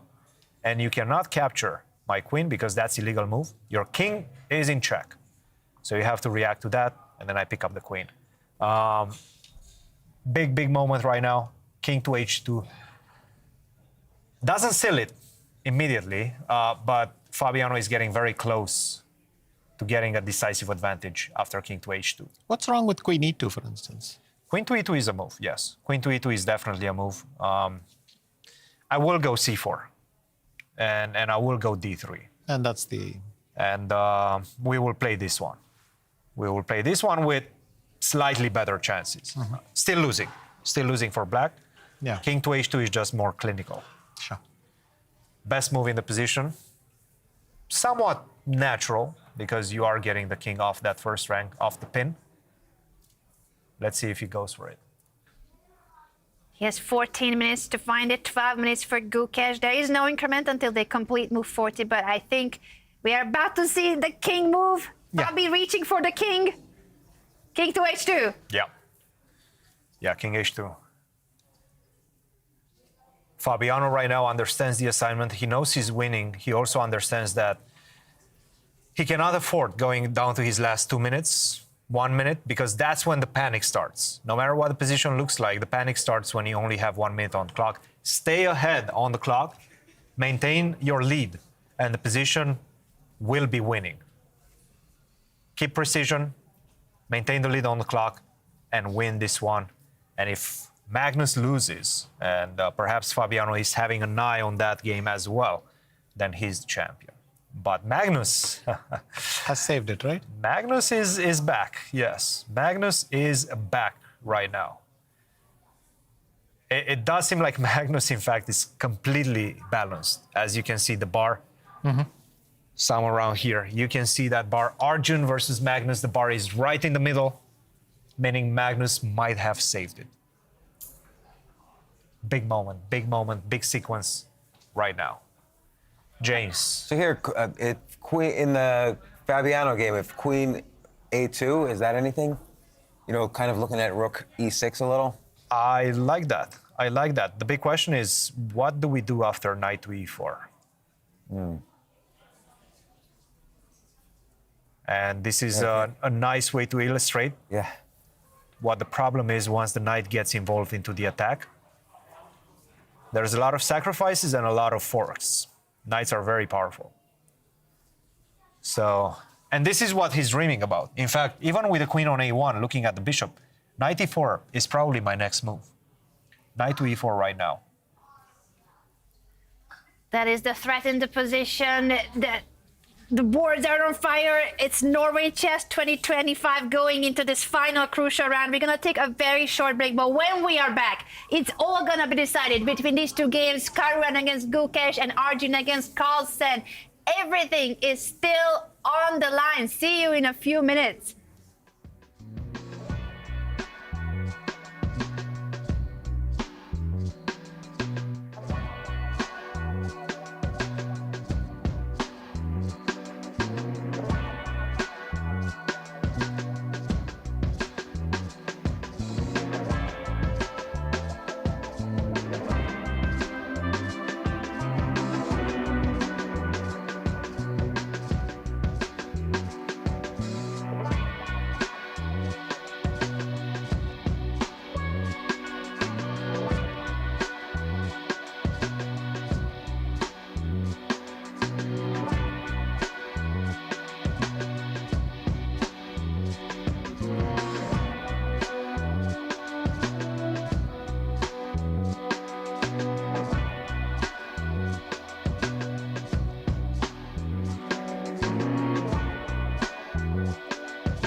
Welcome back to the final show here at Norway Chess. This could be the crucial moment in the game of the world number one Magnus Carlsen as he looks at Arjun Erigaisi, not believing that Arjun has messed it up. White had a winning advantage earlier, then it was balanced, equal, and now Magnus Carlsen could be heading toward a win in classical chess. If he wins, he is the champion of Norway Chess for the 7th time. He is the defending champion, has already won it 6 times, and he could have very well turned the tables around completely in this game.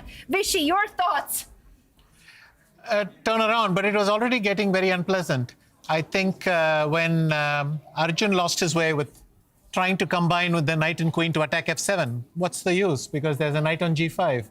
And now that knight is marooned. It's too far on the wrong side and it's unable. Black is just going to set up a mating net with 2 knights and a rook. And I don't see a defense. What a turn of events. What a turn of events. What a turn of events in this one. Yeah, this is the Magnus effect right here, right now. Yeah. So if Magnus wins and Fabiano wins, it's Magnus wins the tournament. Yeah. Great result for both, but Magnus wins. Yeah, Magnus wins the tournament. If he wins the game, Magnus Carlsen in classical, he's the champion no matter what happens in the other games. If he doesn't win, then it's still a bit open in Armageddon. So what's interesting with this last move, with the black knight to e4, is that all of the white king squares on the 3rd rank he can't go to if black does rook d2 check. Yeah. That is very much correct. You have to go on the 1st rank. And the problem is, if you go to g1, you're mated in 2 moves. After king f1, I guess rook d2 is resigns. Beautiful checkmate pattern. This is the threat of Magnus Carlsen. And if he goes to f1, rook where? Rook d2? b2. d2. We are on d2. No, there's no knight f5. Oh, here I go rook f2, f5. Right. I mean, he has played king f1, if you see the live board. Oh, he has played and king then rook to d2 wins for this reason, I think. Rook because to I'm d2 threatening knight g3 check and knight f3. That's And the it's move. mate, wherever the king goes. That's the move.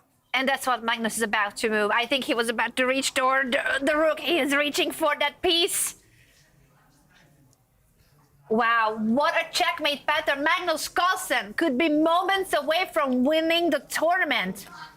You know, that's such an inspirational game because for a while it seemed like all about white's queen entering in and maybe the white pawn's doing something, and then black won that the h pawn and then created this mating net that surprised me.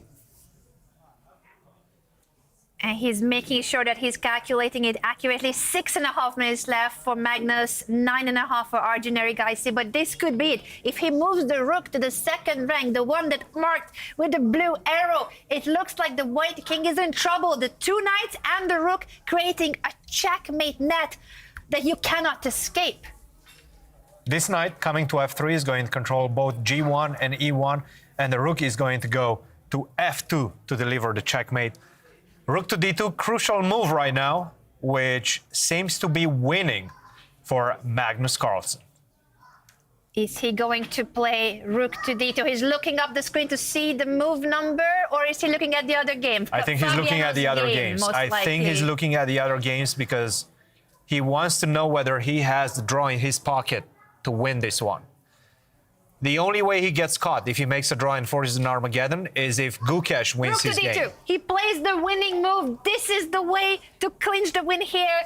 As already highlighted by Christian and Vishy and James here in the studio, this mating net around the white king with the 2 knights and the rook. It's a problem. It truly is a problem. And if queen right b8 now. to stop knight g3, I mean, I think either knight f3, I think.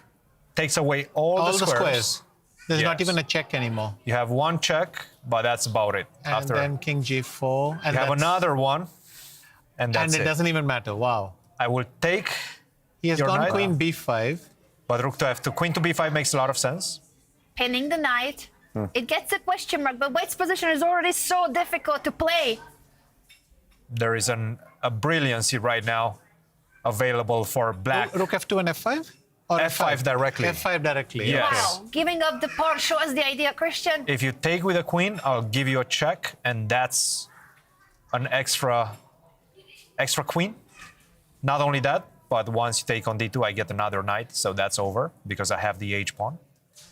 And if you take with the knight, which is probably what Erigaisi wants to do. But then rook f. After rook f2, you go towards Magnus the left gives side. a check instead of pushing the pawn. So let's see how this plays out. Slightly different. Well, he Could can he repeat. still be winning? He can repeat and He then might find repeat. f5. Let's take see. a look. He's repeating. Let's catch up with the board. He's not going to give perpetual, right? He's just repeating once for the sake of, hey, I'm testing you. I'm getting some time on the clock. That's why he was looking at the board, at the other boards, because right now he has the option of repeating. Again, it's all about what he thinks about Gukesh's position. But perhaps right now he's going to spend a little bit of time and realize that f5 clinches the game and clinches the title. Is he going to spot that, or will he secure the draw in case he thinks that Gukesh cannot win anymore? It is not the only move, but is by far the most precise way. By far the most precise way. Perhaps the queen could have gone to a5, is that it? But then it runs out of checks, yeah, that's the problem. Because then we don't allow all this... Knight c3 Knight c3 idea, at the end. But so this is the main line.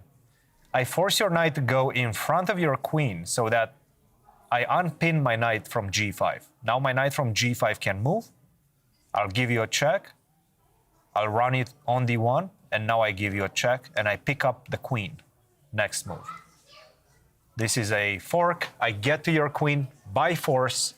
I have a rook and a knight for a couple of pawns, and a pawn, by the way, for black. So that's a big material advantage. Not only that, but I'm also delivering the checkmate with the knights and the rook. So the reason why Magnus should find his pawn push is that to have a piece of white that blocks, right now, that black knight is pinned. You cannot give that check.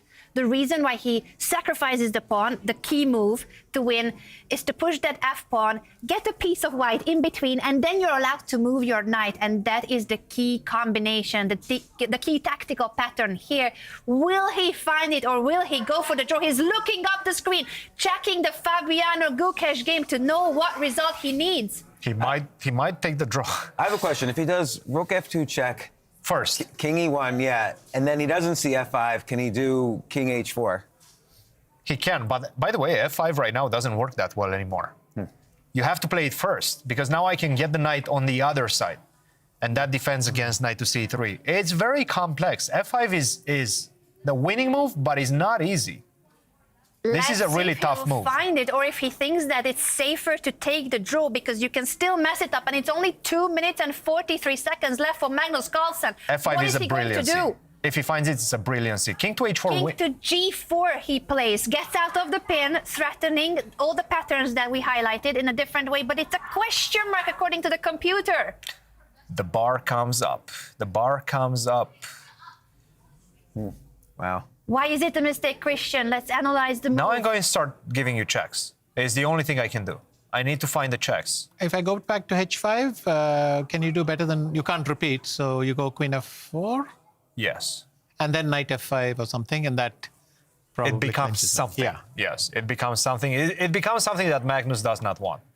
Because I do believe that he knows with a draw he probably clinches. What happens if queen f5, king g3? Was played. So queen e5. He needs to continue giving checks. Yeah. King f3. Continue giving checks. King e3, knight d5, yes? Continue giving checks, and this is the main line. You get the king all the way to d4. And then knight f4 or what? These knights are so tricky. Knight f4, knight g3, perhaps. Oh, sorry, yeah. So king e1 or queen d7 maybe. And this would be a nice checkmate. Wow, that's beautiful. Not even picking up the queen. The rook controls these two I hate squares. spinning. And then, yes. It's a wild position, guys. It Wow, truly so is a knight wild d5, position. king d4, king e1. Yes. Is that the only move? Yes. Right. Are we going to see this? Let's catch up with the players and see if this is where we are heading. Yes, it is. Or maybe he goes for king g4. He can still repeat if he wants the draw. He can take the draw. He can take the draw right now. But I if think he he's wants. already smelt... King f3. He's going for the win. Magnus Carlsen doesn't want the draw. King to f3. Mistake. No. No. The computer is so judgmental sometimes. Don't believe. What was better? No, King F3 is good. King F3 is good. I think King E1 is very hard to spot. It is. So It's a very difficult it move is. for Arjun to find it. He needs to move his king one square to the left. He is giving a check instead. Much more human move.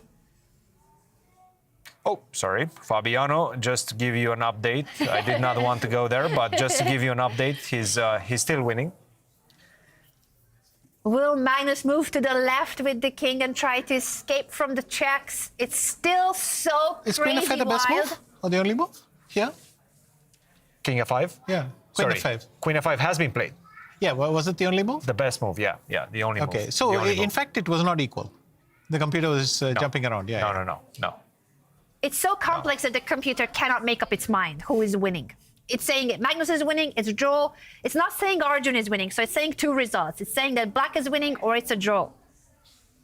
King to G3, Goes Queen to E5. back. Will we see a repetition once, twice, or are we seeing perpetual? What is the winning plan? But guys, this is already after King F3, Queen F5 is 3-4 repetition. okay. After King F3, I He think should remember to claim it, of course, not to. It's time to but claim it's it. 80 minutes. Yes. 8 minutes he has. Yeah. That's a rule in chess that if you get the same position 3 times, we call it a threefold repetition, you can claim the draw, but there's a way to claim it. Arjun, after the king move of Magnus, would need to stop the clock, write down his move, and call the arbiter to show that this is going to be the 3rd time the position repeats. If you don't claim it, the opponent can still get out of the repetition. Magnus could still move his king to the left. He's looking at the score sheet right now. He knows that he needs to claim it. He's looking at the score sheet. Arjun just took a peek at the score sheet. He knows that after King F3, Queen F5, it's time to stop the clock and claim the repetition. So it's Magnus's turn, but he only has 1 minute and 12 seconds left. He's gonna move the king to King F3. and will Arjun claim the draw? Right now, it's time to claim the draw. No, he's No. giving the check. He's not claiming. He's very confident. Maybe he's playing for a win. He's like, Magnus, come, go to the other square. I've got this. Oh my goodness. He's But tempting him. that is crazy. He's because tempting him. He's the madman for a reason. He doesn't claim the draw. He's telling Magnus, hey, if you want to claim the draw, you do it. Will Magnus Carlsen claim no, the he draw? did look at the thing. Maybe it is not a threefold. I do believe it was a 3-4. Let's see. If it was threefold, the bar would show even. Okay. Really? One. It's that smart to claim it. I Yeah, didn't the know bar- that myself. Yeah. Maybe it wasn't. It's 2 because that's when he False checked his alarm. thing. It wasn't. False alarm. Apologies Maybe it from the wasn't. studio. The- Apologies from the studio. It's still Mea not free. culpa. The bar, Christian. the bar would definitely show it if it was Mea threefold. culpa. Okay, so if it wasn't threefold, it means now Magnus has to move the king to the left if he wants to keep the game going, and he does it. He fights on. Magnus Carlsen doesn't want the draw. With 27 seconds. 27 seconds. Anyway, knight d5 is the only move. You have to play 95 right King now. d4, king e1 is the only move. And Knight check. What a This is game. what we've analyzed. The king is in the middle of the board, running away from the checks. King E1 is a key move right now. But that's so hard. It's so hard to find it. Well, the thing is, Rook F2 is a big threat. So you need to get out of that big threat right now. The one way to do so is with King to E1. I don't see any other alternatives. The queen, surprisingly, does not have a lot of King to squares. he found it finds it. immediately. He Yeah. found it. I mean, Arjun is now playing phenomenally. The only way to stay in the game for Arjun Erigaisi. And what about rook takes a2 here? The best move is Rook H2. Rook H2, takes okay. H2 is good as well, Queen but it D7 allows or what? Queen D7. Okay, and rook h2 doesn't? And the Oh, difference... because of knight f3. Magnus takes the pawn. Yes. Oh, he took on a2. Okay. That's apparently equal. This is so complex. So Queen And Magnus D7 is has the got only move, right? 27 seconds. He's got 27 seconds. This position is so complex right now. I mean, Queen D7 being the only move, so difficult to understand. We're seeing right now Fabiano's second Orientari running to the playing hall. He believes there might be a decisive result in that one, and it does seem like Fabi is getting very, very close to putting the finishing touches on Gukesh. It does But- seem like Queen D7 is a hard move to find, given that it's such an open board and there's so many moves here. I think any move is hard to find after you get through a game like this. I guess you're threatening to discover check. The thing is, you don't have a lot of squares for the queen to keep contact with the knight on d5. The knight cannot really move well. It doesn't have a lot of, actually, it doesn't have any squares. If you go knight f6, you give a check and you lose the knight g3, yeah. So by process of elimination, it seems like you might be getting to queen d7. Yeah. But only by that.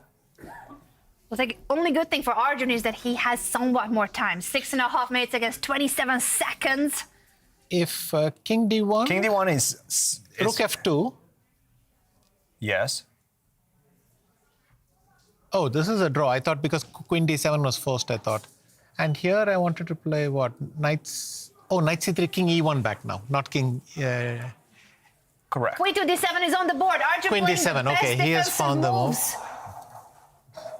What's the continuation for Magnus? He's got 20 seconds left. 20 seconds! Let's see. I think Magnus is going to go for the draw. I would be going for the draw if I was Magnus. With no time on the clock, he might have to. This is crazy. What a wild game. I would be going for the draw, guys. I mean, first of all, Arjun cannot go king to d1 because of rook to d2 and then king e5. Yeah. And that's a problem. You The get pin pinned is the knight. and you lose the knight. So Arjun knows he has to stay on e1. Will he go there? He's still calculating the other options. But e1 allowing this check on f3 is somewhat dangerous. But it was there a move ago, so you know that it might still work. Oh, maybe you don't. Maybe you think Magnus was just repeating. That is true. That is true. That is a good point. And he plays king e1. He plays king e1. Phenomenal Will Magnus repeat or play something else? 30 seconds. I think we're going to start countdown soon. 22 seconds left for the world number one. Will he repeat the moves and go for the draw? He's gonna he's looking up to check the other game. He wants to know whether Gukesh can win his game or not. If Gukesh resigns, Magnus repeats the position. Yes. But the game is not over and he only has 7 seconds to make the call. He's gonna repeat. He's giving a check and he's giving the check again. It's gonna be a threefold repetition. And yes, I think this one is a threefold. So all he has to do is to claim it. Is he going to claim it, Arjun Erigaisi? He's looking at it. Yes, he's saying it to Magnus. He's calling the arbiter, showing that with the move, this is how you claim a threefold repetition, showing the move to the arbiter. And see, the bar went to even right there. Yes. You are so right, James. I didn't know that about the bar that it shows. King to e1. Magnus seems to be upset. Nevertheless, what a decision he had to make, because again, you keep the game going, you might be missing something. Your opponent has a queen and a knight on the board. This is extremely dangerous stuff. Very dangerous, and he had no time. He had 7 seconds when he makes the call. He glanced at the board, up at Fabiano's board. He made a decision in about 5 seconds. I need to repeat the position. He took it. And this is a draw. Let's just sum up what that means for the standings. Magnus Carlsen makes a draw. He will have an Armageddon to fight it out against Arjun, but he gets 1 point at the least, if not 1.5, depending on whether he wins the Armageddon or not.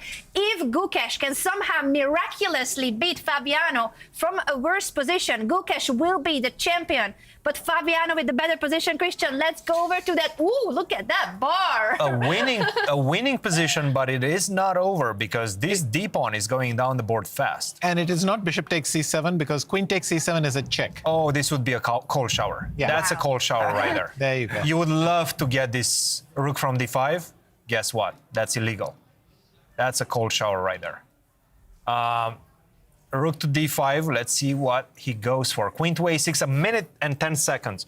f4, and the bar swings wildly. It's still wide open. Double question mark for the move of Fabiano. 3 possible results now in the game. But if gf4, then I have bishop c7 now. Pushing the pawn. It's about to become a queen. Bishop takes the pawn. What is going on? Is it rook d4? This is now a draw. Rook d4? Just queen takes e7, queen takes f4. Promotes the... Whoa! What? His Whoa! brother, his brother Gukesh is losing now. And knight c3. And knight to c3. Picks up the queen or the rook. And he finishes the job. Boy. Wow. Gukesh has blundered this tactical pattern. Goodness me. Fabiano takes it. Fabiano wins it, gets second place, I think, right now in the competition with a wild swing in the last 5 moves of the game. But Just the incredible heartbreak, stuff. look at Gukesh. You can see it on his face. But and he resigns. Gukesh probably had 10 or 15 seconds at that point. So He cannot it was. believe it. You just gotta feel for Gukesh in this moment. Huge win for Fabiano, but Gukesh, he cannot believe it. What he blundered. What a heartbreak. By the way, this is almost a familiar look we see of Gukesh. Like he's done it again and again, like this wizardry of encouraging his opponent to. Well, no, here is the reverse. The emotions. I just feel so bad for the reigning world chess champion right now. Huge for Fabiano. He will be second in the tournament if my maths don't fail me. But for Gukesh, goodness me, when he was just about to escape from a really difficult game, he blunders in the key moment, in the heat of the time pressure. And now you see all the emotions, all the tension, and how difficult and how defeating chess can be on such a high level. If he makes a draw, he goes into the Armageddon, he's still in contention to win the tournament. Gukesh is still in contention to win the tournament if he makes a draw in this one. That would have been in case he saves it, but with that final blow, blundering the fork at the end, he has now officially lost the game, and Fabiano gets 3 points in the classical win. A huge victory for Fabiano. That means that we have a champion.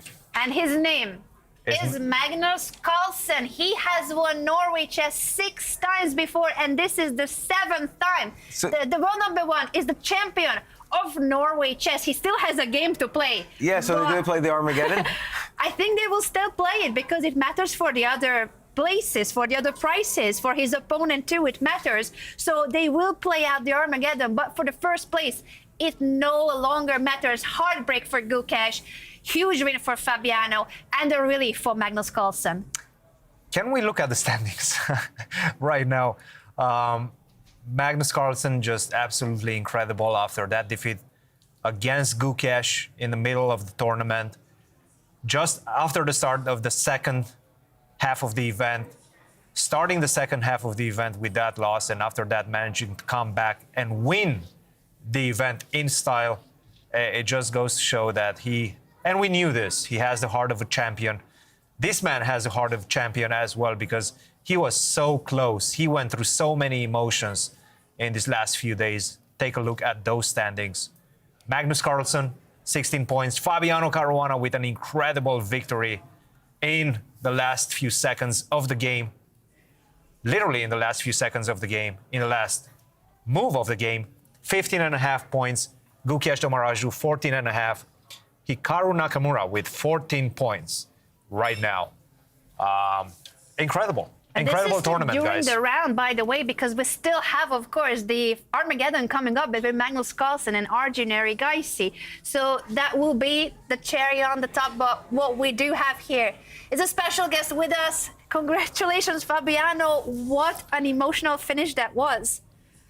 Your thoughts on the game and what happened at the very end? Let's start from there. Yeah, well, I was kind of shocked. I thought he was surviving suddenly after rook d5. And then I saw this trick with f4. I don't know if it's winning or not after f4, but I saw this, that it's very tempting what he goes for at knight c3 is a bit of a surprise at the end. I thought maybe rook d4 after bishop c7, but it's also I can take on d8, take on d2. Like in the worst case, it's very safe. Christian, would you be able to show those moves? I have it, Queen yes. takes c7, queen takes d5, queen f4 check is a draw. g3, queen f. Knight g3 h5.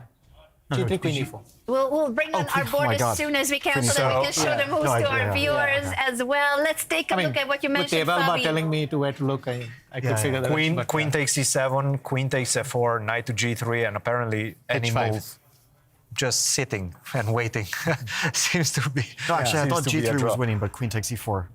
But okay, I didn't see any chance besides f4, and I didn't want to get down to seconds. I thought in that case it's just a lottery. It was apparently winning after queen to a6 or bishop f6. These are the Bishop only f6, two queen moves. d7, I didn't see the continuation. I mean, he's playing d2 next. Like, I need d2. Oh, wait, what? wild stuff. Forget about it. Okay. Forget about it. Okay, that's nice. Yes. That's very Yes. nice, yeah. This is never No, going it's to possible happen. to find that, I think, because there is the mate on. I mean, the theme of mate on A8 is definitely Queen A6, King B8. I don't see the. I think Queen A6 must be a bit easier to find than that. I don't. Craziness. Why is this easier? D2. D2 and Bishop F2, you go for the mate. I don't know if this is easier. So Yeah. allow the. What is the mate? Yeah, I also don't see the mate. Let's see. So Queen A6, Bishop G3, D2, Bishop F2, D1. D1. Oh, I pick Queen. up the rook. I Bishop A7, Bishop D4, and then I pick up the rook on D5. How? and then I guess I win. How do you do it? Oh, sorry, Queen H, and you pick up the I rook. pick up the rook, and then he has to go to C8 back. It's only move, and I guess Oh, now Queen 8 and Knight Knight C5 on Knight C5, F6. No, and- Knight C5. Oh my King goodness. E7 and Queen E4. Queen E4. And yeah. King F7, Queen F5. Queen Or- E6 and Knight D7. Okay, yeah. Probably at this point, there's a few ways. Yeah. I think, Christian, your easier way was the hardest possible way. Yes. No, F4. I don't blame you for playing F4. And of course, this Besides, he moment, must have had D1. 20 seconds. So Yeah, F4 is a very good. Yeah, he as had- good as anything else. He was down to his seconds. Of course, the time control is deciding these games most of the time. Yeah. I thought like no, before the round I wasn't thinking at all about winning the tournament. Sverre even asked me like, and I said, of course I'm not thinking about winning the tournament. It's impossible. But then I saw Magnus was losing, and I like when I was starting to get very serious winning chances, I started thinking like maybe by some miracle I'll. Yeah. But Magnus somehow survived, although it looked like he was almost checkmating in the end. So I He missed a clear win. He was winning. Okay. He was winning. He was losing Did you see and the then position winning when both. King G4 happened? No, I just saw when he like at the start when he was just queen, and I assumed it's winning No, for then white. later there was a detail where Black plays F5. And the Yeah, two no, knights are giving mate and whatever. So, I didn't see any of that. yeah, a spectacular game also. I mean, even with the computer, we couldn't understand any of the lines it was giving because you drown in these knights. Was it an easy win at any point for White? I will show you. White I will, had a fairly I will get simple it plan, down the board. but not a win. It's winning the final position. Let me see if I I thought can it's like find. close to mate here. It was right about this time. F5. F5. F5? And it's over. Because of Knight C3. Yeah, the only issue is like considering the move at all. If you consider it, then I guess you can find the rest. But to consider the move is. Fabi, I do have to ask you, this was a wild ride for you. 5 decisive games out of 10. That's quite a few. How are you feeling right now at the end of the event, finishing on such a strong note? Well, of course, I'll start to think about all the chances I missed at some point. But yeah, I just had these 2 bad days. One very unnecessary, and one where I kind of lost all my energy and played a pretty poor defensive game against Magnus. I feel like there were various moments when I could have probably held it without too much difficulty, and also not lost it so quickly once it was very difficult. Of course, ending on a win does feel good, but there were just so many missed opportunities. It was like half the games. I probably could have won 8 out of 10 games if I look at my chances. Well, not against Hikaru and not against Magnus, but the rest I was maybe just winning every single game at some point. So anyway, +1 I guess isn't a bad result if I don't look at any of the positions I had. You were the one, Go sorry, ahead. Christian, but I was just looking at how you started the tournament as world number 5, and then you shoot it up all the way to world number 3. You are the one who gains the most rating in the tournament. How does that make you feel? I don't know. I don't think too much about this. I mean, my rating was much higher earlier in the year, of course. I had a pretty poor year so far, I think. I lost a lot of games. I wasn't winning many games for a long time. I was going winless for a long period. So it slowly started to get a bit better. This is very up and down this tournament. I can't say my quality was great until the game against Arjun. So there were definitely bright moments. I consider it overall positive. But yeah, with a lot of negative too. With a lot of negative too, but gaining lots of rating. And overall, second place. Oh, I think we need to congratulate you on being the runner-up and almost winning the tournament in the final moments. Had Magnus Carlsen lost his game, you would be now the champion. What a final day this has been, and Magnus Carlsen still needs to play his Armageddon game, so we will take a short break before the Armageddon begins. But congratulations to you, Fabi, on taking second place and for all the incredible games that you brought on today. Heartbreak for Gukesh, but congratulations, Fabi. That was quite the finish. Thank you. Thank you very much. Congrats on your recovery. Thanks. Congrats. We'll go for a short break, and then we are back with the final game of the day, Magnus Carlsen's Armageddon, and there's still a classical game going on in Norway Chess Women.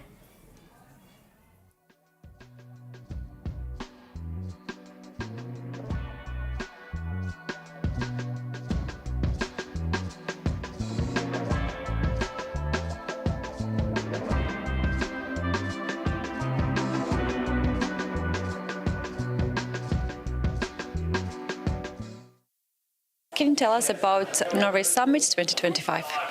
Sure. We had our Norway Summit conference a few days ago, just on the rest day in the tournament. And we had a lot of great speakers from both Norway and also from outside of the country. Can you tell us about the speakers and what was the schedule as well, and if people enjoyed the summit? Yeah, we had some good feedback, so I'm positive that people enjoy the conference. We do have a range of topics that we did discuss. It's always about the next move, so we play a little bit on chess. So what are the next smart moves that we have to do within different fields, such as artificial intelligence, economy, geopolitics. We also had development this year and facts. So lots of different topics that we covered. And how are you choosing the guests? Each year, I think it's a very careful planning and a lot of thoughts in it. So if you can tell us what are the process of choosing the guests and speakers? Sure. We have a lot of amazing people in our network because in Norway Chess we have lots of fans to the tournament, and these fans are often very smart people that that are not chess players, but they do have very exciting jobs. Maybe they're founders of their own businesses, maybe they are investors, or they work in academia. We even have some pop stars, you know, a wide range of different people that we want to capitalize on, in the sense that we want to invite them and have them share their knowledge on what they are doing in their everyday life.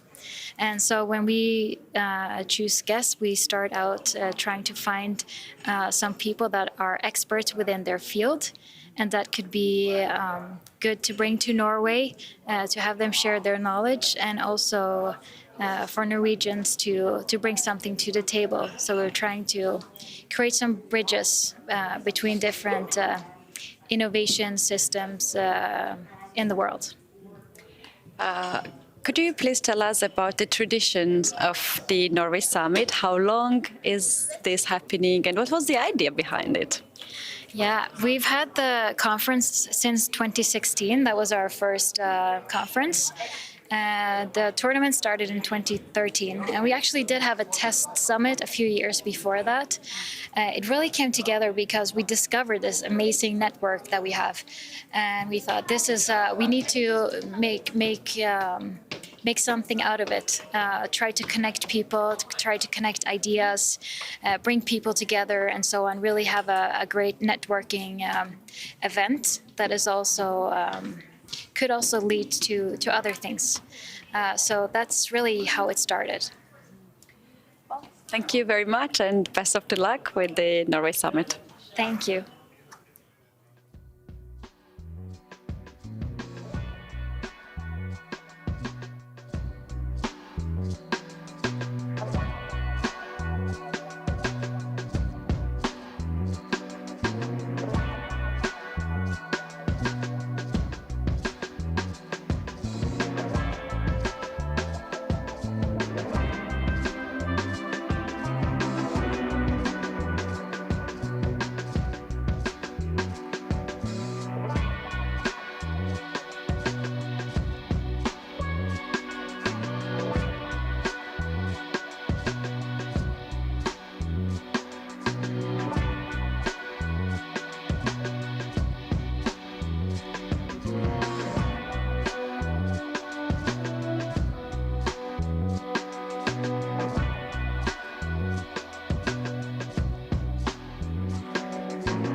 Welcome back to the broadcast of Norway Chess and Norway Chess Women. This is the final day and the final moments in the game between Sara Kadem and Lei Tingjie. If Lei Tingjie wins, she will finish second in Norway Chess Women ahead of Hampi Koneru, overtaking. This is a really important moment for her because she could very well be just moments away from taking the silver medal and a huge prize. The stakes are very high at Norway Chess Women. It's the same prize fund as Norway Chess. She's pushing her pawns. The bishop is coming closer. 3 pass pawns and the bishop against one single rook. Yes, and she's hiding her king on the h-file, taking advantage of the fact that this bishop protects against the check on h8. Next 2 moves, f3, f4, f3, check, followed by e2. The game is over right now. You have to go, by the way, rook to e8, otherwise e2 is going to promote. And after that, f4, f3. It's easy right now for Lei Tingjie. She knows it, Sara Kadem knows it, but there's nothing she can do to stop it. By the way, it's really there's a tactic, right, with e2. Like if e2, rook e8, f4, and you can't take the pawn. That is correct. That's a very pretty one. I love the fork pattern with the pawn push there. What we see in the game is the rook move, rook f8. We're going for it. Being pushed. Yes, this is the idea. We are going for it. Exactly as you said, James. Rook I mean, you guess Magnus's move, you're guessing Lei Tingjie's move. Why are you not playing in the tournament? Next year. Next year, we'll be rooting for you.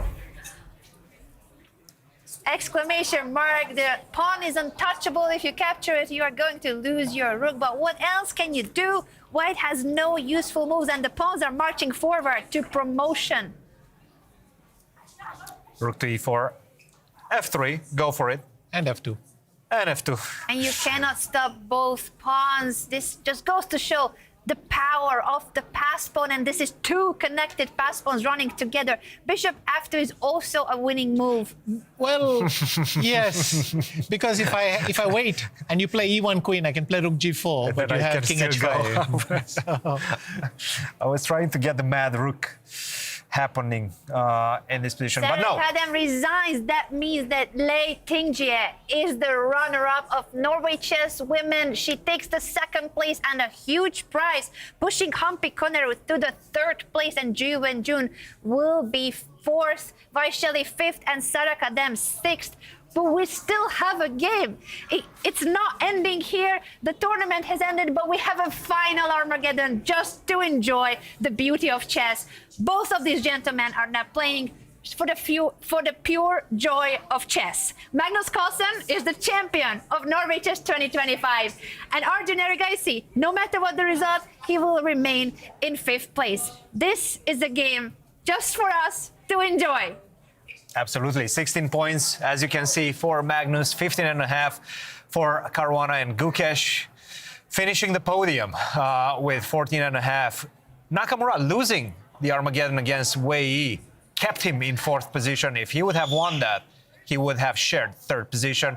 Arjun, unfortunately for him, this game right now does not matter because there's no way for him to reach Nakamura's level of 14 points. So this one is just for the joy of the game. And both of these players, they definitely enjoyed the classical encounter. That was such a wild clash. That was so crazy. And it was over 55 moves, I believe, of absolute chaos and complex, crazy lines.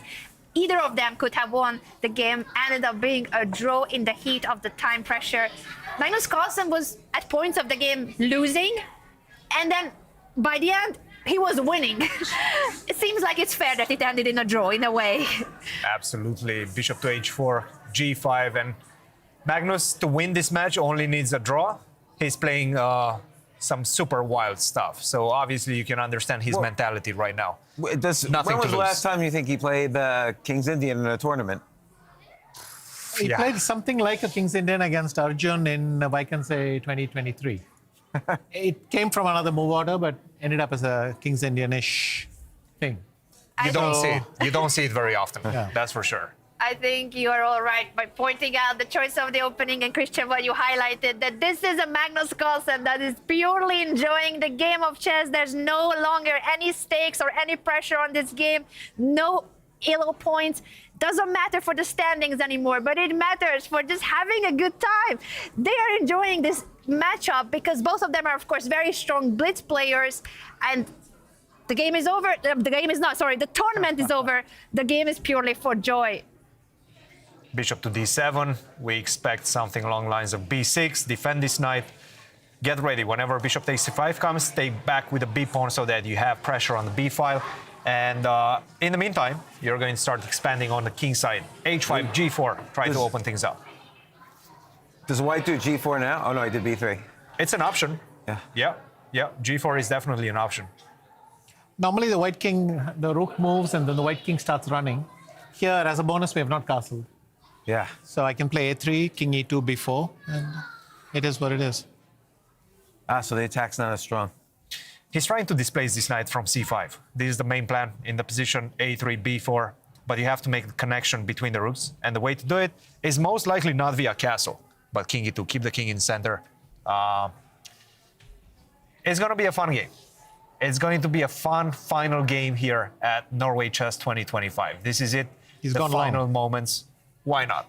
Why not? Actually, the king gets to b2 faster where it's quite safe. Yes. So why not? Why not? Rook to g8. Magnus is setting up for an invasion via the g file. Get bishop out, take on f3, and go rook to g2. Apparently that's a mistake for some reason. But I would not call it a mistake.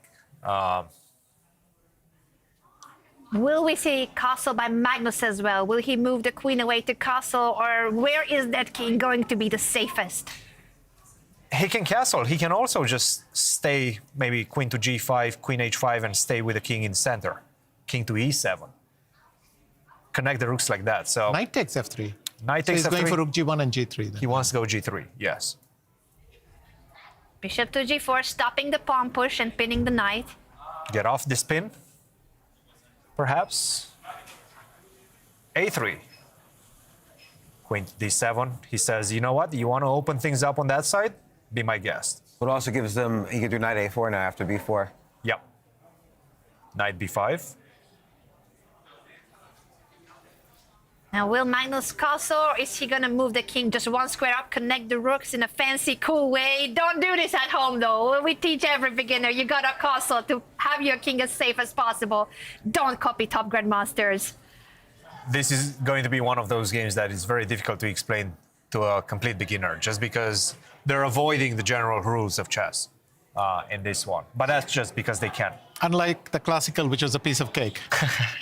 So, okay, is there knight takes e4 here? Knight takes e4 followed by bishop f5 and then e4? But e4, then I play bishop d4. You're still pinned against that. You are pinned by the king on e7. That's a deep calculation that perhaps it will appear at some point. For example, if you go king f8, and then you're starting to threaten knight takes e4. Get off the e file. That's an opportunity. A big resource for Magnus is to play c6 here at some point. C6. Instead of rook g7, perhaps he didn't want to commit early, but c6 at some point is going to be good. Yep. c6 to get to this pawn on e4. Let's see what he chooses. Knight to d2 makes a lot of sense. No more knight takes e4. No more exchanges on f3. Yeah. King to f7, getting off the e file as we predicted. He's setting up for a sacrifice. He's setting up for knight takes e4. Not yet possible because this knight on d2 is doing a tremendous job.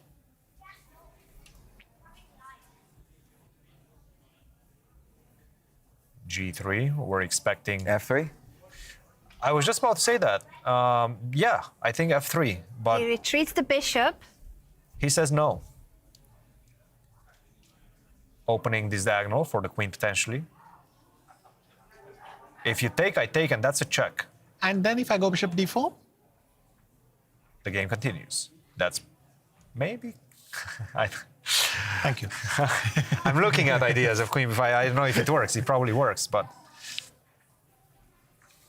Well, Bishop takes f6. Yeah, It's complicated. Yes. Yes. But it looks tempting. He did it. He's going for it. White needs to start opening up the position. In a way, to do something. he's grabbing his chance because Arjun needs a win at all costs. So he's grabbing his chance to do something. But I don't know. Why does Arjun need a win? Because he's white? No, but you mean? I mean, then why play the game at all? I mean, sure. Fight and From a try match to win the perspective, Armageddon, yes, of yes. course.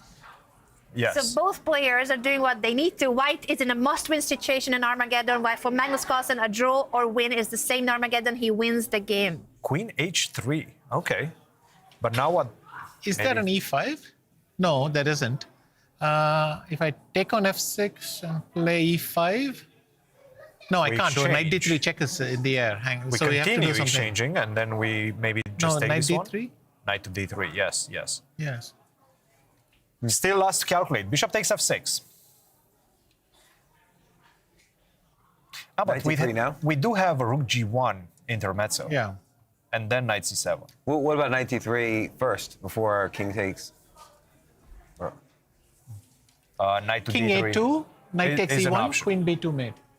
Oh, that's a mate. Not mate, Wow. there's a queen c3. That but is a mate. Wow. Oh, that's Goodness nice. me, that would be huge. Let's catch up with the game and see if this is where we are heading or not. King takes f6 is what we expect. But now e5 and queen takes h7 might be winning. Because he probably should have thrown in an intermezzo somewhere. If king f6, e5, is it winning? No, it's the one more which is not winning, apparently. Whoa.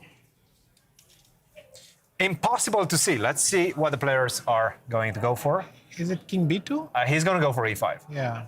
This is as wide as their classical game. Today, these two are really going for it. He needs to see bishop g4. That's the only way to survive after f takes e5, queen takes h7. What was the move instead of e5, may I ask? Yes, of course. The move was knight takes e7. Apparently, this is slightly better. Well, winning, but not really, actually. Yeah, knight c7. Yeah. e5 is so tempting. I mean, I thought it's a good chance it's winning. Oh, king takes e5. And it's apparently a losing move. Now queen takes h7, and I have this extra square, queen to g7 after Yeah. bishop to g4. Arjun takes the pawn and the queen gets into striking position. The black king cannot escape. Arjun is going to take the Armageddon, defeating most likely Magnus Carlsen, but Magnus Carlsen is the champion here at Norway Chess, despite this result. And he knows that. You can see in the reaction that he knows that this was not the way. King takes pawn was It's now the mate in two. mistake. Queen g7 and knight d4.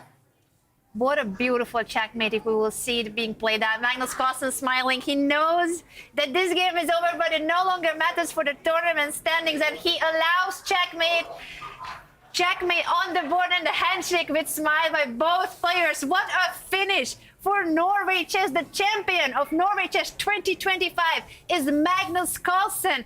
He wins the tournament for the 7th time. This is a record-breaking 7 wins out of 13 editions of Norway Chess.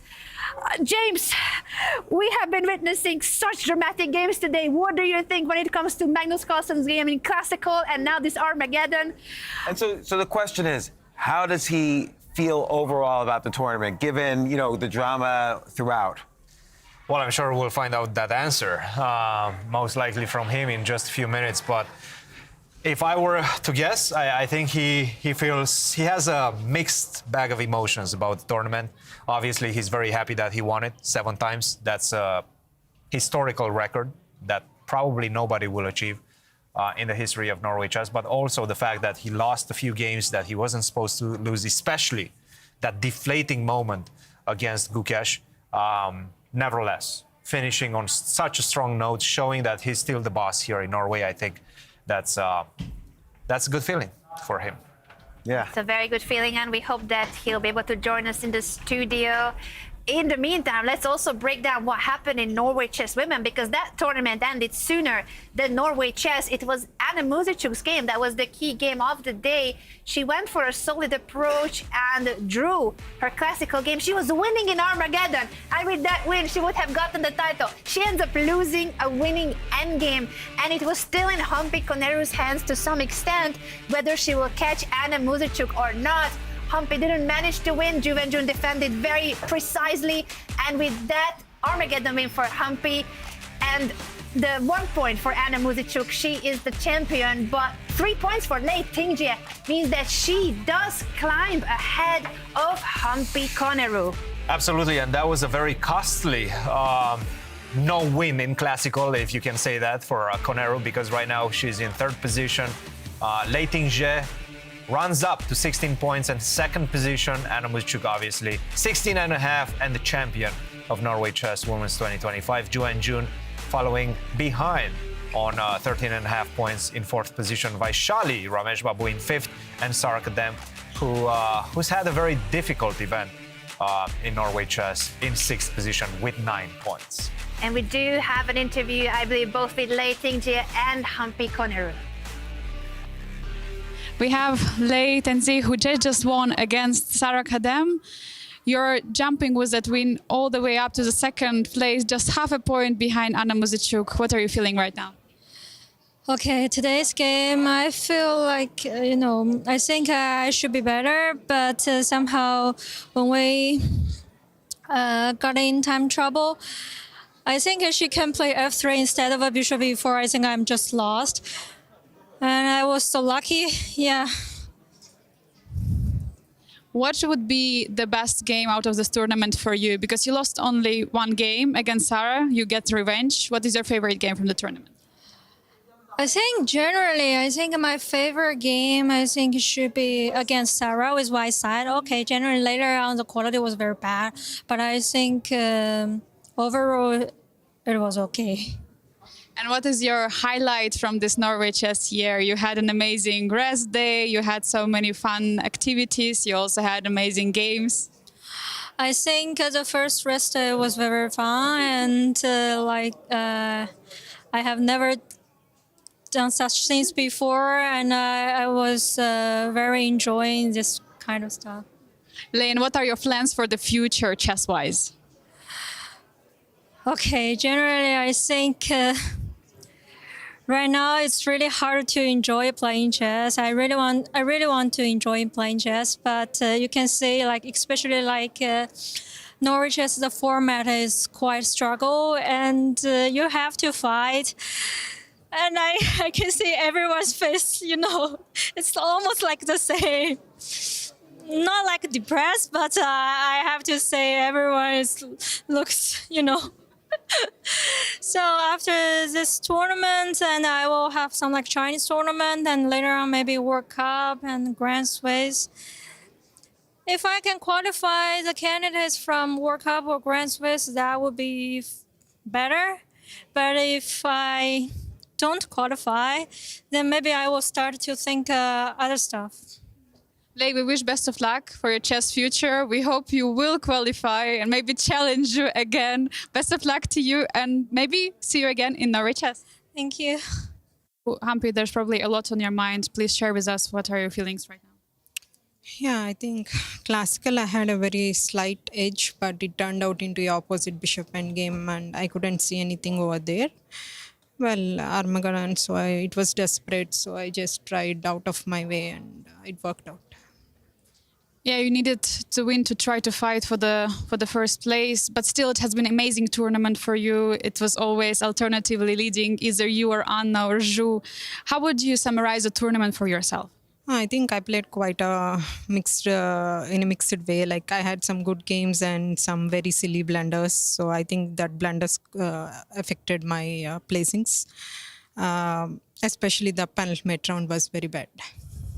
And what would be the best game from this tournament if you had to pick any? I think against Sarsadat with the white pieces.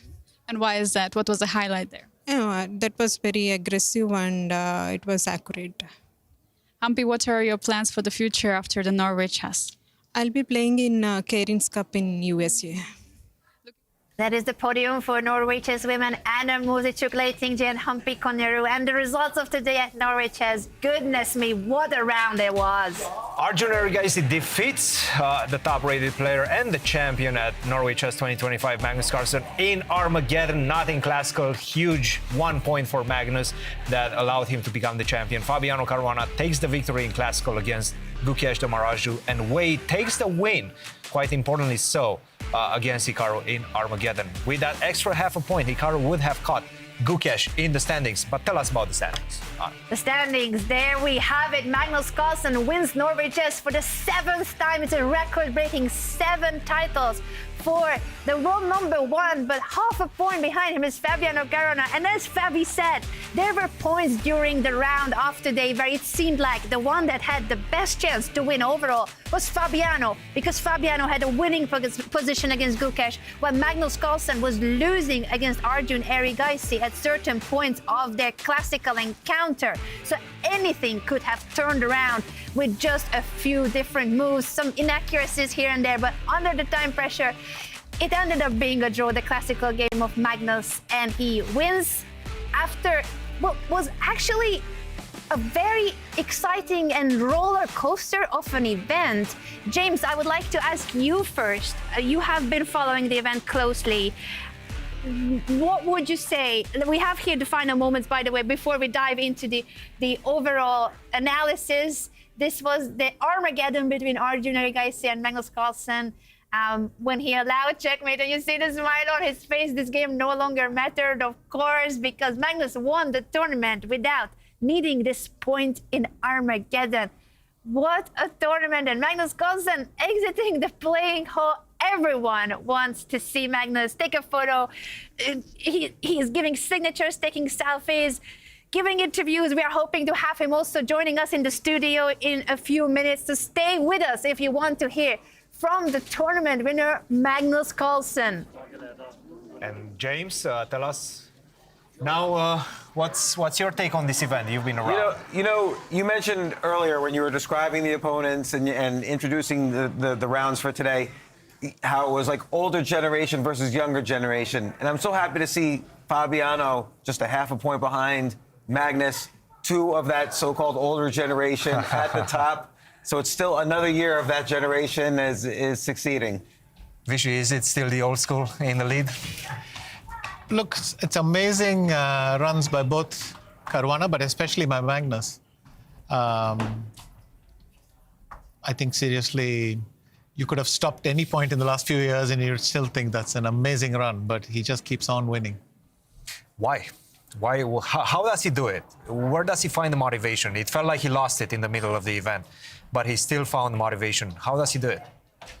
Broadly, I think on average, he makes the fewest mistakes, and certainly the fewest serious ones. But specifically, he's always able to pull a win out of when he needs one. And if I understood better, I would have tried it myself. It's really with amazement you see him do this again and again and again. And, yeah. And it's very much about dealing with those painful losses, painful low moments of the tournament. Fabiano had quite a few, especially those back-to-back losses. He still managed to defeat the world champion in the last round. He gave himself a chance to win the tournament. How do you assess Fabiano's performance in this event? I think the game against Arjun really threw him off, and even the rest day wasn't enough to recover because he was not his normal precise self. I mean, he wasn't outplayed in some long middle game. He was just outplayed in the opening and ended up in a difficult, I mean, at their level, a difficult position. Maybe there are ways to play it, but Fabi also incredible fighting spirit. He always plays on, never quits, and today he showed that he's still capable of coming back, and he almost won the tournament. And what we see, by the way, is Magnus Carlsen trying to make it down the stairs. If he makes it down to the bottom of the stairs, that means that he will be with us in the studio. But there's so many fans wanting his signature, wanting to take a selfie with Magnus, interviews here and there. And he will be eventually approaching our studio. But there's a huge crowd, a sea of people following the world #1. It's all happening right now here in Stavanger, Norway. I think we're going to take a quick moment to appreciate the crowds. Everyone's celebrating the champion of Norway Chess 2025, and he'll be joining us in a moment. Magnus, I think you're allowed to sit down. Congratulations to Magnus Carlsen, the winner of Norway Chess 2025. Magnus, there's so much that has happened today. How would you break down your classical game, and in which moments were you feeling like this tournament might be slipping out of your hands?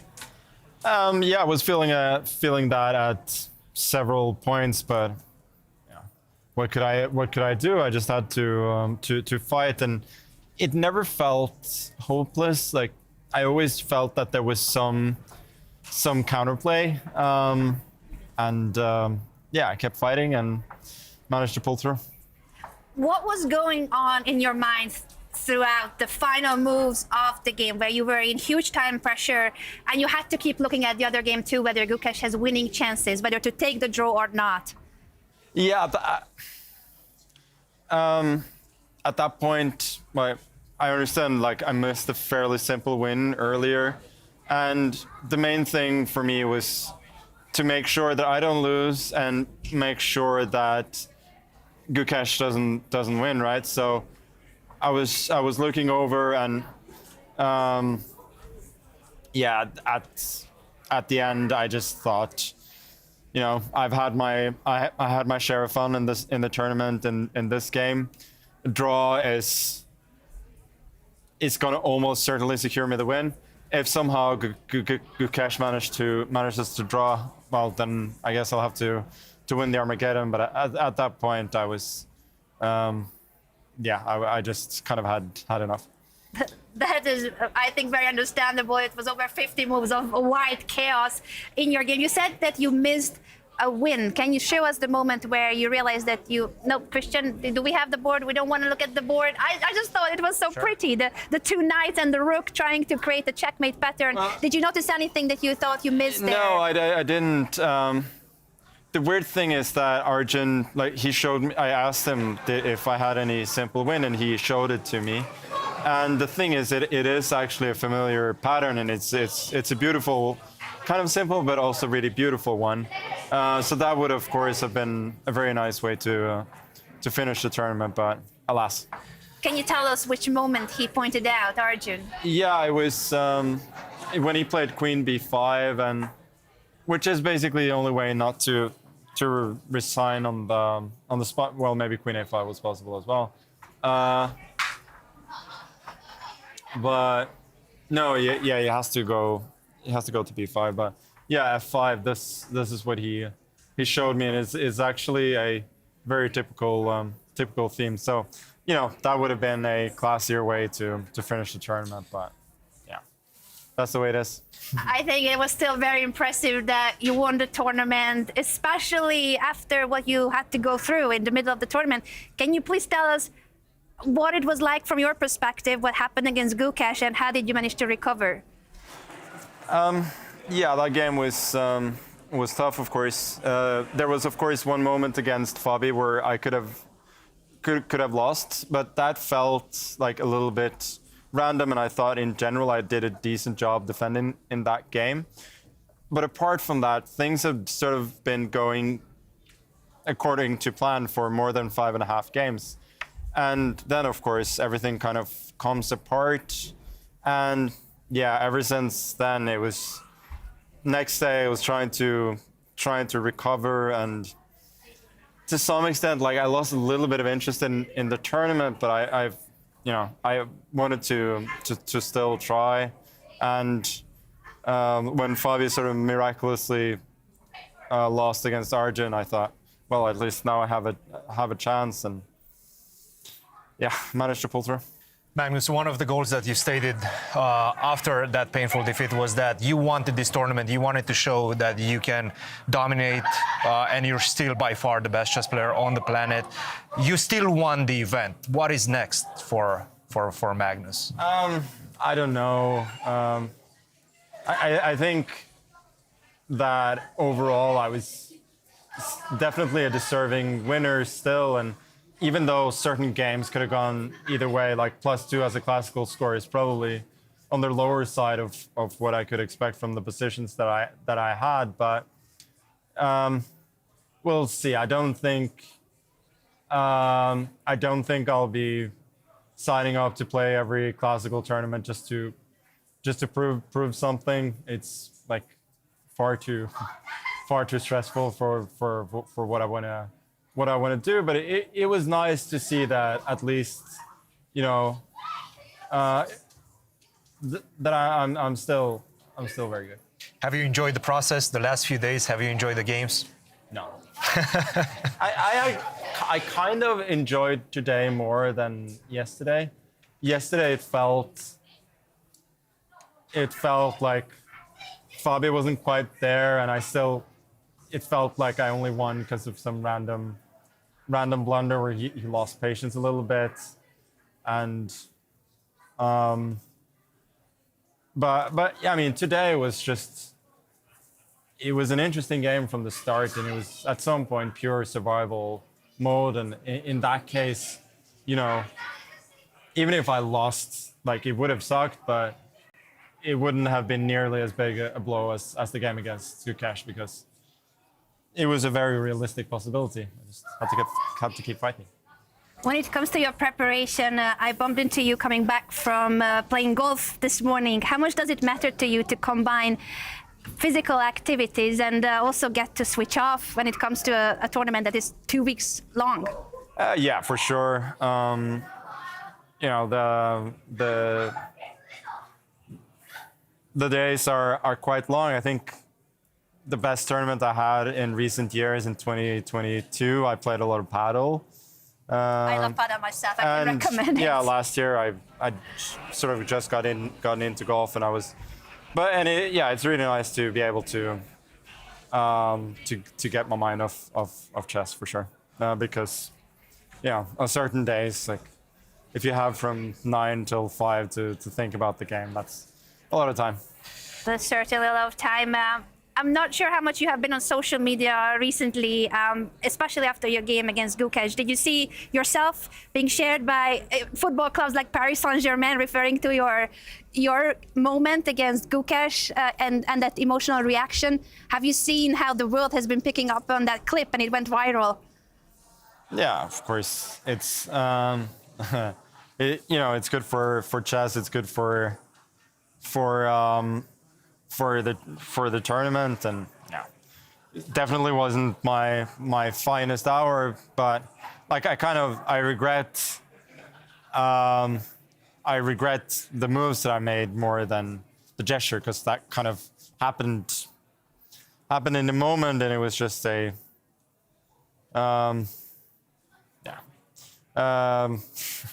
was a fun, what can I say, but the history will still at least show that I won the tournament. So. Even if people may not care about that. And that moment goes to show how much you care about the game of chess, because you were very invested in the game. You were winning in that game against Gukesh. So the reaction, of course, is very understandable. And the respect that you showed it right after toward Gukesh, saying good game and patting him on the back, I think that goes to show that no matter how frustrated you were with the outcome of the game and being upset with yourself, you respect your opponent and you respect the game of chess. And that is the sign of a true champion who, even in an emotional moment like that, can show that respect toward the opponent and toward the game. I think what everyone was saying, that we need to encourage players to be more emotional, to have those reactions, because it's good for the game of chess. So thank you, Magnus. I think we all appreciate it. Well, again, people have got to realize that in those moments, yeah, when I have these emotional reactions, like the only person that I'm upset at is myself, and yeah, that's what I'm kind of getting out. And like my reaction didn't really, like, it didn't stop there. Like I was so kind of out of it that I had to like jump out of the car on the way back and just like take like several minutes just to compose myself. Like it was, yeah, it was very, very, very emotional for sure. But you know, that's honestly just the pain of chess, especially classical. Without dwelling on the past, now looking towards the future, it felt almost this tournament like a clash of generations as well. It seems like the old school is still in place. How are you seeing in the next few years develop between the new generation that's coming up and you guys that are holding the fort?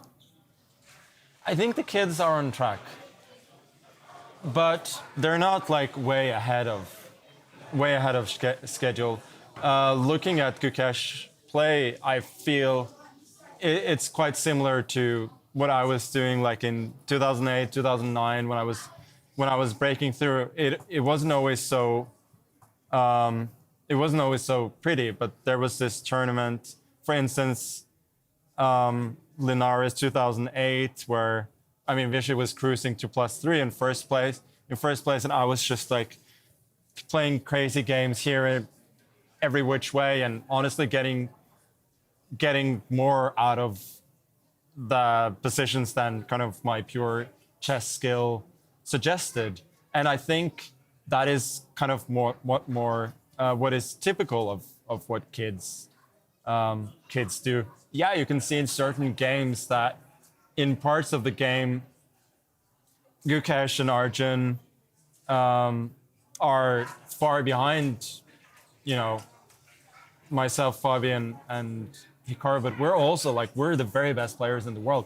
They're not supposed to be our equals in every part of the game. And the fact that Gukesh can actually fight for tournament victory, despite having so many bad positions, he will probably not be happy with it himself, but it is encouraging, and I think very, it's typical. That's what kids do. Part of the process. Thank you very much, Magnus. You got the opening advantage a hell of a lot in this tournament by playing golf. Do you think just your opponents are much more ambitious nowadays? Do they come at you? I don't know. I feel like it was kind of random. Of course, in the game against Gukesh, I played kind of so poorly in the opening that he kind of had to be ambitious, and in the other games like Wei Yi, well, I should have been nothing, but I kind of managed to get something there. Then Fabi also should have been nothing. I don't know. I think it's a bit random. But yeah, there have been tournaments where I feel like I don't ever get a game, and of course, getting a game here in the 4 white games that I actually tried to win, that's very unusual. You said throughout the tournament that your will for classical chess might be in question, whether you will compete at classical chess. Is it something that you will consider after the tournament? Do you think that you will be reflecting on this tournament after a few days? Any plans on your future tournaments, whether it's freestyle, whether it's the Esports World Cup? Where can people see you competing, Magnus? Yeah, I will be taking a little bit of a break now.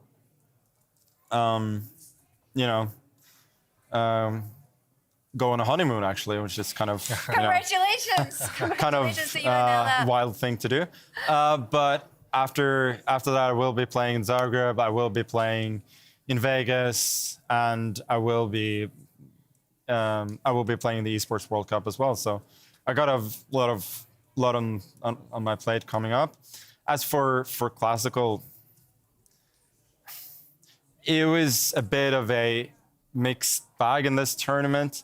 Like, I didn't, as well, I've talked about, probably to the annoyance of a lot of people, like, I don't generally enjoy the games that much, even if I might be doing well.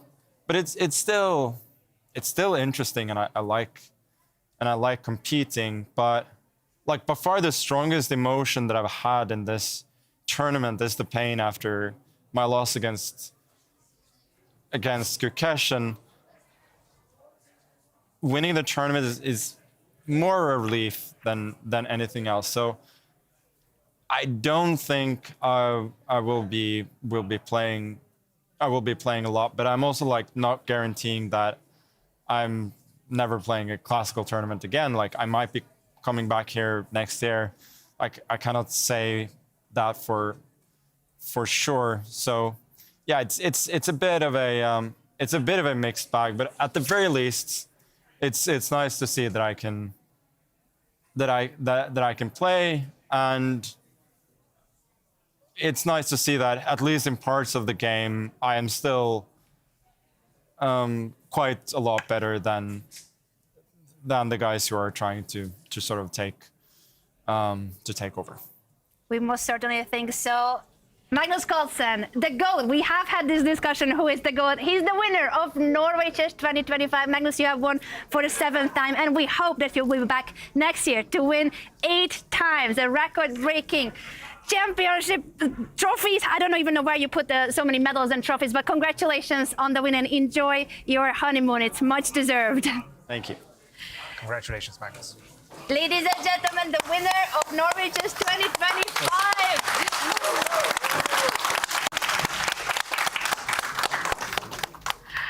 What a tournament this was, everyone. What a tournament. Christian, your thoughts? I mean, I'm still catching my breath. Absolutely mind-boggling games of chess every single day. And that's the thing. Every single day we had a storyline to tell. We had something to watch out for. And the players, I mean, it's all thanks to the players. It's all thanks to what they produced over the chessboard. And today did not disappoint. Vishy, how are you feeling right now after this stint of commentary? You know, sometimes you're behind the boards. Now you're behind the commentary desk. I must say I enjoyed this tournament more than many others because it's much less tiring for a commentator to watch dramatic, exciting games than it is to watch games when nothing much happens. You actually feel much more tired in the second case. So this one went out very well because there were many, many moments to look forward to. I suspect on most days between 7 and 9 p.m. we had a blast. Absolutely. We feed off of the emotion and the energy of the players. James, welcome back. I know, you had a replacement for me as commentator for a little bit, but it was okay. I was fine with that. I had to go to the bathroom anyway. Tell us a bit about your experience here at the Norway Chess, and how are you feeling after this tremendous few hours of chess and this incredible finish? I mean, it's so exciting to watch these players, particularly up close. Obviously, it's great when you watch it at home in this chess and you listen to the commentating. But I have to say also, and this is the one time each year I do it, it's really nice to sit in the room while they're playing for just like 5 hours straight, and you're cut off from the world, and you have to try to put yourself in their heads and learn something, and then watch the commentating afterwards to see all the places where I was wrong. So the combination of experience has been really great for me. Plus then commentating with you three, it's been an amazing experience. It's a life experience for me. And it was great having you on the panel as well. Thank you, James. Absolutely great having you. I was just going to throw it back to all three of you that it has been such a life experience to me too, to be in the studio with just... It has been an incredible tournament, and we've had so many amazing guests. James, today you have guessed Magnus's move, Lei Tingji's move. You should be playing the tournament next year. Next year, I'm gonna tell them you said that. I'm not sure if they'll let you in, James. I can already tell you. Maybe if you hire Vishy as a coach. But yes. Yeah, just incredible, guys. And first of all, I just want to say thank you to you guys. I've had a blast. I think it was the first time that I did commentary with both of you.